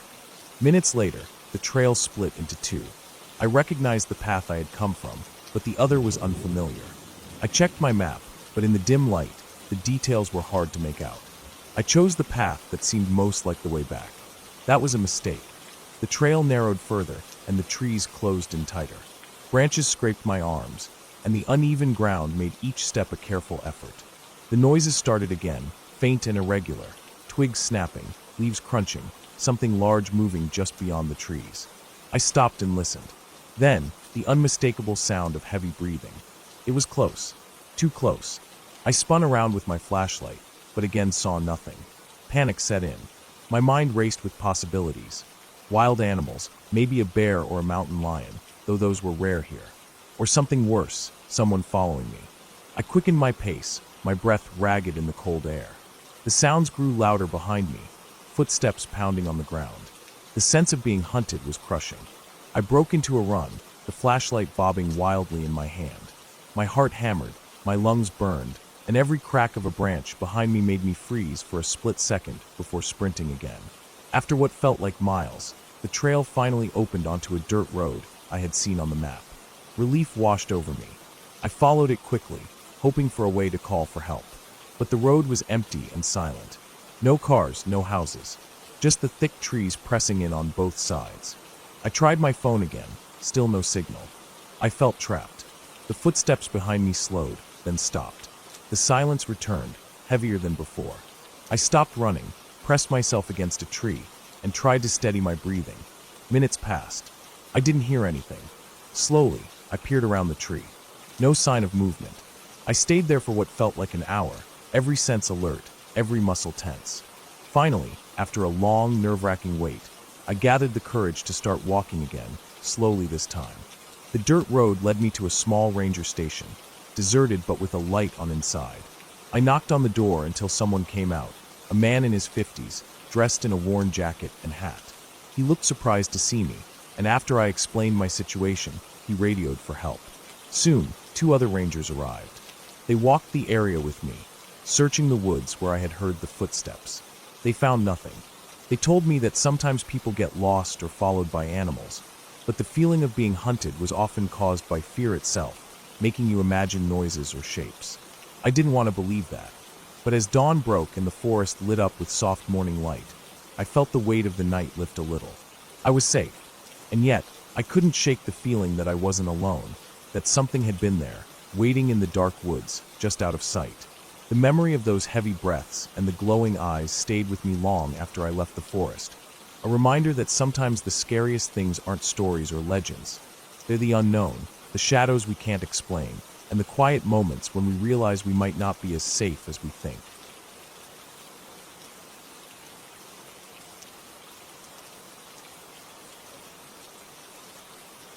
I remember that day clearly, every detail carved into my mind like it happened yesterday. It started as a normal hiking trip, the kind I had done many times before. I was alone, wanting to clear my head, get away from the noise of everyday life. The forest I chose was dense and old, full of tall pines and thick underbrush, stretching for miles with few paths. It was one of those places that felt untouched, quiet except for the sounds of nature. The sky was clear, and the sun was high, filtering through the leaves and casting moving patches of light on the forest floor. I had planned to hike a trail I hadn't explored before, one I had read about online, but never actually walked. It was supposed to be challenging and remote, and I liked the idea of being completely alone out there. I packed my backpack carefully, water, snacks, a map, compass, flashlight, first aid kit, and a small pocket knife. I also had my phone, though I knew the signal would probably disappear quickly once I was deep in the woods. The first few hours went as expected. The trail was narrow and uneven, winding up and down hills, crossing over roots and small streams. The air smelled fresh, piney, and earthy. I felt calm and focused, enjoying the rhythm of my steps and the crunch of leaves beneath my boots. Birds flitted in the trees above, and every now and then I caught glimpses of squirrels or rabbits darting away. At some point, the trail became less clear. The markers on trees were sparse, faded, or missing. I paused often, checking my map and compass, trying to stay on course. I knew I should have turned back or retraced my steps, but something pushed me forward. Curiosity, stubbornness, maybe a little overconfidence. The forest seemed thicker here, shadows deeper even though the sun was still out. The sounds of animals had quieted too. There was no wind, no rustling leaves, no bird songs. It felt like the forest was holding its breath. About halfway through the afternoon, I realized I had been walking for longer than I planned and hadn't seen any other people. No footprints, no signs of other hikers, no distant voices. I thought maybe the trail ended or got lost, so I checked my compass again. I was supposed to head northwest, but now the path looked more like a narrow animal trail, barely wide enough for one person, twisting in all directions. The trees were thicker, branches tangled, and the ground damp and soft. I stopped to drink some water and eat a snack. The silence was almost overwhelming. My own breathing sounded loud in my ears. I tried to shake off the uneasy feeling creeping up my spine. I told myself it was just my imagination and that I was fine, but I couldn't deny that something felt off. The forest no longer seemed welcoming. It felt closed in dark, watching. After finishing my snack, I pushed forward, following what looked like the most worn path, hoping it would lead me back to the main trail. Minutes passed. I felt a sudden cold rush despite the warm air. I looked around carefully, trying to spot any movement, any sign of life. Nothing.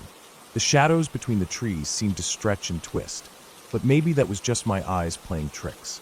Then I heard it, a faint crack, like a branch breaking under weight from behind me. I stopped immediately, my heart pounding. I waited, but no more sound. I called out softly to see if it was an animal, but only silence answered. I told myself it was probably a deer or a bird, but the noise had come from the left, not the trail behind me. I didn't want to turn around, but the idea of something following me wasn't comforting. I considered my options. I could try to backtrack, but that could take a while and might make me more lost. I decided to keep moving forward, hoping the path would widen. The forest seemed to close in even more, and the air grew heavier, thick with moisture and the scent of decaying leaves. The sun was starting to dip below the horizon, but I still had some light. I increased my pace, pushing through the branches that scraped my arms and legs. I was careful not to trip over roots or loose stones. After about 20 minutes, I came to a small clearing. It was roughly circular, about 20 feet across, surrounded by tall pines. The ground was covered with dry pine needles, and in the center was an old, rotting tree stump. I stopped to catch my breath, and as I looked around, I noticed something strange. There were footprints in the dirt. Not animal prints, but human. They were fresh, the edges were sharp, the soil still soft from recent steps. They led from the far edge of the clearing toward the direction I had come from, then disappeared into the underbrush. I stared at them, heart racing. Whoever had walked here recently might still be nearby. I pulled out my flashlight and scanned the edges of the clearing. The forest was growing darker with every passing minute. The footprints didn't lead into the clearing, only out, but I felt a prickling sensation, like eyes watching me from somewhere hidden. Suddenly, I heard the snap of another branch, this time much closer. I whipped around, flashlight beam cutting through the darkness. For a moment, I thought I saw a shadow moving between two trees. I froze, listening hard. The silence that followed was worse than the noise. I checked my phone. No signal.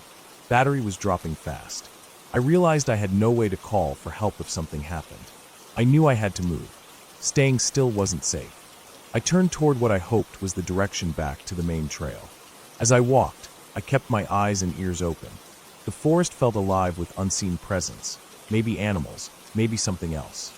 My steps quickened, but I tried not to run because I didn't want to trip or make too much noise. After what felt like an hour, but was probably closer to 30 minutes, I stumbled upon an old dirt road. It was wide and clear, with tire tracks and faded paint lines. Relief washed over me. I knew this road connected to the main highway about 2 miles ahead. I started walking along the road, headlamp now turned on, shining down the path.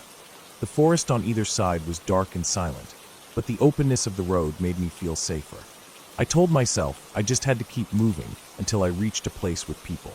As the minutes passed, I realized I was hearing noises again, distant barking, the faint sound of engines, maybe voices. I focused on that, quickening my pace. Then, I saw headlights in the distance. A car was coming down the road toward me. I felt a rush of hope. I waved my arms, shining the flashlight. The car slowed and pulled over. A man got out, looked worried, asked if I was okay. I nodded, almost trembling. I told him I was lost in the forest and had been walking for hours. He offered me water, called for a ride, and stayed with me until help arrived. Later, at the hospital, they ran some tests and kept me overnight for observation, but physically I was fine. The doctors said I was dehydrated and exhausted, but otherwise okay.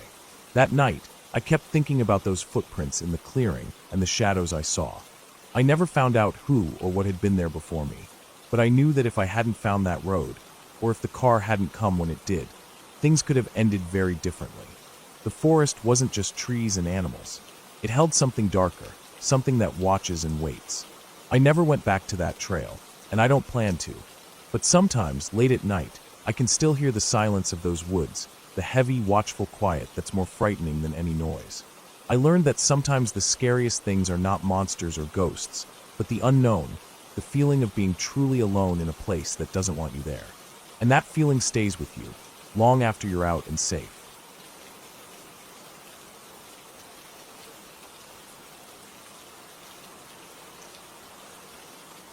I didn't plan on being out here this late. The sky had been shifting colors all afternoon, the soft blue turning to gray, then darker gray, until it was a deep, heavy black stretched over the trees like a thick blanket. I was supposed to be back at the cabin hours ago, but something about the woods kept pulling me deeper, drawing me in with quiet sounds and the way the wind moved through the branches. I told myself it was just curiosity, that I'd turn around soon, but every step took me farther, and now I could barely see the path behind me. The trees were tall, older than anything I'd seen in my life before. Their trunks were wide, some gnarled with age, their bark rough and cracked. The forest floor was a mess of dead leaves, broken twigs, and moss that felt soft underfoot. As I walked, the air grew cooler, sharper. It smelled of wet earth and pine needles, mixed with the faint, distant scent of smoke, like a campfire far away. I stopped and listened. The only sounds were the wind through the leaves, the occasional snap of a twig beneath my boots, and my own breathing. Nothing else. No animals, no birds, nothing to break the silence. The kind of silence that feels too heavy, like it's waiting for something. I glanced up and saw the sky through the gaps in the canopy. The moon was rising, a pale circle that barely lit anything but the tops of the tallest trees. Shadows stretched long and deep, swallowing the path ahead and making it impossible to see very far. I wished I'd brought a flashlight, but I had only my phone, and the battery was nearly dead. My heart started to beat faster. I knew I should turn back. I knew I had no good reason to be here, wandering so deep in the woods after dark. But the thought of retracing my steps, of stepping into the dark unknown behind me, made my skin crawl. I had this strange feeling that something was following me. Not just the wind or the trees, but something alive. Something watching. I picked up my pace, trying to find the path again. I thought I heard a branch crack behind me, quick and sharp. I froze, held my breath, waited. Nothing. I told myself it was just a squirrel or a deer, something small, harmless. But the fear was there, gnawing at the edges of my mind. I wanted to keep moving, to get out of here as fast as possible. Then, without warning, the ground beneath me shifted. My foot slipped on a wet patch of moss, and I fell hard onto my side. The cold hit me instantly. I pressed my hands against the dirt, trying to catch my breath. When I looked up, my eyes struggled to focus in the dark. The trees seemed closer now, almost closing in on me. I reached for my phone to turn on the flashlight, but it was dead. The screen stayed black no matter what I did. Panic welled up inside me. I was alone in a forest with no light, no way to call for help, and no idea how far I'd gone. I forced myself to stand. My ankle ached, but it wasn't broken. The cold seeped into my clothes, chilling me to the bone. I scanned the ground for the path, anything familiar. My heart pounded louder with each step. Then I saw it, something on the ground that didn't belong. It was a shoe, old, muddy, worn at the edges, half buried in the dirt. I knelt down to get a better look. It looked like a hiking boot, but its color was faded and the laces were frayed. The sole was nearly torn off. How had it gotten here? And who did it belong to? A sudden movement caught my eye. Just beyond the boot, I saw something else, a small, dirty piece of fabric tangled in a bush. I pulled it free. It was part of a jacket sleeve, stained and torn. My stomach tightened. This wasn't just a lost shoe. It was a sign. Someone else had been here, and maybe something bad had happened. I forced myself not to think about it. I had to find a way out. I stood up and tried to remember the direction I'd come from. But the forest all looked the same. The same twisted trunks, the same thick underbrush, the same dark shadows. The moonlight wasn't strong enough to guide me. I started walking, hoping to find a trail, a clearing, or any sign of human presence. My ears strained for sounds, a stream, voices, a distant car. But there was nothing, only the wind and the heavy silence. Hours passed. I lost track of time. My legs ached, my throat was dry, and my hands trembled from the cold. I kept moving, guided by the faintest hope of finding the cabin or the main road. Every step felt heavier, every breath harder. At one point, I stumbled over a root and fell again. This time, when I looked up, I noticed footprints in the soft mud, large, deep prints, too big to be mine. They led away from the spot where I had fallen, disappearing into the dark woods. I hesitated, but then curiosity overpowered fear. I followed them. The prints were fresh. I could tell because they hadn't been covered by leaves or dirt. They wound through the forest, sometimes close to the path I'd been following, sometimes veering off into thicker brush. After what felt like forever, I reached a small clearing. The moonlight shone brighter here, revealing a rough campsite. A few scattered logs circled a cold fire pit, ashes still smoldering faintly. Empty cans, a half-burned tarp, and more torn clothing lay scattered around. My stomach dropped. Someone had been here recently. Someone who hadn't left peacefully. I looked around, heart hammering.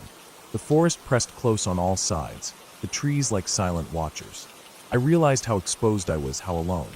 The wind stirred the leaves, making a faint whispering sound, and the shadows flickered like living things. Then I heard it, a soft, low noise from the edge of the clearing, like a breathing sound, slow and heavy. I froze, every muscle tensing. The noise grew louder, closer. I turned slowly toward the sound, barely daring to breathe. A figure stepped out from behind a tree. It wasn't a person. Not exactly. It was tall, hunched, moving awkwardly, as if injured. Its clothes were torn, dirty.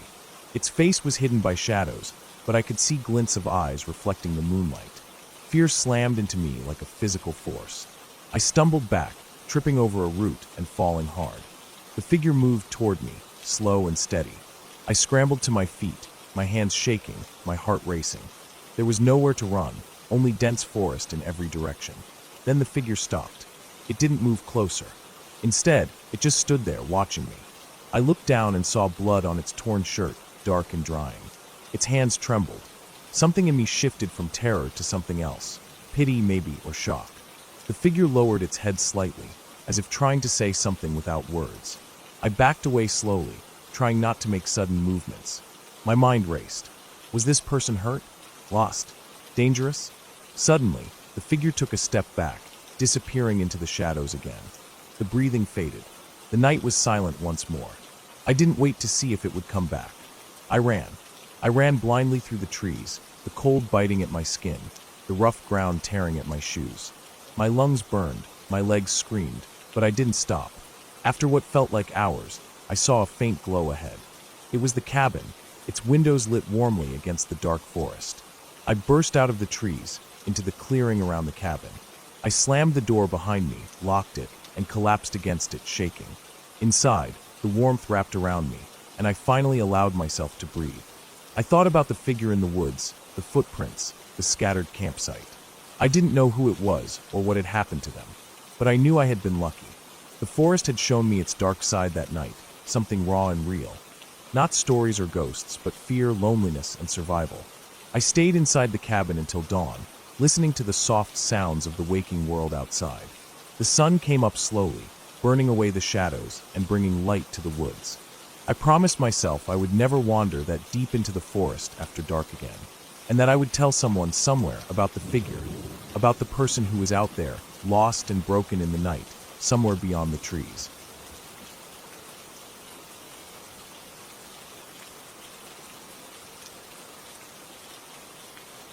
It started as a normal day. I had planned a solo hike in the mountains, somewhere I'd never been before.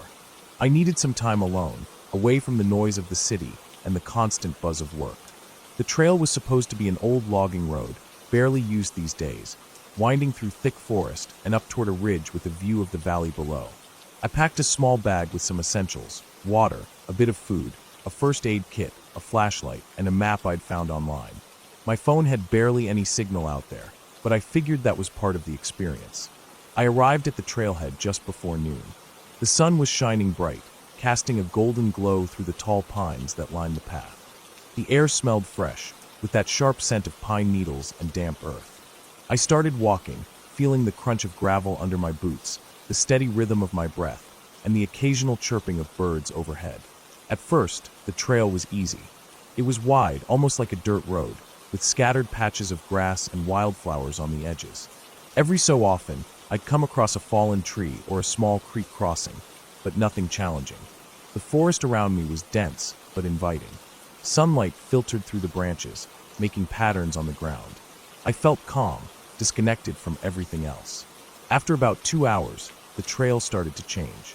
The path narrowed and twisted between large rocks and thick underbrush. The trees grew taller and closer together, casting longer shadows. The sun, which had been warm and comforting earlier, now felt harsher when it peeked through the canopy. I noticed the temperature dropping slightly, a subtle chill that made me pull my jacket tighter around me. I checked my watch. I was making good time, but I knew the real challenge was ahead.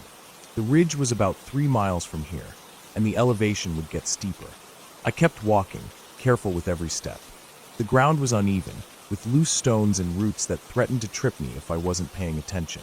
About an hour later, I reached a small clearing near the base of the ridge. The trees opened up here, and I could see patches of sky above me. I stopped to drink some water and eat a granola bar. As I rested, I noticed something odd, faint footprints in the soft soil, leading off the trail and into the woods. They were too small to be from a deer or any large animal. Maybe a dog, I thought, or someone else who had been here recently. I decided to stay on the trail. My gut told me not to follow those prints. I packed up and started the climb up the ridge. The incline was steep, and my legs burned with effort. I stopped frequently to catch my breath, wiping sweat from my forehead. The trees thinned out as I gained height, replaced by bushes and patches of dry grass. Near the top, the wind picked up, cold and sharp. I wrapped my jacket tighter and kept going. Finally, I reached the summit, a rocky outcrop with a breathtaking view of the valley below. The sun was beginning to lower in the sky, casting orange and pink hues over the distant hills. I stood there for a few minutes, soaking in the silence and the beauty. Then I saw it, a figure barely visible, moving slowly along the opposite ridge, about 100 meters away. At first, I thought it was just a trick of the light or a tree stump shaped like a person. But the figure was definitely walking, its silhouette clear against the fading sky. It didn't stop or look around. It just kept moving steadily along the ridge, disappearing slowly into the trees. I felt a strange mix of curiosity and unease. Who could be out here so late, and why were they walking like that, so quietly and deliberately? I tried to shake it off. Maybe a hunter or a hiker like me, taking a different trail. I checked the time again. I had about 2 hours of daylight left, which meant I should start heading back soon. I didn't want to be on the ridge after dark, not without proper gear. I turned around and began my descent. The path down was rougher, with loose gravel making my footing tricky. I took it slow, eyes scanning the woods around me. The shadows were lengthening, and the forest seemed to close in tighter. The birds had gone silent, replaced by the faint rustle of leaves in the wind. Halfway down, I heard it, a low, heavy breathing. It came from just off the trail, somewhere behind a clump of bushes. I froze, heart pounding. The sound was close, but I couldn't see anything. No movement, no shape, just the steady, labored breaths. I stood still, straining to listen. The breathing didn't change or move. It felt like it was watching me, waiting. My mind raced. What could it be? An animal? A person? The forest here was home to bears and mountain lions, but they usually avoided humans. I slowly reached into my backpack and pulled out the flashlight. The beam cut through the darkening woods, shaking slightly in my hands. I scanned the area near the bushes, trying to catch a glimpse of whatever was making that noise. Suddenly, something moved, a shadow darting quickly between the trees. The breathing stopped abruptly. My heart jumped into my throat. I didn't know if I should run or stay put. My instincts screamed to get away, but my legs felt rooted to the ground. I started backing away slowly, keeping the flashlight trained on the spot where I last saw the movement. The forest felt heavier now, as if the trees themselves were closing in. The silence was deafening, broken only by my own ragged breath. After a few tense moments, I broke into a cautious jog, following the trail down. My eyes darted side to side, searching for any sign of pursuit. The path twisted and turned, and the trees cast long, dark shapes across the ground. Every crack of a twig or rustle of leaves made me flinch. As I descended, the sun finally dipped below the horizon. The sky turned a deep blue, then black. My flashlight was the only thing keeping the darkness at bay. I kept moving, trying to remember the trail from the map and the landmarks I'd seen earlier. Suddenly, the flashlight flickered and went out. I froze, panic rising in my chest. I fumbled in my pack for spare batteries, my fingers trembling. The darkness felt suffocating, pressing in from all sides. I could hear my breathing, loud and ragged in my ears. After what felt like an eternity, I got the flashlight working again. The beam cut through the black, but now the forest looked different, more menacing. The shadows seemed to shift, and the trail was harder to make out. I pressed on, trying to stay calm. Then I heard footsteps behind me, soft and deliberate. They matched my pace, but I didn't dare look back. I increased my speed, heart hammering, desperate to get out of the woods. The trail finally opened up to a small clearing where I had parked my car. Relief flooded me as I saw the headlights shining through the trees. I sprinted toward the car, threw open the door, and slammed it shut behind me. My hands shook as I fumbled with the keys, finally starting the engine. As I pulled away, I glanced in the rearview mirror.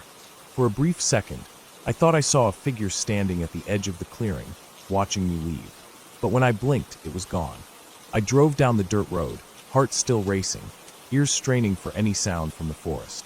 When I finally reached the main road, the normal hum of traffic and distant lights felt like a warm blanket, pulling me back to safety.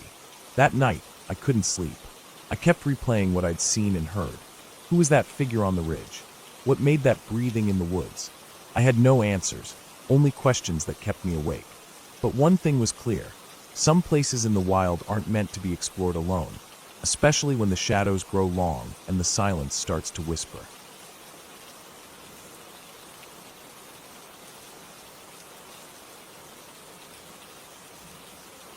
It started with what was supposed to be a simple walk in the evening, something to clear my head after spending most of the day indoors. The air was cool, and the fading light of late afternoon stretched shadows long across the ground. I wasn't far from home, maybe 2 miles at most, but the path I chose was one I didn't usually take. It led through a wooded area that was mostly quiet except for the occasional bird or the rustle of leaves when the wind moved through them. I had been there before during the day, but I had never walked it so late and never alone. The dirt trail was narrow, and the ground was uneven in places where tree roots had grown up through the surface. I moved at a steady pace, enjoying the solitude, but there was a strange stillness to the air that I couldn't quite put my finger on. It wasn't the normal quiet of the woods. It was the kind that feels like the whole place is holding its breath. My footsteps sounded too loud against the packed earth, and every time they landed, it seemed like the sound traveled farther than it should have. The deeper I went, the more the light thinned. The sun had dropped lower, and the forest canopy filtered out much of what remained.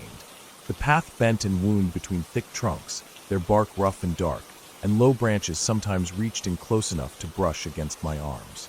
In the distance, the faint smell of damp soil and decaying leaves grew stronger, the kind of smell you get after a long rain, even though it hadn't rained in days. I noticed the air felt slightly cooler here too, enough to make the skin on my arms prickle. I kept walking, telling myself I'd turn back soon, but then I saw something ahead that made me slow down. About 30 or 40 feet down the trail, just where it curved left, the dirt had been disturbed. It wasn't the kind of unevenness that comes from roots or erosion. It looked like something had dug into it recently. There were shallow furrows and clumps of soil scattered around, and one narrow trench that ran a few feet off the trail into the brush. I stood there for a moment, looking at it, and without thinking, I took a couple of steps closer. The tracks weren't like shoe prints or bike tire marks.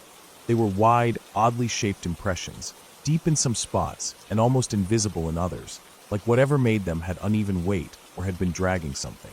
I knelt down to look more closely, brushing some of the loose dirt aside, and felt the cold, damp ground beneath.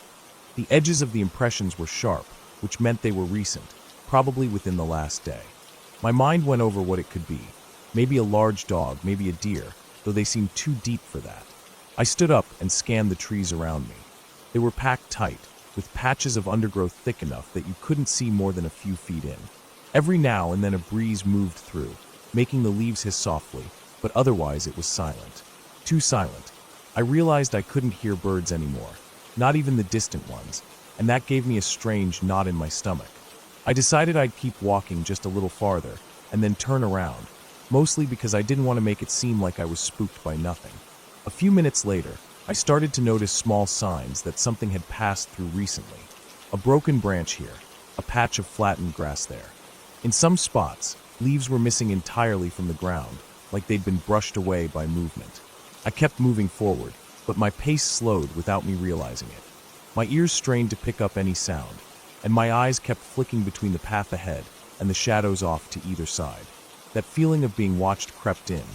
Not sudden, but gradual, the way cold water slowly seeps through clothes until you notice it's everywhere. Then I heard it.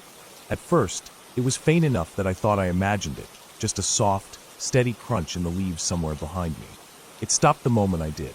I waited, standing still, the only sound my own breathing. After several seconds, I moved again, slower this time, and there it was, another faint crunch, matching my pace but just out of sync enough to notice. I didn't turn around right away. I just kept going, listening. When it happened again, I glanced back, but the trail was empty. Whatever it was, if it was anything, was keeping just far enough back to stay out of sight. I tried to reason with myself, telling myself it was probably just an animal moving through the woods. But the thing about wild animals is they don't usually follow you at a steady distance. They either dart away or pass by, but they don't match your pace like they're keeping track of you. That thought sank in heavier than I liked, and I decided to turn back. The idea of continuing deeper didn't feel smart anymore. The moment I turned around, the forest felt different. The same path I'd walked minutes ago now seemed narrower, darker.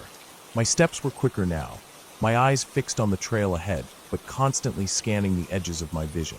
I passed the dug-up patch in the dirt again, and something about it felt worse this time, like it was connected to the reason I was uneasy. I didn't stop to look at it. I just kept moving. The sound started again, but now it wasn't behind me. It was off to my left, parallel to the trail.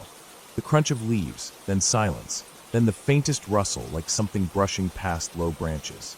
I could only catch glimpses between the trees, a suggestion of movement, maybe a darker shape against the already dark forest, but never long enough to be certain. My heart rate picked up, and I could feel my chest tightening. I sped up, but so did the movement in the woods, keeping pace without hesitation. Every time I thought I might break into a run, I stopped myself, worried that running might trigger whatever it was to close the distance. I tried to keep my steps even, though my legs felt tight and ready to bolt. The trees seemed to crowd in closer, and the air felt heavier, almost humid despite the cool temperature. My mouth was dry, and my breaths came quicker. The last stretch of the trail was the worst. The woods there were thicker, and the light barely made it through. I could see the faint opening ahead where the trail met the road, but it felt impossibly far away. The sound to my left moved closer, and for the first time, I heard something else. Short, sharp breaths, like someone trying to stay quiet, but unable to control their breathing completely. They weren't animal sounds. They were human. That realization hit me hard enough that my control broke. I started running, my shoes pounding against the dirt, every step feeling slower than it should have. Branches whipped at my arms and legs, and the undergrowth on my left erupted with movement. Whatever had been tracking me breaking into a run too. I didn't look to see it. I didn't want to know how close it was. I burst out of the tree line onto the gravel shoulder of the road, my shoes slipping on the loose stones before I caught my balance. The movement in the woods stopped instantly, as if whatever was there had no intention of stepping into the open. I turned then, chest heaving, and scanned the tree line. There was nothing, no shape, no sound, just the stillness of the forest. I didn't wait. I walked quickly along the road back toward my house, glancing over my shoulder every few steps. The whole time, I could feel that same sensation, like eyes on me from somewhere just out of sight. Even when I reached my street, it didn't fade completely. When I finally got inside, locking the door behind me, my hands were trembling hard enough that I had to lean against the wall for a moment. Later, when I thought about it, the worst part wasn't the sound or even the breathing. It was the way it matched me the whole time, never rushing until I did, never letting me see it. It knew exactly how to stay hidden, exactly how close to come without crossing the line into the open. And that meant it wasn't random. Whatever it was, it chose me the second I stepped onto that trail, and it wanted me to know it was there.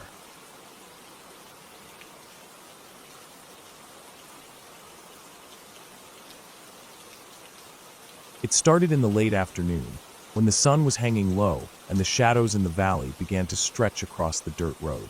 I had been driving for hours, my eyes burning from staring at the endless stretch of uneven asphalt, with nothing but brown hills and patches of dead grass on either side. The road was narrow, cracked in places, with weeds pushing up through the tar. Every few minutes I'd pass a bent road sign or a half-collapsed fence, and it gave the place a feeling that no one really came out here anymore. I was heading toward a small cabin I had borrowed from a friend. They'd said it was peaceful, and perfect for clearing your head. But by the time I turned off the main road onto a gravel track that seemed barely wide enough for my car, I wasn't thinking about peace. The air felt heavier here, like the silence itself had weight. My tires crunched over the gravel, dust lifting behind me in a long trail that just hung in the air without wind to carry it away. The trees began to close in the deeper I went. Tall pines mixed with a few twisted oaks, their branches bending low enough to brush against the roof of the car. The sun kept dipping, and by the time I reached the cabin, the sky was more orange than blue. The cabin itself looked older than I had imagined. Its wooden planks were weathered and gray, with the kind of texture that comes from years of rain and sun beating against it. There was a small porch with a single step, the railing half-rotted and leaning to one side. The windows were dusty, the glass slightly warped, making the reflections bend and shift when I moved. I parked the car a little way from the cabin and hauled my bag up the step.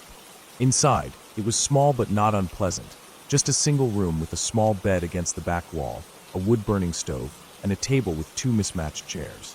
There was a faint smell of old smoke and pine, like someone had left a fire burning a few days ago. I set my bag on the bed and walked to the back window. Beyond it, the forest thickened quickly. The ground was covered in a layer of dead needles and leaves, and I couldn't see more than 50 feet before the trees blurred into shadow. The plan had been simple: spend a night here, get some rest, maybe do a short hike in the morning before heading back. I had brought some food, a flashlight, and a few basic supplies. Nothing about this felt dangerous, just isolated. Still, I made sure to lock the door once I went back outside to fetch some firewood stacked against the wall. The air was cooler now. The sound of the forest at this hour was almost too quiet. No wind, no bird song, just the faint creak of branches settling. I grabbed a few logs and brought them inside. By the time I had a small fire going in the stove, the light outside was fading fast. It was during that slow shift from evening to night that I first noticed it. At first it was just a faint sound, like a footstep on gravel. It came from outside, toward the side of the cabin where the porch wrapped around. I froze, listening, but when it didn't repeat right away, I told myself it might have been something fallen from a tree. I tried to shake it off, but then it came again, 2, maybe 3 slow crunching steps. My first thought was animal, maybe a deer, maybe something smaller. But the pace was too deliberate, spaced too far apart, like someone trying to move quietly, but not quite managing it. I went to the window near the table and peered out, but the porch was empty. The darkness beyond the reach of the fire's light was deep, and anything could have been standing just past it without me seeing. The steps stopped after a moment, and I tried to return to what I was doing, though I found myself glancing at the door more often than not. When the fire had burned down enough, I decided to get ready for bed. The old mattress creaked under my weight, and I lay staring at the ceiling for a long time before finally drifting off. I woke up to a noise that was different from before. This was closer, heavier, like the creak of wood under pressure. It took a few seconds for me to realize it was the porch boards bending under someone's weight. My heart started pounding instantly, the kind of sharp, deep thud that fills your ears. I didn't move at first, just lay there listening. The sound was slow. One board creaked, then silence, then another. Whoever it was moving carefully, as if trying not to be noticed. Then came the faintest scrape against the wall, right outside the window near my bed. I rolled as quietly as I could to the other side of the mattress, pulling the blanket up as though it would do anything. My eyes flicked toward the window, but the angle kept me from seeing much. The scrape came again, higher this time, like fingertips brushing against the wood. I stayed still for what felt like a long time. Eventually, the sound stopped. I told myself they'd left, but my body stayed tense, every muscle wired to listen. At some point I must have fallen asleep again, because the next thing I knew, pale morning light was filtering through the window. I got up and stepped outside. The air was damp, the ground soft from dew. I walked to the side of the cabin and saw it immediately.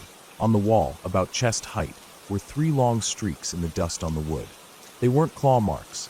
They were clean lines where the dirt had been brushed away, like from the pads of fingers.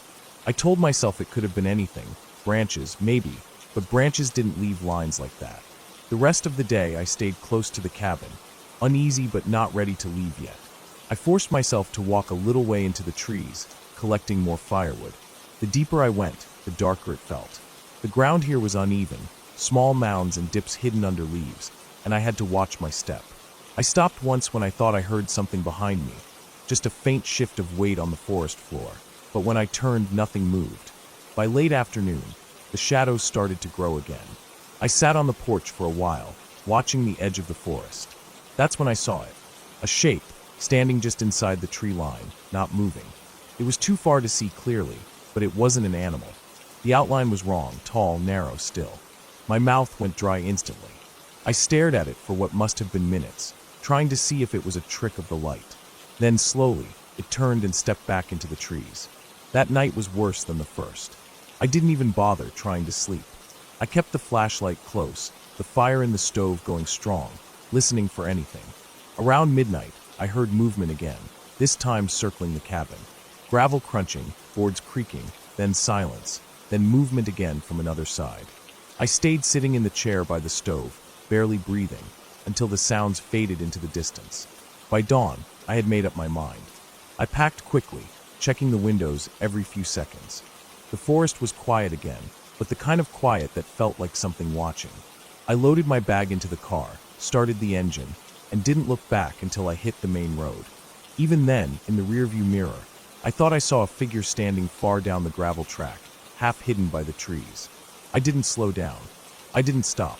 I just drove until the cabin, the forest, and whatever had been moving around me were miles behind. But even now, when I think about that place, I can still hear the slow, careful steps on the porch in the dark, and the scrape of fingers against the wall just inches from where I had been lying.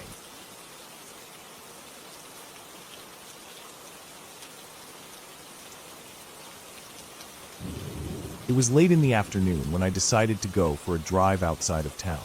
The day had been overcast since morning, the sky a dull sheet of gray that pressed down over everything. The air was heavy and still, almost too still, like the world had been paused. I didn't have anywhere to be and no real reason for the drive, but the quiet in my apartment had been making me restless.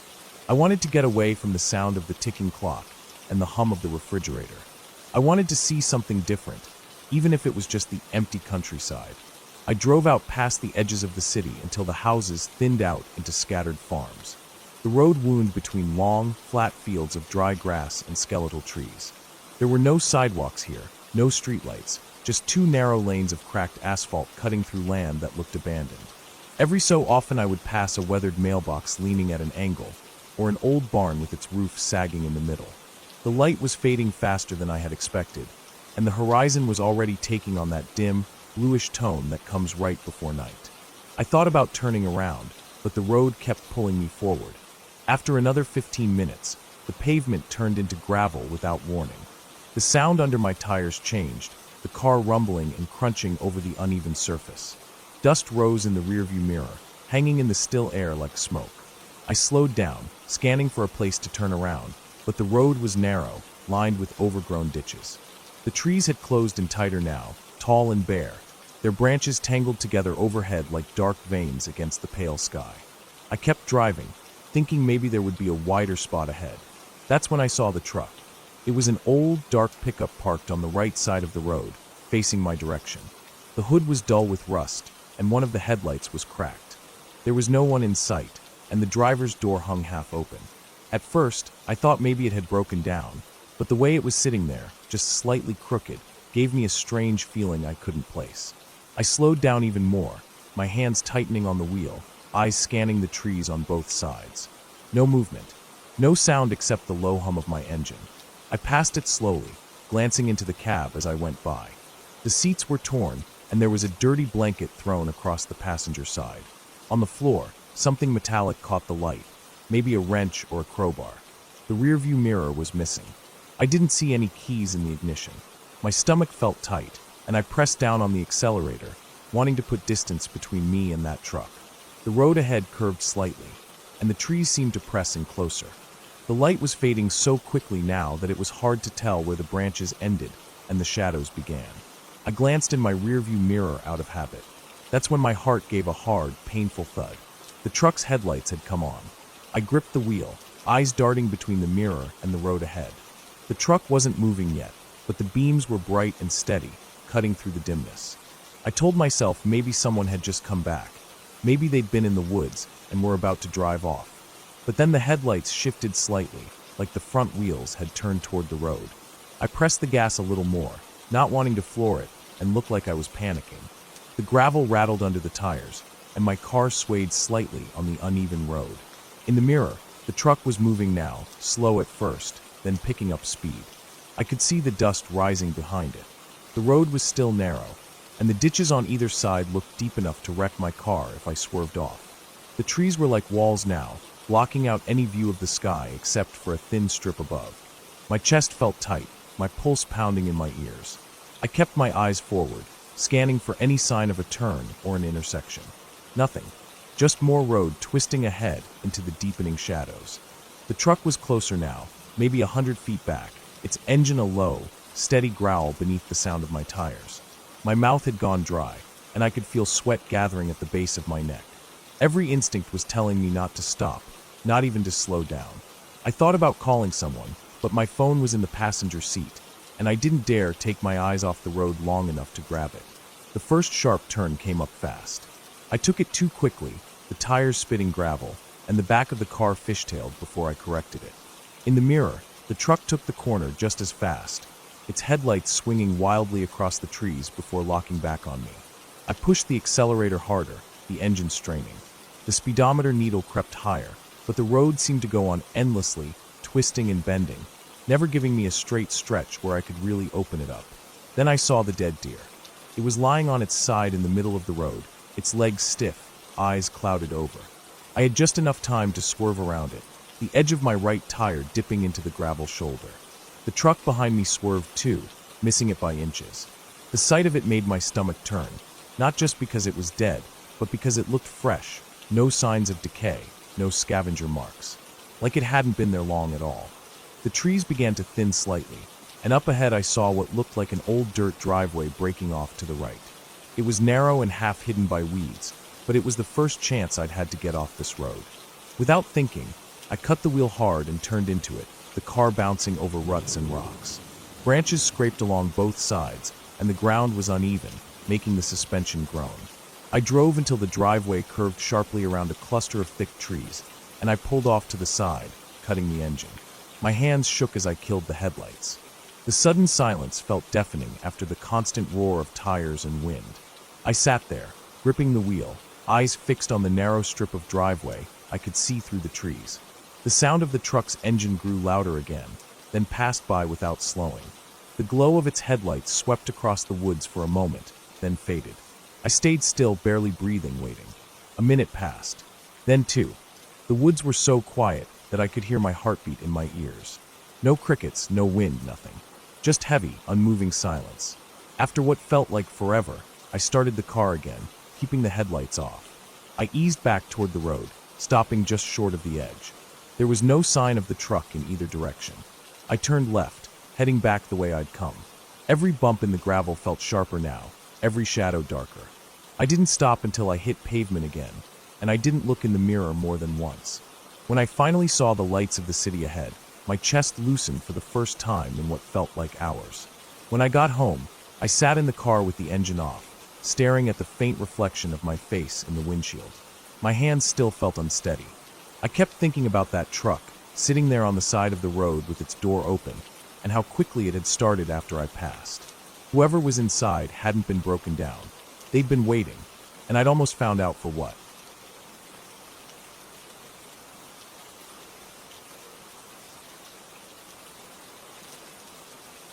It started with a simple plan that I thought would be uneventful. I wanted to get away for a few days and clear my head, so I drove out to a small, isolated cabin I'd rented in the hills.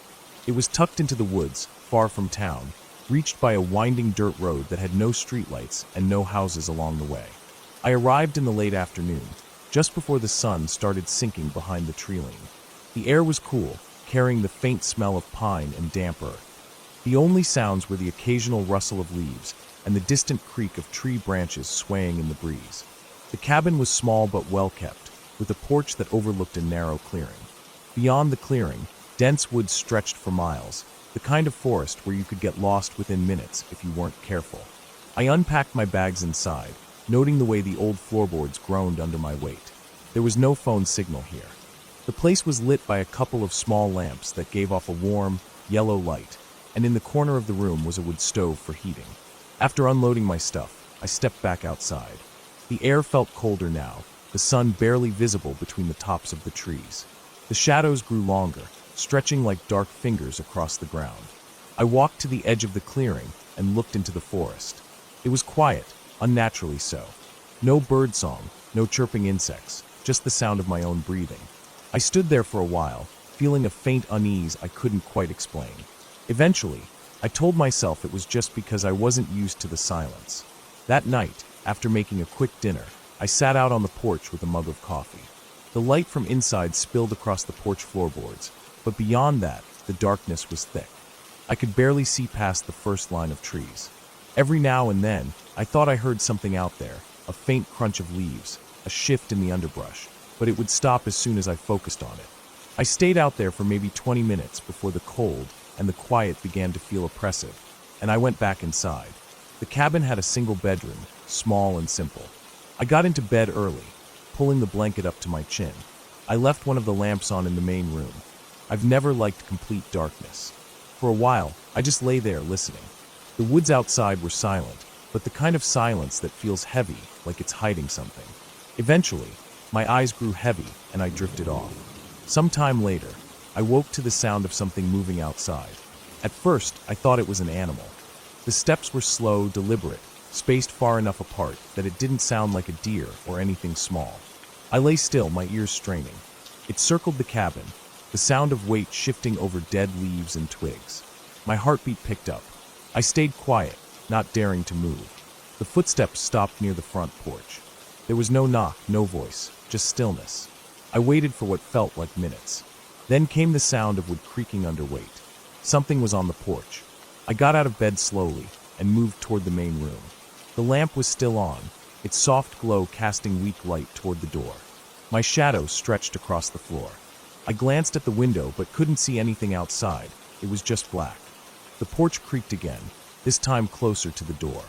I stood completely still, breathing as quietly as I could. After another long pause, the sound faded, replaced by the crunch of leaves again, moving away from the cabin and into the woods. I stayed frozen for a while longer before finally returning to bed, though sleep didn't come easily after that. The next morning, I stepped outside to check for tracks. The ground was littered with pine needles and leaves, but there were spots where the debris had been disturbed, leading from the edge of the clearing to the porch and then back toward the forest. The impressions looked too large and spaced out for a small animal. I told myself it could have been a black bear or maybe a stray dog, though deep down I didn't believe it. I tried to shake off the unease, but it stayed with me throughout the day. I went for a walk along the dirt road, keeping my eyes on the tree line. Every so often, I'd think I saw something between the trees, a quick flicker of movement, a shape, but it was always gone before I could focus. When I returned to the cabin, the light was already dimming.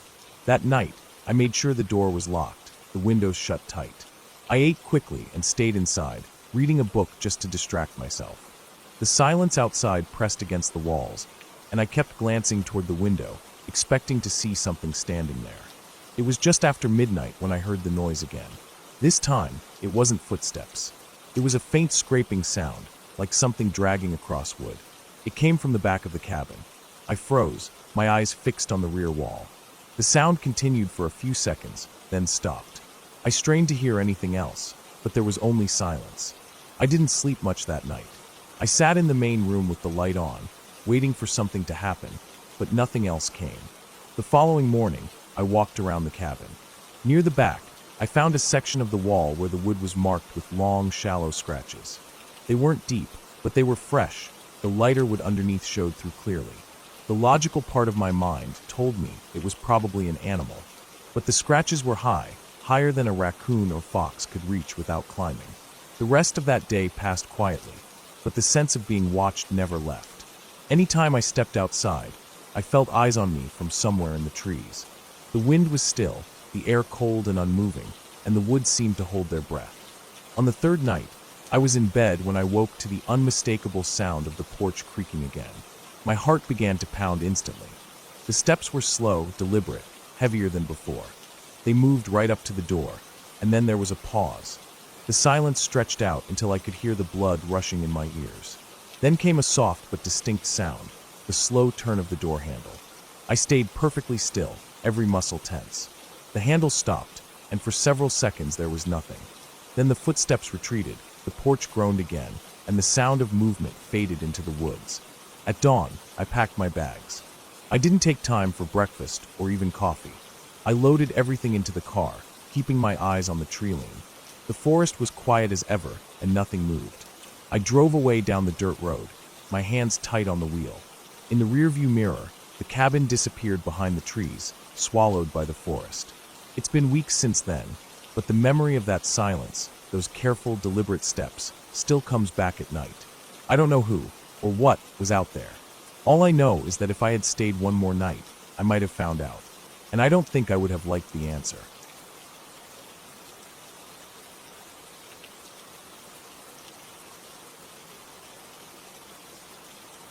It was supposed to be a quick stop, just a short detour off the highway to stretch my legs before continuing the long drive home.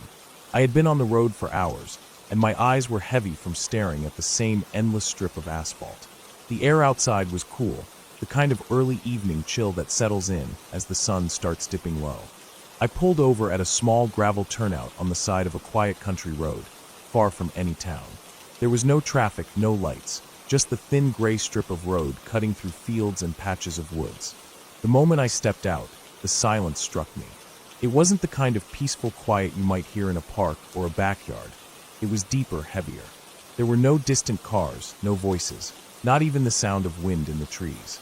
Just stillness. I could hear my own breathing, every step of my shoes crunching on gravel. Off to my left was a narrow dirt path disappearing into a stand of tall, thin trees. It looked like a trail, maybe used by locals to cut through to a field or a creek.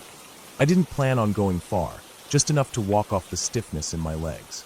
The trail was uneven, littered with small rocks and patches of dry leaves that crackled under my steps. The air felt slightly damp as I moved further in. The light from the road faded quickly, swallowed up by the shadow of the trees. Every few steps, I could hear twigs snapping somewhere in the distance, but I told myself it was probably squirrels or a rabbit. The path wound in a slow curve, and soon the road was no longer visible. I glanced back a couple of times, half expecting to see the gleam of my car, but it was gone from sight. The deeper I went, the more the quiet seemed to change. It wasn't just the absence of noise anymore. It felt like something was pressing in around me, like the air itself was heavier. My footsteps sounded unnaturally loud, and each one seemed to echo longer than it should have. The smell of damp earth and old leaves was strong, but there was something else mixed in, something faint but unpleasant, a sharp, almost metallic scent I couldn't place. I told myself I'd just go a few more steps before turning back, but that was when I noticed something odd about the ground. There were prints in the dirt. At first, I thought they were just boot tracks, but they were larger than any boot I'd seen, and the stride was too long. The impressions were deep, as if whoever made them had been heavy or carrying something. They led further down the path, disappearing into a darker section where the trees grew closer together. For some reason, I followed them. I can't explain why. Maybe I was just curious. The deeper I went, the more the air seemed to thicken. I could hear my own heartbeat, quick and steady. The path narrowed, the undergrowth on either side pushing in closer. I felt the branches snag against my jacket as I walked. Then I heard it, faint at first, but clear enough to stop me in my tracks. It was a slow, heavy breathing. It didn't sound close, but it was there, somewhere ahead of me. The rhythm of it was strange, drawn-out inhales followed by shorter, almost impatient exhales. I stood completely still, trying to pinpoint the direction, but it seemed to drift through the trees. I could feel the hair on my arms rise, the way it does when something inside you says to turn around. My throat felt dry. I listened for a long moment, then started to back up, slow and careful. But the breathing changed. It became quieter, further away, almost as if it was moving off to my right. I took a few steps back, keeping my eyes on the dark section of the trail ahead. Then I caught movement, not a full shape, just a shift in the shadows between the trees. It wasn't the wind. It was deliberate, slow. I don't know why I didn't run right then. Maybe I was afraid that if I did, whatever it was would give chase. My legs felt tense, ready to move but locked in place. The breathing faded, but I could still sense movement deeper in the woods, just beyond where I could see clearly. My stomach tightened as I realized that I was too far in now. I couldn't see the road, and I didn't know if the way back was as clear as I thought. I started walking quickly, forcing myself not to look back. My boots crunched on the dirt and leaves, each sound feeling too loud. The trail was harder to follow going back. The trees all looked the same, and for a moment, I wasn't sure I was going the right way. That's when I heard the breathing again, closer now, behind me. I didn't turn around. I didn't want to see. My pace quickened into a near jog, my hands clenching into fists without me realizing. The sound followed, steady, unhurried, as if whatever it was knew it didn't need to rush. My chest was tight, my breaths coming faster. Every step felt like it took longer to land. I finally caught sight of the thin line of the road through the trees ahead. Relief hit me, but it was laced with panic. I could feel my pulse in my ears. I broke into a run, branches whipping against my arms and face. The breathing behind me seemed louder, but I didn't dare glance back. My boots hit the gravel, and I sprinted to my car, fumbling for the keys with shaking hands. When I yanked the door open, I finally looked toward the trail. There was nothing there, just the dark mouth of the path, still and empty. I slid into the seat, locked the doors, and started the engine. The moment my headlights lit the road ahead, I pulled away fast, the gravel scattering under my tires. Even as the trees thinned and the road opened up to empty fields, I kept glancing into the rearview mirror, half expecting to see something stepping out of the woods. But the road stayed empty, the night swallowing everything behind me. I drove for nearly an hour before I started to feel like my breathing had gone back to normal. But the smell was still there, the faint metallic tang I'd noticed in the woods. I realized then it wasn't coming from the air. It was on me. My jacket smelled like it. And I couldn't stop thinking about those prints in the dirt, too large for a man, too deep for someone walking without a load. I never took that road again. Even now, when I think about it, the part that unsettles me the most isn't the breathing, or the movement I saw, or even the smell. It's the fact that whatever it was never hurried. It didn't need to. It knew exactly where I was, and it knew I was leaving.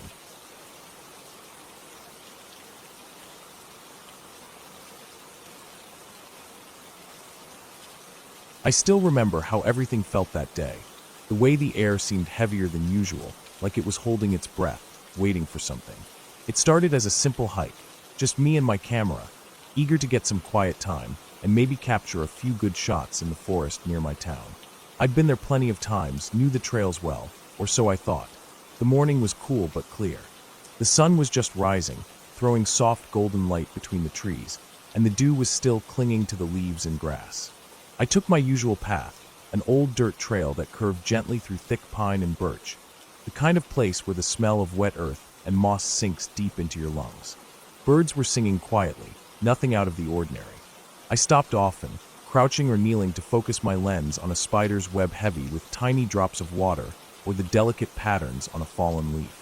Everything felt calm and normal. I had my backpack with me, full of water, snacks, and extra lenses. I was alone, but I liked it that way. No distractions, no noise, just me in the forest. After an hour or so, I came to a fork in the trail that I hadn't explored before. I remembered it being there, but the last time I was in this area, I had stuck to the main path. This side trail looked narrow, covered with fallen leaves and twigs, barely visible in some parts, as if nature was trying to erase it. I figured it might lead to a clearing or some interesting spot I hadn't seen yet. So, I decided to take it. The forest around me changed slowly as I walked. The trees grew taller and closer, their trunks thick and dark, the canopy above blocking out more sunlight. The air felt cooler and damper. The ground was softer, covered in a thick bed of pine needles and moss. I kept my camera ready, hoping for something worth capturing, but so far, there was nothing unusual. About 30 minutes in, the path suddenly ended at a small hill, and at the top, I spotted an old abandoned cabin. It looked like it had been there for decades, its wood faded and cracked, the roof sagging. The windows were broken or missing, and vines were creeping up the sides. My heart started to beat a little faster. I had never noticed this cabin before, and it was strange to find it here, so deep in the woods. I took a few steps closer, feeling a mix of curiosity and unease. The air around the cabin was different, colder, heavier. It felt like the forest had shifted, like the quiet was too quiet. No birdsong, no rustling leaves, nothing but the sound of my own footsteps and breathing. I raised my camera to take a picture of the cabin, but the viewfinder seemed blurry, as if the lens was fogged up. I wiped it with my sleeve and tried again, but the same thing happened. Something was wrong, but I couldn't put my finger on it. I decided to move around the cabin, looking for an entrance. The door hung loosely on its hinges, creaking softly in the breeze. I stepped inside, and the smell hit me, a sharp, musty odor mixed with decay and damp wood. The floorboards groaned under my feet, and dust floated in the slivers of light coming through the broken windows. The cabin was small, just one room, empty except for a few broken chairs and what looked like an old stove in the corner. There were no signs of recent use, but something felt off. I moved to the back wall, where a narrow doorway led to a tiny room, maybe a storage closet or cellar. I shined my flashlight in, but the beam was swallowed by darkness. For a moment, I thought I saw a shape move just inside, but when I blinked, it was gone. My heart thudded hard. I told myself it was just a trick of the light or a rat scurrying away. I didn't want to be here any longer. I grabbed my bag and headed out the door, deciding to take a different path back to the main trail. As I walked away from the cabin, the forest seemed to close in around me. The trees loomed like silent giants, their branches reaching out like fingers. The sunlight dimmed, filtered through thick clouds that had rolled in without me noticing. A cold wind stirred the leaves, whispering in a way that sounded almost like voices.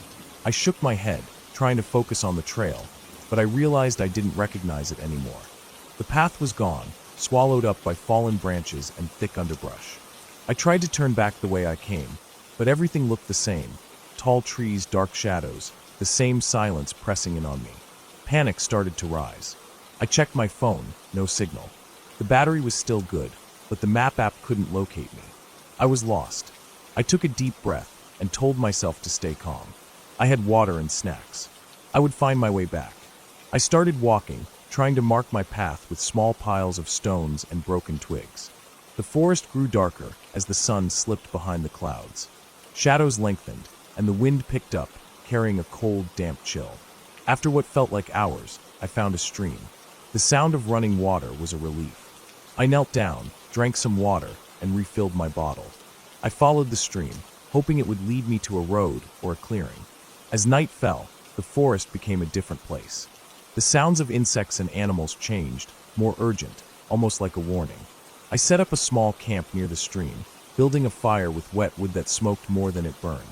The fire gave me some comfort, but the feeling of being watched never left. The wind howled through the trees, making them creak and sway. Shadows danced at the edges of my firelight. Every crack of a branch or rustle of leaves made me jump. I tried to rest, but couldn't stop scanning the dark woods around me. Sometime during the night, I thought I heard footsteps, heavy, slow, too big to be any animal I knew. I froze, heart pounding, but the sound stopped quickly. I stayed awake, clutching a stick, ready for anything. The rest of the night passed in a blur of fear and exhaustion. Morning light was a blessing. I packed up my meager camp and kept following the stream. I walked for hours, my legs aching, stomach growling, mind exhausted. Then I heard voices, distant, muffled, but real. I pushed through the undergrowth and found a dirt road. A small group of hikers were coming down the trail. I waved frantically and called out until they saw me. They gave me water and food and helped me call for help. Later, the rescue team found my car parked near the trailhead. I was safe. The whole experience stayed with me, a reminder of how quickly things can change and how easy it is to lose your way. The forest is beautiful but unforgiving, and it never forgets. Even now, when I go back to those woods, I avoid that old cabin and that hidden trail. I keep to the familiar paths and always tell someone where I'm going. Because sometimes, getting lost isn't just about losing your way on a map. It's about losing your sense of safety, and that can take a long time to find again.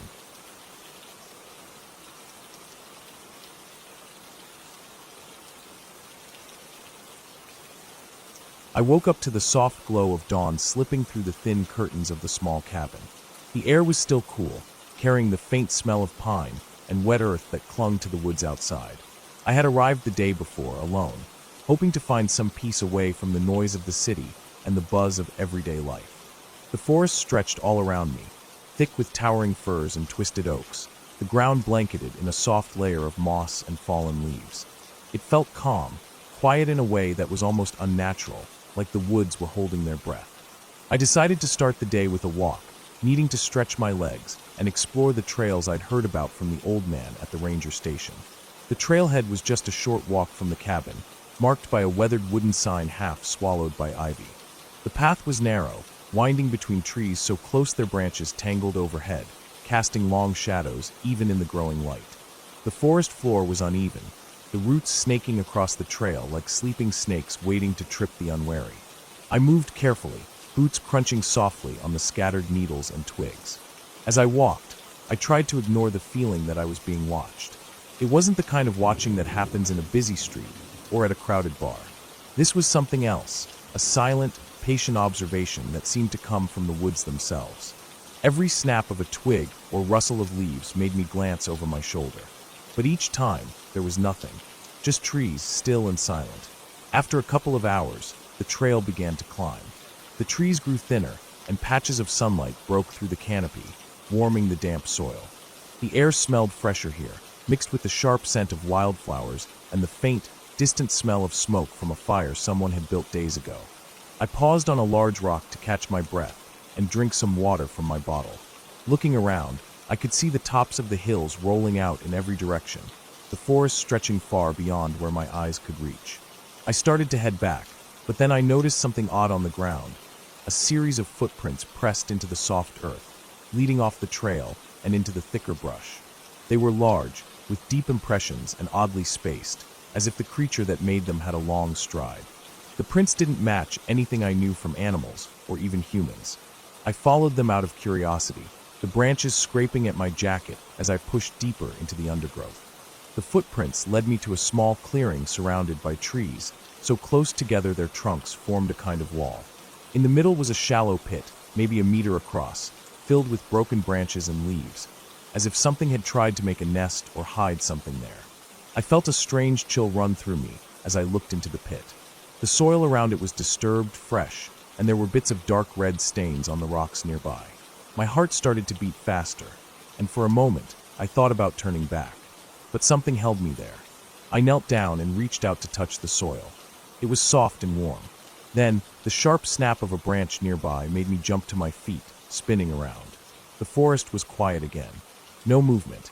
No sound other than the wind whispering through the leaves. I took a few steps back toward the trail, trying to calm myself. I told myself it was just a deer or some other animal that had made the prints and the nest. But deep down, I knew it wasn't. Whatever had been here was bigger, stronger, and not quite right.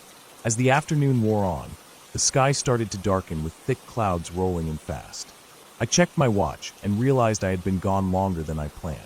I hurried back down the trail, the woods feeling heavier around me, the shadows lengthening and thickening until it seemed the trees were closing in. When I reached the cabin, the door was slightly ajar, swinging slowly in the breeze. My stomach dropped. I was sure I had locked it when I left. Inside, everything was the same except the small wooden box I had kept on the table was missing. It held my notebook and some photos, things I hadn't wanted to lose. Panic twisted in my chest. Had someone followed me here? Was I being watched? I locked the door again, pushed a chair against it, and tried to settle down for the night, but sleep didn't come easily.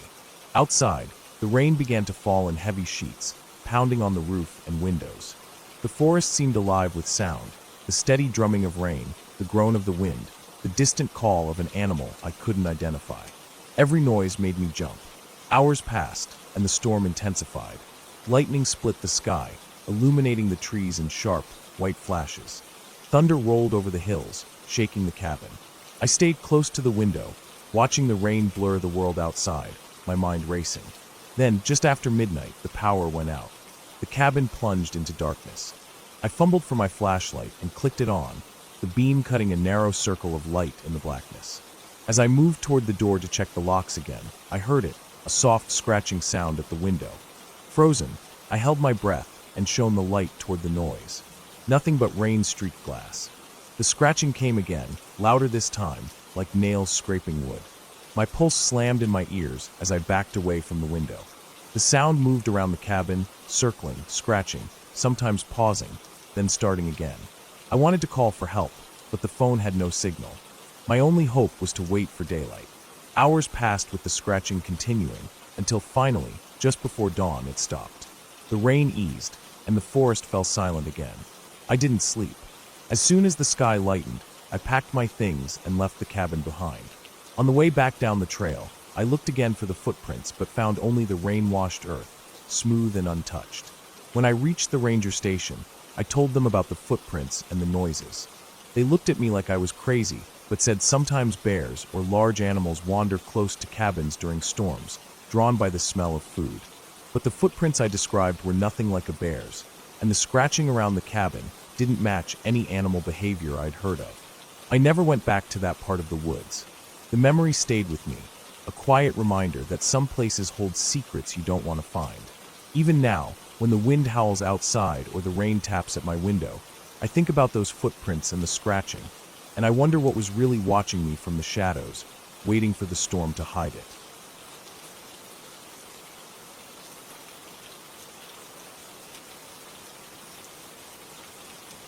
It was early evening when I decided to take a walk down a stretch of road I hadn't been on in a long time.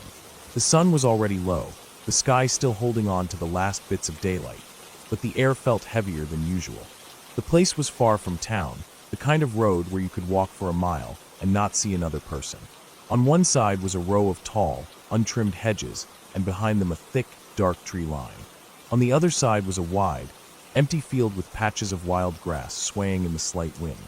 The road itself was cracked, with weeds pushing through in spots, and the faint sound of insects buzzed from all directions. I wasn't carrying anything with me, no bag, no water, just my phone in my pocket. At first, it felt calm. My footsteps sounded louder than they should have, each one echoing a little in the stillness. I could hear the crunch of small stones under my shoes and the faint hiss of the breeze moving across the grass. Every few seconds, a bird hidden somewhere in the hedge would rustle and shift. The air smelled faintly of earth and something damp, like the ground had been wet earlier in the day. I had no plan, no set point to reach, just walking for the sake of it, letting my mind wander. About 10 minutes in, I noticed something odd. Up ahead, maybe 100 yards, a man was walking in the same direction as me. I hadn't seen him before, and he hadn't passed me, so I figured he must have come out from a side path or from the trees. He was moving at a steady pace, not too fast, but I could tell from the way his arms swung that his stride was longer than mine. He wore dark clothing that made it hard to make out details from this distance. I didn't think much of it at first, just another person walking. But then I realized there weren't any houses or paths in the direction we were both heading. The road dead-ended about 2 miles ahead into a small overgrown lot, beyond which was nothing but thick forest. It wasn't a place you'd go unless you had a reason. I slowed my pace slightly, just enough so I wouldn't be closing the gap between us. For a moment I thought about turning around, but I told myself it was unnecessary. People could walk here for all kinds of reasons. A few more minutes passed, and the light was fading faster now. The sky had shifted from pale gold to a dim blue-gray, and the air had cooled enough that I could feel goosebumps on my arms. I noticed the man's pace had slowed too, almost matching mine, as if he was making sure I stayed behind him. It was subtle, but each time I slowed, he seemed to as well. My stomach tightened slightly. I decided to cross to the other side of the road, partly to get a clearer view, and partly to put a little more space between us. The asphalt was uneven, and I had to watch my footing. When I looked up again, the man had turned his head slightly, just enough for me to see the outline of his jaw in the dim light. He didn't look back for long, but long enough for me to feel that strange, cold awareness you get when you know you've been noticed. We kept walking. The hedges to my left grew thicker, the tree line behind them almost black now. The insects were louder, their high-pitched drone filling the air, so much it was hard to hear anything else. The man ahead of me shifted his shoulders, as if adjusting the way he carried himself. I began to notice small details, how his right arm didn't swing as freely as the left, how his head tilted slightly forward, how his steps were deliberate but not hurried.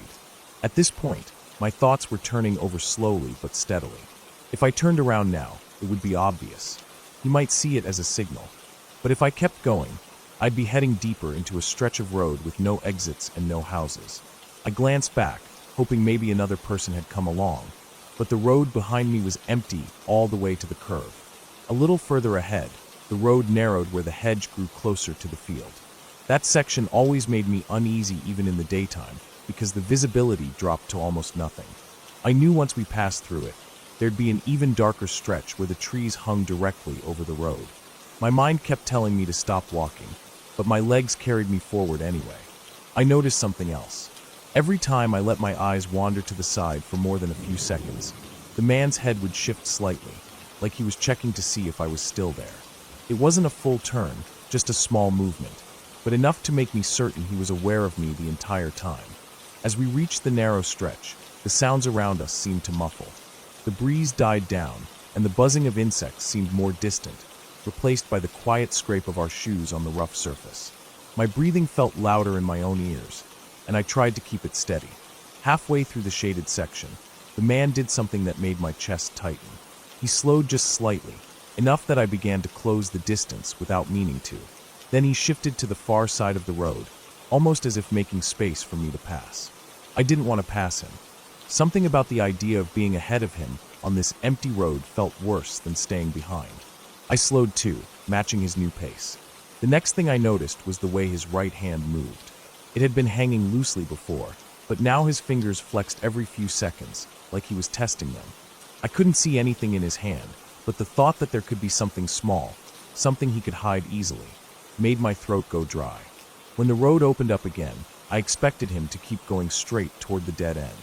Instead, he stepped off to the side where a narrow, barely visible dirt path cut into the trees. He didn't look back, didn't hesitate, just walked into the shadows and disappeared between the trunks. I stood there for a moment, my heart pounding, watching the spot where he had vanished. The path was so overgrown it barely looked like a trail. I strained my ears, trying to hear his footsteps, but the sound was swallowed up by the thick wall of forest noise. I realized I didn't want to hear them. I turned around, walking faster than I meant to at first, then faster still. My feet hit the pavement harder, each step louder than the last, until I was almost jogging.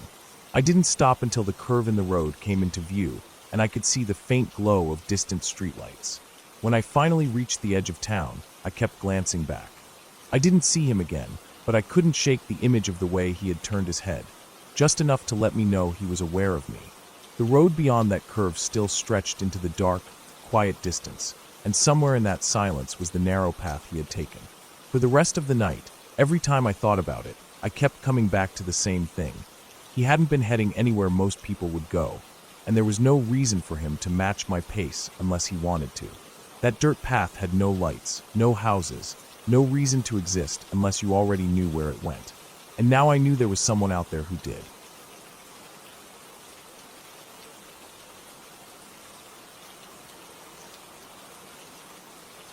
It was a little after 6 in the evening when I decided to take the long way home. The sun was already low, spilling a dull orange light over the horizon. The air was heavy, the kind of stillness that feels like it's waiting for something to happen. I was walking along the dirt road that cut through a stretch of woods I'd never gone deep into before. I usually stuck to the paved streets closer to town, but I thought the quiet and the fresh air might help clear my head after a long day. The road wasn't much more than 2 narrow ruts, with weeds and grass growing tall between them. On both sides, the trees crowded in close, their branches weaving together overhead in some places. There were patches where sunlight broke through, painting the dirt in pale streaks, but most of the path was shadowed. I could smell damp leaves and the faint scent of pine. Somewhere far off, I could hear the slow drip of water, probably from last night's rain sliding off branches. The deeper I went, the quieter it got. No cars, no voices, not even the sound of wind moving through the leaves. Just the steady crunch of gravel and twigs under my boots.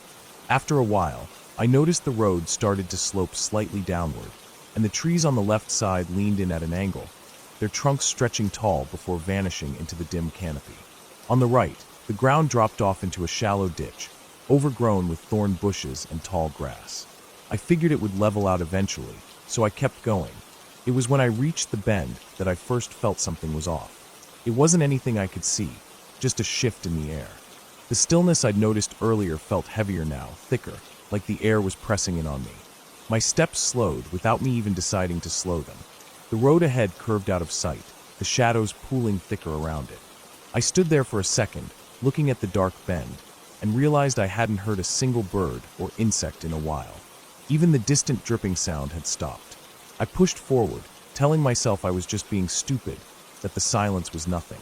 But as I came around the curve, I saw something that made my stomach tighten. About 20 feet ahead, On the left side of the road, there was a man. He was standing still, facing away from me, looking into the trees. His posture was stiff, like he was straining to hear something. He wasn't dressed for the woods, dark pants, a plain shirt, no backpack, no gear. I slowed my pace and tried to step quietly, though the crunch of gravel under my boots seemed far too loud in the silence. He didn't move. I kept walking, trying not to stare, my eyes scanning the trees like I was just looking at the scenery. But in my peripheral vision, I could see him clearly, hands hanging at his sides, head tilted slightly upward, completely still. There was something unnatural about how motionless he was. Not a twitch, not a shift of weight, nothing. As I drew closer, I realized he wasn't looking up at the trees. He was looking into them, deeper than I could see. His head was angled just enough that I couldn't see his face. My mind was buzzing with questions I didn't want to answer. Was he lost? Was he waiting for someone? Watching something? I passed him without slowing too much, forcing myself to keep my head forward. My neck prickled as I moved by, the kind of sensation that comes when you know someone's eyes are on you, even if you can't prove it. I told myself not to look back, but after I'd gone about 20 steps, I couldn't help it. He was still there. Only now, he was turned slightly, just enough that I could tell his head was following me. He still didn't move otherwise, just that tiny shift of his face toward my direction. I faced forward again, my heart rate climbing. I didn't run, not yet. Running felt like it would make too much noise, draw too much attention. I just kept my pace steady, each step feeling longer than the last. The road straightened out ahead, and I could see the light starting to fade faster as the trees thickened. That's when I heard it. Footsteps. Not mine. They were faint at first, like the soft crush of dirt under careful steps, matching the rhythm of mine but just a half beat off. I glanced over my shoulder. The man was gone. I stopped dead in my tracks, my eyes sweeping the road behind me. Empty. My ears strained in the silence, and I caught it again, a footstep, off to the right, somewhere in the ditch. Then another. I started walking again, faster this time, my eyes darting to the sides of the road. The tall grass shifted slightly in the ditch, like something was moving low through it. My hands were sweating, my breathing faster now, but I didn't want to break into a run until I knew for sure.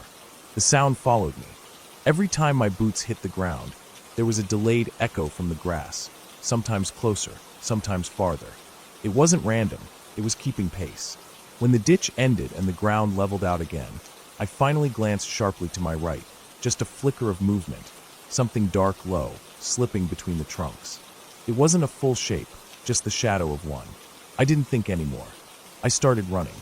The road ahead was a blur of dirt and roots and scattered leaves. My lungs burned as I sprinted, the sound of my boots pounding in my ears. But underneath it, I could still hear the other footsteps, faster now, moving with me. They didn't sound heavy enough to be a deer or big animal. Too controlled. Too human. The trees on either side seemed to close in the faster I moved, their branches clawing at the fading light. My eyes were watering from the wind, my chest tight. I didn't dare look to the side again.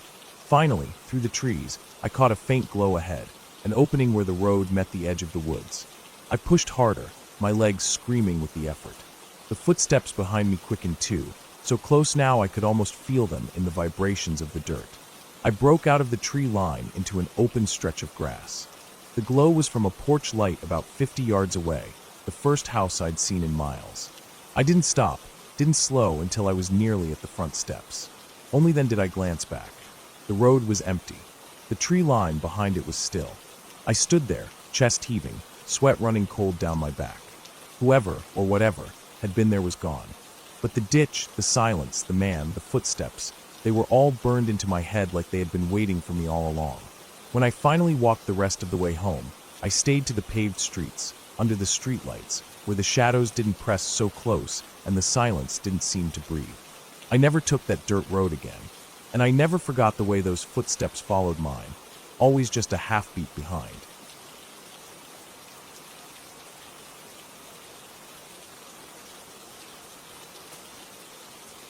I remember the night clearly, the way the sky looked just before it turned completely dark, the smell of damp earth mixing with the cold breeze that crept through the trees. It was supposed to be a simple solo hike, just a few hours to clear my head, but what happened that night stayed with me long after I got back home, safe but shaken. I started my walk in the late afternoon. following a narrow trail that twisted and turned through the thick forest. The woods were dense, with tall pine and oak trees crowding the path. The light was soft, fading quickly as the sun dipped below the horizon. Birds chirped their last songs, and small animals rustled in the underbrush. The smell of wet leaves and pine needles filled the air. I was alone but felt calm at first, my footsteps muffled by the layer of old leaves and moss underfoot. As I went deeper, the path became less clear.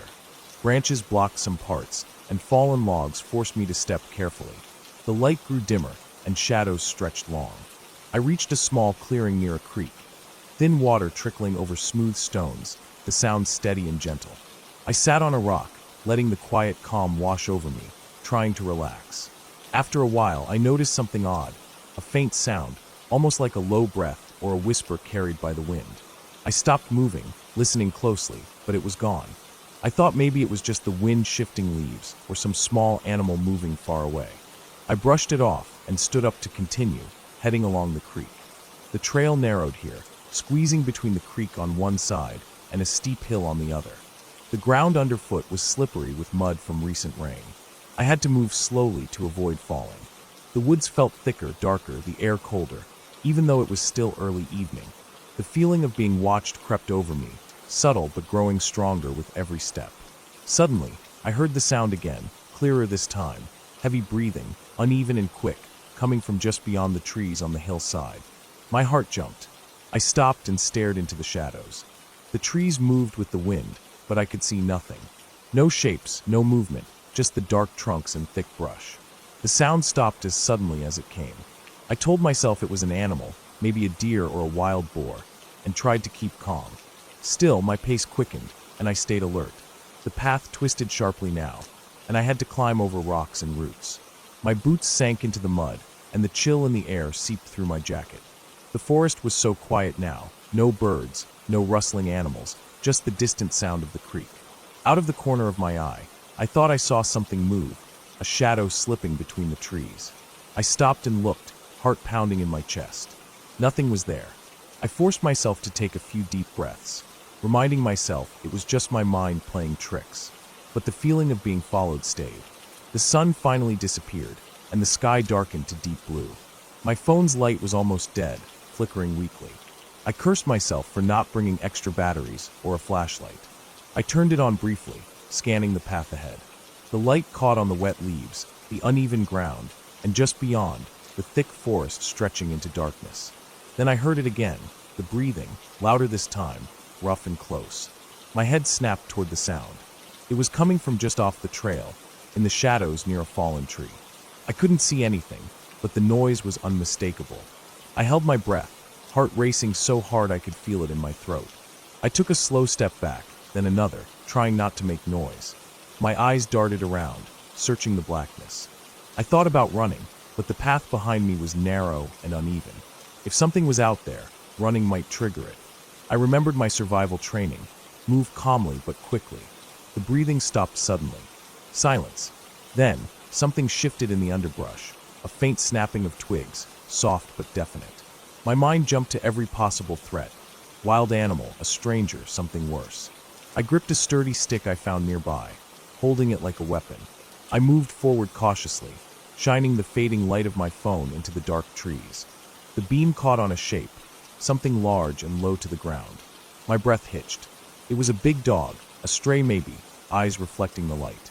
It growled softly, then took a few steps back, disappearing into the woods. Relief washed over me, but it was short-lived. I kept moving, but the feeling that something was still watching me never left. Every rustle, every shadow seemed alive, full of hidden eyes. Finally, I reached the edge of the forest. The path opened to a dirt road that led back toward the parking lot where I'd left my car. I quickened my pace, tired but desperate to get out. The cool night air felt cleaner, and the sounds of distant cars and voices made me feel safer. When I reached my car, I fumbled with my keys, hands shaking. I glanced back into the dark woods, still feeling eyes on me. I locked the doors, started the engine, and pulled away, the headlights cutting a bright path through the night.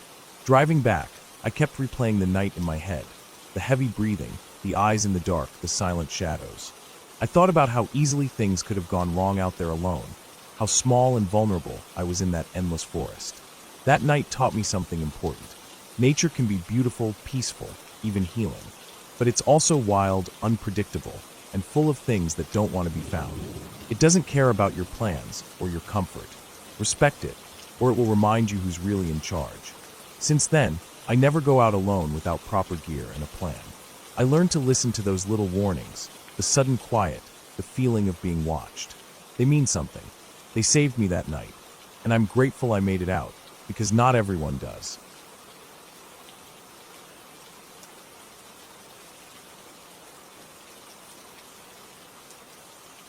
I had been driving most of the day, cutting through back roads to avoid traffic on the main highway. My phone battery had died hours earlier, and I was relying on an old paper map I'd found in the glove box to navigate. The sun was already low when I noticed the road narrowing, the pavement giving way to rough gravel.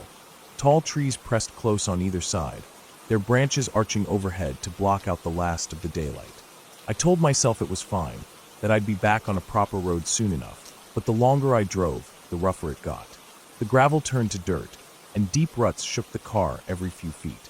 When I came to a fork in the road, the map in my lap didn't match what I was seeing. The left path looked wider, but it sloped sharply down toward a swampy patch of land. The right was narrower, but seemed to lead uphill. I chose the right, thinking higher ground would be safer, and kept going until the road ended abruptly in front of a metal gate.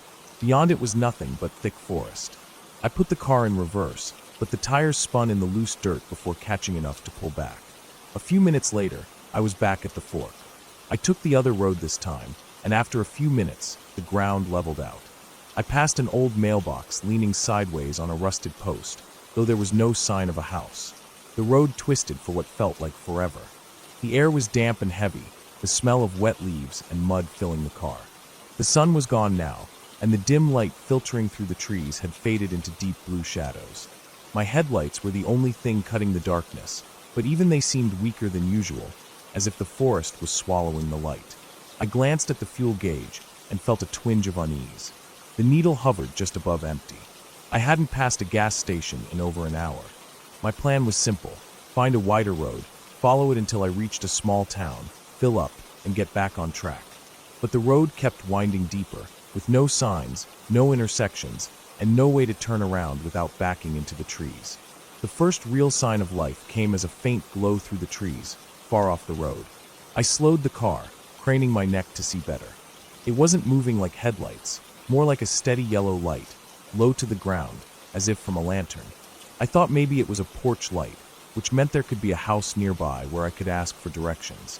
I pulled off as much as I could to the side of the narrow road, grabbed my flashlight from the glove box, and stepped out. The night air was colder than I expected, and the forest was quiet, too quiet. No crickets, no wind in the leaves, just the crunch of my own footsteps on the damp ground. The light in the distance flickered faintly as I walked toward it, weaving between the trees and trying not to trip over the uneven ground. It took longer to reach than I thought. My legs were beginning to ache from climbing over fallen branches when I finally saw it clearly: a single, old-fashioned oil lamp hanging from a nail on the side of a shed. The shed was small, its wood gray and warped with age. The door hung slightly open, revealing only darkness inside. The strangest thing was how isolated it was. There was no path leading to it, no signs of a nearby house or driveway. Just this shed, sitting alone in the woods with a lit lamp on the wall. I felt an uncomfortable prickle run down my spine. It didn't make sense for someone to keep a lamp burning out here, unless they were close by. I waited, listening for footsteps or voices, but there was nothing. I considered calling out, but something stopped me. The quiet was too heavy, and my own breathing felt too loud. I decided to turn back. But when I retraced my steps, I realized I couldn't see the road anymore. The beam of my flashlight cut through the dark in a narrow cone, but the trees all looked the same. I walked faster, trying to follow what I thought was the way I came, until I stumbled into a shallow ditch. My ankle twisted painfully, and I nearly dropped the flashlight. I stopped to catch my breath, looking around, and saw something that made my stomach tighten.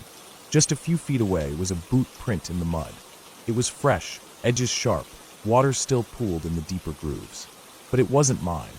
I swung the flashlight beam in a slow arc. About 20 feet away, between two trees, I caught the faint outline of someone standing still. My heart hammered. I couldn't see their face, only a vague human shape, unmoving, watching me. I froze, gripping the flashlight so hard my knuckles ached. For a long moment, neither of us moved. Then the figure shifted, stepping just out of the light, vanishing into the darkness. I heard nothing, not a snap of a twig, not a rustle of leaves. I backed away, keeping the light sweeping in every direction, until I finally caught sight of the road's pale dirt through the trees. Relief surged, and I limped toward it as fast as I could.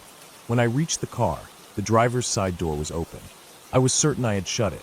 My bag, which I'd left on the passenger seat, was gone. The keys were still in the ignition. I didn't waste time thinking. I jumped in, slammed the door, and started the engine.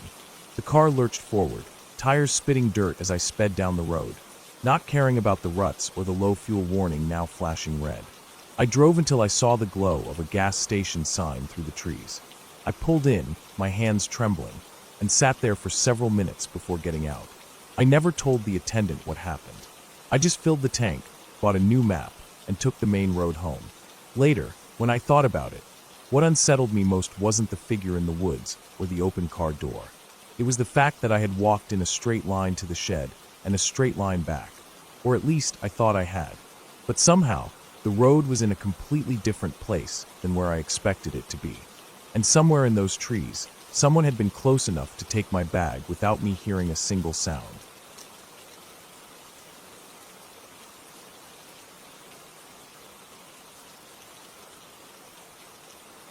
It started on a warm but overcast afternoon, the kind of day where the air feels heavy even without rain. I had driven out to a rural area to take photographs of an abandoned railway bridge I'd heard about from a coworker. The bridge was supposed to be deep in the woods, far off the main road, and I wanted to get shots before sunset. My plan was simple: park near the dirt track, hike in, get the pictures, and get back to the car before dark. The road leading there was narrow, the kind where two cars would struggle to pass each other. Grass grew thick in the center strip of the dirt, and the edges dropped sharply into ditches choked with weeds and stagnant water. My tires crunched over loose gravel as I slowed to find a place to pull over. On either side, the trees were so dense they seemed to lean inward over the road, blocking out most of the sky. The daylight already felt thinner than it should have for the hour. I found a wide patch of dirt and pulled in, shutting off the engine. The silence hit me immediately. No hum of distant traffic, no voices, not even birdsong. Just the faint rustle of leaves somewhere far up in the canopy. I got my backpack out, slung my camera around my neck, and started down the faint trail that branched off from the road. The dirt under my boots was soft, covered with a thick layer of last year's leaves that muffled my steps. The path was barely visible in places, more a suggestion than an actual trail. It twisted between trunks, some so close together I had to turn sideways to slip through. Every so often, I passed old railway spikes rusting in the dirt, and once a half-buried length of rail, so covered in moss it blended almost completely with the ground. I figured I was getting close. About 20 minutes in, I saw the bridge through the trees. It was old steel, painted green once, but now almost completely stripped by rust and weather. It crossed a shallow ravine where a trickle of water glinted between dark stones. The air here smelled damp, the way it does after rain, even though it hadn't rained all day. I walked out onto the bridge slowly, the metal creaking faintly under my weight. From the center, I could see both ways down the ravine, just endless trees in every direction. I started taking pictures, focusing on the details. Peeling paint, the tangled vines climbing up from below, the graffiti scratched into the steel beams. That's when I noticed it. Down in the ravine, on the far side where the slope was steep and rocky, there was movement. I lowered the camera and squinted, trying to make out what it was. It wasn't an animal, not from the way it moved. It was slow, deliberate, not the quick darting of a deer or raccoon. I thought maybe it was another person, but whoever it was seemed to be crouched low, half hidden by a boulder. I waited for them to stand or come into view, but they didn't. They just stayed there, motionless except for the faint shift of their head, like they were looking right at me. The hair on the back of my neck prickled. I took a step back from the railing. It could have been nothing, maybe a hiker resting, maybe even some trash caught on a rock that my brain was turning into a shape. But I couldn't shake the feeling of being watched. I finished taking a few more photos quickly and decided to head back. On the walk out, I I kept checking behind me. The trail felt different now, narrower somehow, the trees pressing closer. Every creak of a branch or crack of a twig made me turn my head. I couldn't see anyone, but the sensation that I wasn't alone followed me all the way back to the car. When I stepped out of the woods, my relief was sharp and physical, like dropping a heavy weight. The car sat right where I'd left it, the metal warm from the lingering heat of the day. I climbed in, tossed my backpack into the passenger seat, and started the engine. I had just put the car in gear when something made me freeze. In the rearview mirror, just for a second before I pulled away, I saw the figure. Standing at the tree line where the trail met the road, completely still. Too far to see their face, but close enough to tell they were tall, shoulders slightly hunched, arms hanging loosely at their sides. I didn't wait to get a better look. My foot pressed the gas harder than I meant to, and the car jolted forward. I kept my eyes on the road, refusing to check the mirror again until I was miles away. That night, I went through the photos on my computer. Most were ordinary, rust, leaves, sky through steel beams. But in one, taken on the bridge, down in the corner of the frame, there was a blur of pale color against the dark rocks. Not enough detail to make out a face, but enough to know it was there before I'd even realized. I didn't go back to that place. I didn't even drive that road again. The photos went into a folder I haven't opened since. And still sometimes, when I'm walking alone, on a sidewalk, through a parking lot, even in daylight, I'll get that same prickling at the back of my neck. The same sense that if I turned quickly enough, I might catch someone standing perfectly still, just far enough away to make me doubt what I saw. And I know if I ever do see them up close, it won't be the first time they've seen me.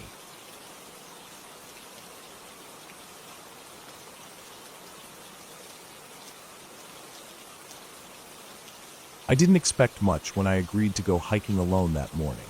It was just supposed to be a simple day trip, a break from the noise of the city, some fresh air, a chance to clear my head.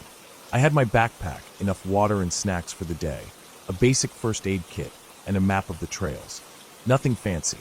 The weather was clear, a little chilly but comfortable under the early sun.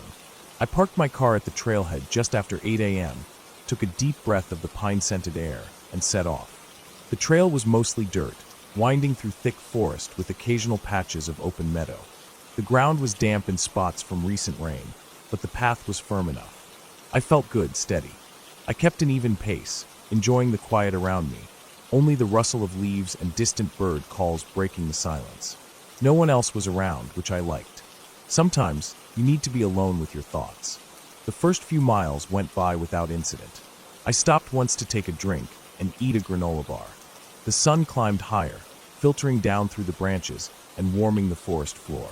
The trail started to climb gently, leading me toward a ridge that offered views of the valley below. I looked forward to that, the kind of sight that makes the climb worth it. As I neared the ridge, I noticed something odd. A faint trail splitting off to the right, narrower and less worn, heading deeper into the woods. It wasn't marked on my map. I hesitated, but then shook it off. I had my map. I'd stick to the main trail. Still, curiosity nagged at me. At the ridge, I stopped to catch my breath and look out. The valley stretched wide, a patchwork of fields and forest, the river winding silver in the distance. The view was stunning. I pulled out my phone to snap a photo. Then I saw it, something moving on the far side of the ridge, a figure. At first, I thought it was a hiker, but as it moved, it felt strange. The figure was hunched, walking oddly, not like a person. My skin prickled. I scanned the area, but no one else was visible.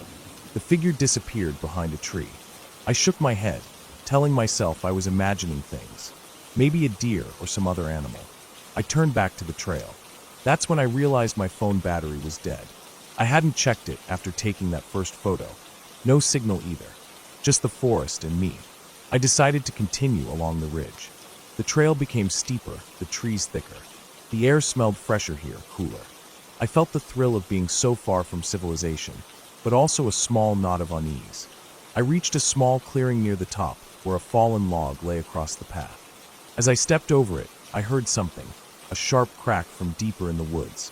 It wasn't the sound of branches breaking underfoot, more like a heavy thud. I froze, listening. Nothing else. I told myself it was just an animal, probably a deer or something bigger. Still, I was careful to keep moving. The trail looped around the ridge and began to descend into a denser section of forest. That's when things started to feel wrong. The path became less clear. The underbrush thickened, thorny branches scraping my arms and legs. I had to watch my step more closely. The daylight was fading faster than I expected, even though it was only mid-afternoon. I stopped to drink from my water bottle. The silence was too thick now. No birds singing, no wind stirring the leaves. Even my breathing sounded loud. I felt exposed and small in the middle of all those towering trees. Suddenly, I heard it again, a low, rhythmic thumping coming from behind me. At first, I thought it was my heartbeat, but it wasn't steady. It sounded like footsteps, heavy and slow, but I couldn't tell how far away. I picked up my pace. The trail wasn't straight anymore, curving and dipping, twisting around thick roots and moss-covered rocks. My boots slipped on wet leaves. I glanced back. Nothing, just shadows between the trees. The thumping stopped. I slowed down, chest tight, trying to calm my nerves. Maybe I was just scaring myself. Maybe it was a branch falling or some animal moving far away. I told myself to focus.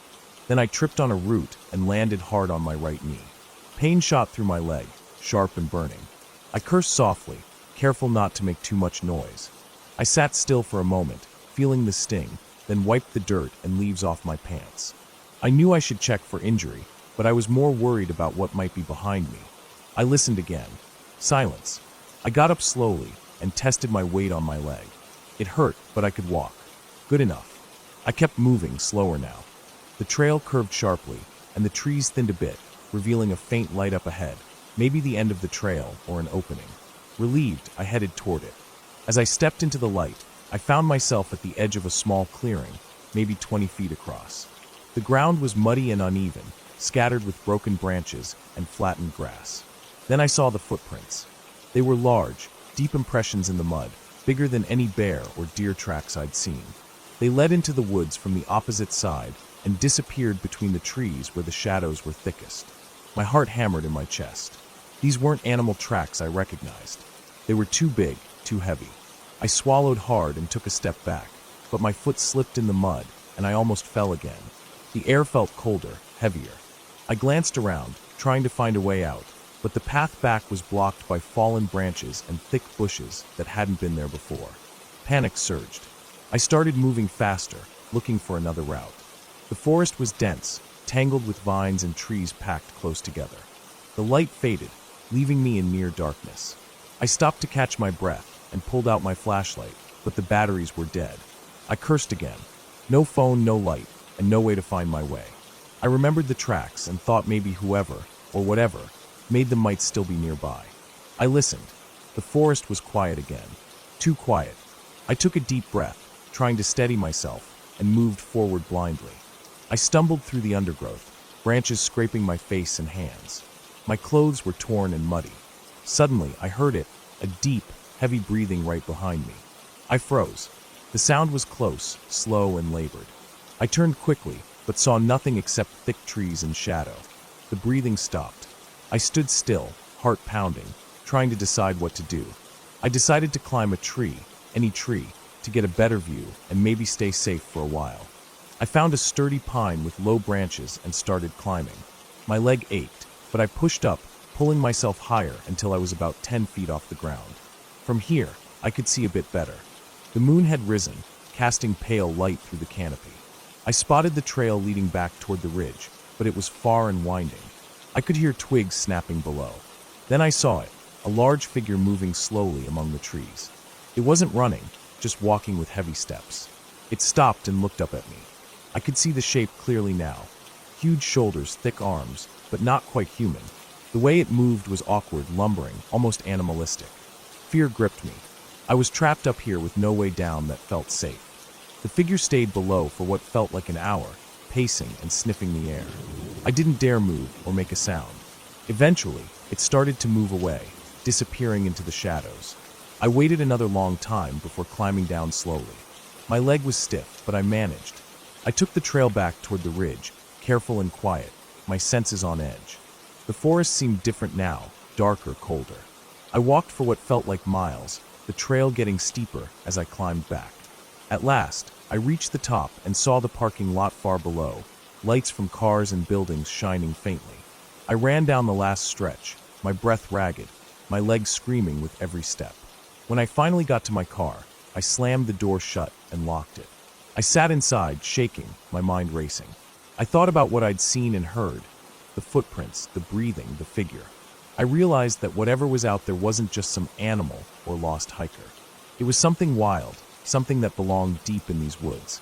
I started the engine and didn't look back as I drove away, my hands gripping the wheel tight.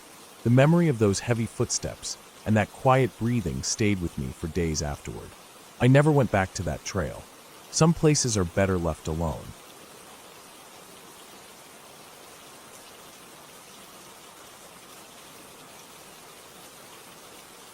The night came on faster than I expected. I was out there alone, deep in the woods, far from any kind of trail or sign of civilization. I had set out earlier that afternoon, planning just a short hike to clear my head and enjoy some quiet. The sun was warm and the sky was clear, a perfect day for being outside. I left my phone off and my pack light, just a small bottle of water, some granola bars, a flashlight, and a pocket knife I carried out of habit. I told myself I didn't want to bring anything unnecessary. At first, the walk was peaceful.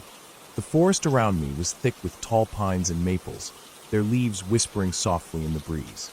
The ground was carpeted with pine needles and fallen leaves, soft under my boots. I could hear birds chirping, the occasional rustle of a squirrel in the branches, the distant sound of a creek flowing somewhere off to my right. The air smelled fresh, with a sharpness that only the woods can carry after a dry day. Everything felt calm and safe. As the afternoon slipped toward evening, I found a small clearing beside a shallow creek. The water was clear and cold, trickling over smooth stones. I sat on a fallen log and pulled out a granola bar. I watched the light change through the trees, turning the leaves golden, stretching long shadows across the ground. The peace settled over me again, and I almost forgot I was alone. But the woods don't stay peaceful once the light fades. I started back toward where I thought the trailhead was. I didn't want to be out here after dark. I figured it would be a quick walk back. The forest seemed denser now, the trees pressing in close as I moved deeper. The creek disappeared under the brush, and the sounds of water faded. The sun was dipping low, and soon the sky darkened, bleeding from gold into red, then purple. I switched on my flashlight. The beam cut a narrow circle of yellow light through the dark woods, but beyond that everything was black. The flashlight didn't make me feel safer. It made me realize how deep in the shadows I was, how easily something could be lurking just outside the reach of the light. I tried to keep my breathing steady, my footsteps quiet on the leaf-covered ground. Every snap of a twig underfoot or rustle in the bushes made my heart jump. My mind played tricks on me, imagining eyes watching from the dark or something moving just beyond the trees. I told myself it was just nerves, just my imagination. After a while, the trail seemed to vanish. I could no longer tell where I was heading. I stopped and looked around, shining the flashlight in every direction. The forest was a wall of trunks and branches, tangled roots and fallen logs. The path I had been following had disappeared under a thick covering of leaves and pine needles. I tried to retrace my steps, but nothing looked familiar. My heart sank. I realized I was lost. The temperature dropped quickly. The cold settled in my bones as I kept moving, trying to find something, a trail, a clearing, any sign of the way out. The flashlight battery was getting weak. The beam flickered now and then, forcing me to shake it or press the button repeatedly. Each time it dimmed, the darkness seemed to stretch closer. Then I heard it, a low noise, almost like a whisper. It wasn't wind. It wasn't an animal. It was something soft and steady, moving through the underbrush nearby. I stopped. The sound stopped. I held my breath, straining to listen. Then it started again, a slow crunch of dry leaves and twigs coming closer. I didn't want to turn around, but I couldn't move forward either. The sound was definitely approaching, slow and steady, like someone or something following me. I fumbled for my pocket knife, gripping it tightly. My hands were trembling. The crunching grew louder. Then suddenly it stopped. I stood frozen. The silence around me was heavy and thick, as if the woods themselves were holding their breath. I tried to calm my racing heart, telling myself to stay calm, to think clearly. I scanned the edges of the flashlight's beam, searching for any movement. Then I saw it, a shape tall and dark, just beyond the reach of my light. It was standing still, barely moving, watching me. My breath caught in my throat. I took a step back, the flashlight shaking in my hand. The figure didn't move. My mind screamed at me to run, but my legs felt rooted to the spot. I tried to steady the light again and saw more clearly. The shape was too tall to be a deer or any animal I knew. It was standing upright, and it didn't have the shapes or features of a human. But it wasn't a ghost or monster. There was nothing supernatural here. Just something unknown and terrifying because it shouldn't be here. Then I remembered the stories I'd heard about people getting lost and never coming out of these woods. How sometimes others come looking, but they don't find the missing. How the forest can swallow you whole, leaving no trace. I felt the cold seep deeper into me, mixing with a raw, growing fear. The figure began to move, slow and deliberate, stepping toward me through the dark. I could see the faint outline of its limbs, the way it bent slightly, almost like it was hiding, stalking. My flashlight flickered and died. I was plunged into complete darkness. Panic surged. I ran. Branches slapped my face and arms, roots threatened to trip me, but I didn't care. I just ran blindly, trying to get away, to find the path back. My breath was ragged and loud in my ears. I stumbled over a root and fell hard, scraping my hands and knees on the dirt and rocks. I forced myself up and kept going, guided only by the faint glow of the night sky through the canopy. The shape was behind me, I could feel it. I didn't look back. Then out of nowhere, I crashed through a thick wall of bushes and hit a slope. I slid down a short embankment and landed on a flat, open space. The moon was bright here, illuminating a small clearing. I collapsed, gasping, my heart pounding in my chest. There was no sign of the figure. I stayed there, shivering, listening. The forest was quiet again, except for the usual night sounds. The hoot of an owl, the rustle of small animals in the underbrush. The fear was still there, tight and heavy, but the worst seemed to have passed. After what felt like hours, I gathered my strength. I looked around the clearing and noticed a faint dirt road cutting through the trees, just a few feet beyond the edge of the clearing. It was narrow and barely visible, but it was there. I stood and took a careful step onto the road. The ground underfoot was hard-packed dirt, not the soft, leaf-strewn forest floor. I moved cautiously but steadily, following the road as it wound through the trees. The forest seemed less hostile now, less threatening. I told myself I wasn't imagining things, that what I had seen wasn't some creature or demon. It was probably just someone or something lost too, maybe a hunter or a drifter. But the fear stayed with me, gnawing at my skin. I walked the road for a long time, the moonlight guiding my steps. Eventually, I heard the distant sound of a car engine. Relief washed over me. I hurried toward the noise and soon found a small gravel parking area with an old pickup truck parked there. The driver was nowhere in sight, but the keys were in the ignition. I sat inside, shivering and exhausted. I started the engine and let it run, my eyes darting around the parking lot and the tree line. After a few minutes, I spotted a pair of headlights coming down the road. The truck rolled to a stop beside me. A man stepped out, looking concerned when he saw me. I was too tired and shaken to explain much, just nodded and pointed back toward the woods. He gave me some water and helped me call for help. I waited there for what felt like forever until someone came to get me. That night, as I lay in a warm bed, safe and far away from the forest, I thought about what happened. I realized how easily the woods could swallow someone whole, how quickly peace can turn into fear. The figure I saw might have been real, or maybe my mind twisted what little I could see. But the feeling, the weight of being hunted, lost, and alone, was all too real. The next morning, I returned with a search team to mark the trail and find where I had lost my way. They told me the forest around there was known for getting thick and confusing, especially after storms when trails get washed out. They also warned me about people who wander off, some not coming back. I never went back alone after that, and I made sure to carry a GPS and extra supplies whenever I went hiking. Sometimes, when I'm lying in bed, I still remember that night. The cold air, the shape in the dark, the sound of footsteps behind me. It reminds me how quickly nature can turn from peaceful to dangerous, and how small we really are when the forest closes in. That night didn't have a neat, happy ending. It was messy and frightening, but it ended with me alive, and that's what matters. The woods aren't full of monsters or ghosts, just the quiet, patient wild. And sometimes that's scary enough.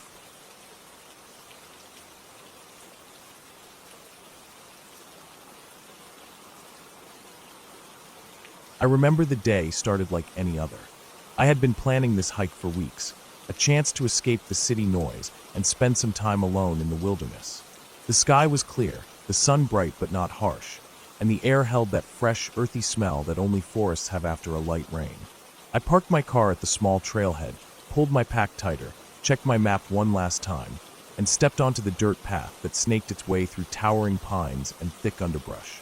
The forest was alive with the quiet sounds of nature, birds calling, leaves rustling gently in the breeze, a distant woodpecker tapping rhythmically on a tree trunk. The path was well-worn but not crowded. I liked that. I wanted silence, solitude. As I walked, my boots softly crushed the pine needles underfoot, the scent of damp earth growing stronger with every step. My pack felt comfortable, not too heavy, carrying only what I needed. Water, some snacks, a flashlight, a small first aid kit, and my phone, though I knew the signal would likely vanish once I ventured deeper. After an hour, the trail dipped down into a narrow ravine where the trees grew closer together. The sunlight struggled to filter through the thick canopy, casting long, shifting shadows across the moss-covered rocks and twisted roots. Here, the air felt cooler, damper. I stopped to take a sip of water, breathing in the crisp scent, when I noticed something odd. Broken branches off the trail, some trampled ferns. It looked like something large had passed through recently. I shrugged it off. Animals do that all the time. But a small chill crawled up my spine. I reminded myself I was prepared, that the forest was mostly harmless, and I had done my research. The trail wound upward again, opening to a ridge that overlooked a broad valley. The view was stunning, rolling hills covered in green, a ribbon of river winding through the trees like a silver thread. I sat on a fallen log to rest and eat a bit of trail mix. The quiet was complete except for the occasional call of a hawk far above. It was while I was packing up that I noticed a figure moving along the ridge on the far side of the valley. At first, I thought it was another hiker, but something felt off. The person walked steadily, almost too deliberately, and didn't seem to be following any obvious trail. They wore dark clothing that blended with the trees, and their movements were slow and controlled, like they were watching or searching for something. I squinted, trying to make out details, but the distance was too great. Unease began to creep in. I told myself it was probably just someone else enjoying the hike, maybe lost or taking an odd route. I took a deep breath and stood up, deciding to keep moving rather than dwell on it. The trail descended toward a small creek, the sound of running water growing louder with each step. Crossing the creek was easy. The water was shallow, and the stones provided a natural stepping path. On the other side, the forest grew thicker. The trees were older, their trunks wider and bark rougher, covered in patches of lichen and moss. The sunlight dimmed under the dense canopy. My boots sunk slightly into soft mud as I followed the winding path, and the air smelled of wet leaves and decaying wood.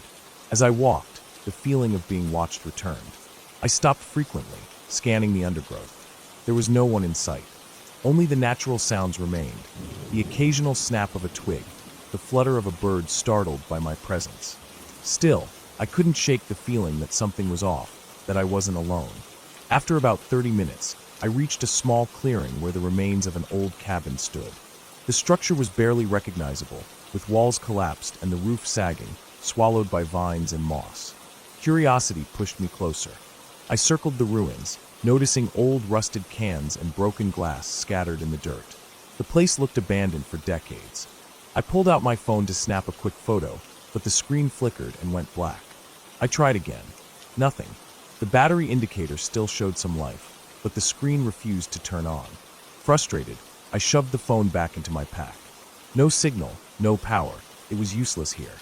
I looked around one last time, then turned to retrace my steps. The sun was already lower in the sky, and shadows stretched long and deep between the trees. The forest seemed colder now, and the silence heavier. I picked up my pace. That's when I heard it, the crack of a branch breaking somewhere behind me. I froze. My heart pounded so loud I was sure whoever, or whatever, was out there could hear it. I waited, holding my breath, straining my ears. Nothing, just the distant call of a crow. I took a few steps, then another snap. Closer this time. I started walking faster, trying to keep calm. The trail twisted through the trees, and I was confident I knew the way back. But then I realized I couldn't remember the last time I'd passed a certain landmark. The old oak tree with the carved initials wasn't anywhere to be seen. Panic started to settle in. I stopped and tried to get my bearings. The forest looked unfamiliar, like I'd wandered off the trail without realizing. Every tree looked the same, every shadow deep and foreboding. I reached for my map, but my hands trembled too much to hold it steady. I decided to keep moving in the direction I thought would lead back to the creek crossing. The sun was dipping behind the horizon now, and the forest was losing its last light. I pulled out my flashlight, clicking it on. The beam cut through the darkness, revealing twisted branches and patches of low-hanging moss. More cracks and rustles came from the woods around me, not all at the same time but scattered, almost like footsteps. My breath came faster, and I told myself to stay calm. It was probably animals, maybe deer or raccoons moving about. Still, the feeling of eyes on me intensified. It was no longer just the feeling. I caught glimpses of movement between trees, something dark and low, too big to be a deer. My mind raced. Could it be a bear? A mountain lion? I wasn't prepared for a close encounter with any large predator. I kept the flashlight pointed ahead, trying not to stumble on roots or rocks. The beam caught on something, footprints in the mud, fresh and large. They looked human, but the size and depth of the prints suggested a heavy person, or someone carrying something bulky. My skin prickled. Whoever had passed through here was close, maybe still nearby. Then, not far ahead, I saw the faint glow of a campfire, flickering weakly. Relief flooded me. Someone was there. Maybe they could help me get back on the trail, or at least share some warmth until morning. I moved cautiously toward the light, my steps soft against the forest floor. The fire was small, barely alive, surrounded by scattered logs and a few empty cans. No one was sitting by it. Suddenly, a twig snapped sharply behind me. I whipped around, shining the light into the dark, but saw nothing. I took a step back toward the fire, but then noticed something on the ground, a knife, its blade smeared with dirt, and something darker that glistened faintly in the firelight. Fear gripped me tightly. This wasn't just a lost hiker. Something else was going on here. I stuffed the knife into my pack, not wanting to touch it, and scanned the surrounding woods again. The sounds were closer now, the rustling, footsteps, snapping twigs. I didn't want to look, but forced myself to check. In the dim glow, I thought I saw a shadow moving swiftly behind a thick tree trunk, vanishing before I could get a clear look. I swallowed hard and knew I had to get out of there fast. I turned away from the fire and started running, using the flashlight to guide my steps. The trail was rough and uneven, and my feet stumbled over roots. The heavy breaths I took mixed with the pounding of my heart. Behind me, I heard running, quick, uneven, like someone chasing but not trained. I dared a glance over my shoulder. A figure, tall and dark, was closing in, moving between the trees with surprising speed. The face was hidden in shadows, but the body language screamed danger. I ran harder, adrenaline pushing me beyond exhaustion. Branches slapped my face, thorns tore at my jacket, but I didn't stop.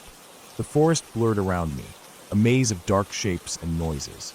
Then, my foot caught on a root, and I fell hard. Pain shot through my wrist and knee. I scrambled up, ignoring the stinging cuts, and kept running, tears stinging my eyes. The footsteps behind me grew louder, closer. I reached a steep incline and scrambled up, hands clawing at loose soil. Near the top, the ground gave way slightly, and I slid partway down but caught myself on a low branch. Breathing heavily, I looked back. The figure was below, just starting to climb, but slower now. The slope was too steep, the footing poor. I knew I couldn't keep running forever. Then I spotted something, an old service road running along the ridge, barely visible under leaves and branches. If I could reach it, I might find a way back to the main trail, or at least get higher where Cell's signal might return. I forced my legs to move, scrambling up to the road. My flashlight flickered, then died, leaving me in near-complete darkness. Panic clawed at my throat, but I forced myself to stay calm. I pulled out my phone, pressing the power button, still nothing. I was truly alone. I moved along the road, stepping carefully, feeling my way by the faint moonlight. The sounds of pursuit had stopped, but the silence was almost worse, too complete. Minutes passed, maybe longer. Then, in the distance, I heard a vehicle. A truck's engine, low and steady. I quickened my pace, hoping to catch sight of it. The road curved, and suddenly headlights cut through the trees. I waved my arms, shouting silently, hoping they'd see me. The truck slowed and stopped. A man got out and shone a flashlight in my direction. Relief washed over me in a rush so strong I nearly collapsed. The man helped me into the truck, wrapping me in a blanket. On the way back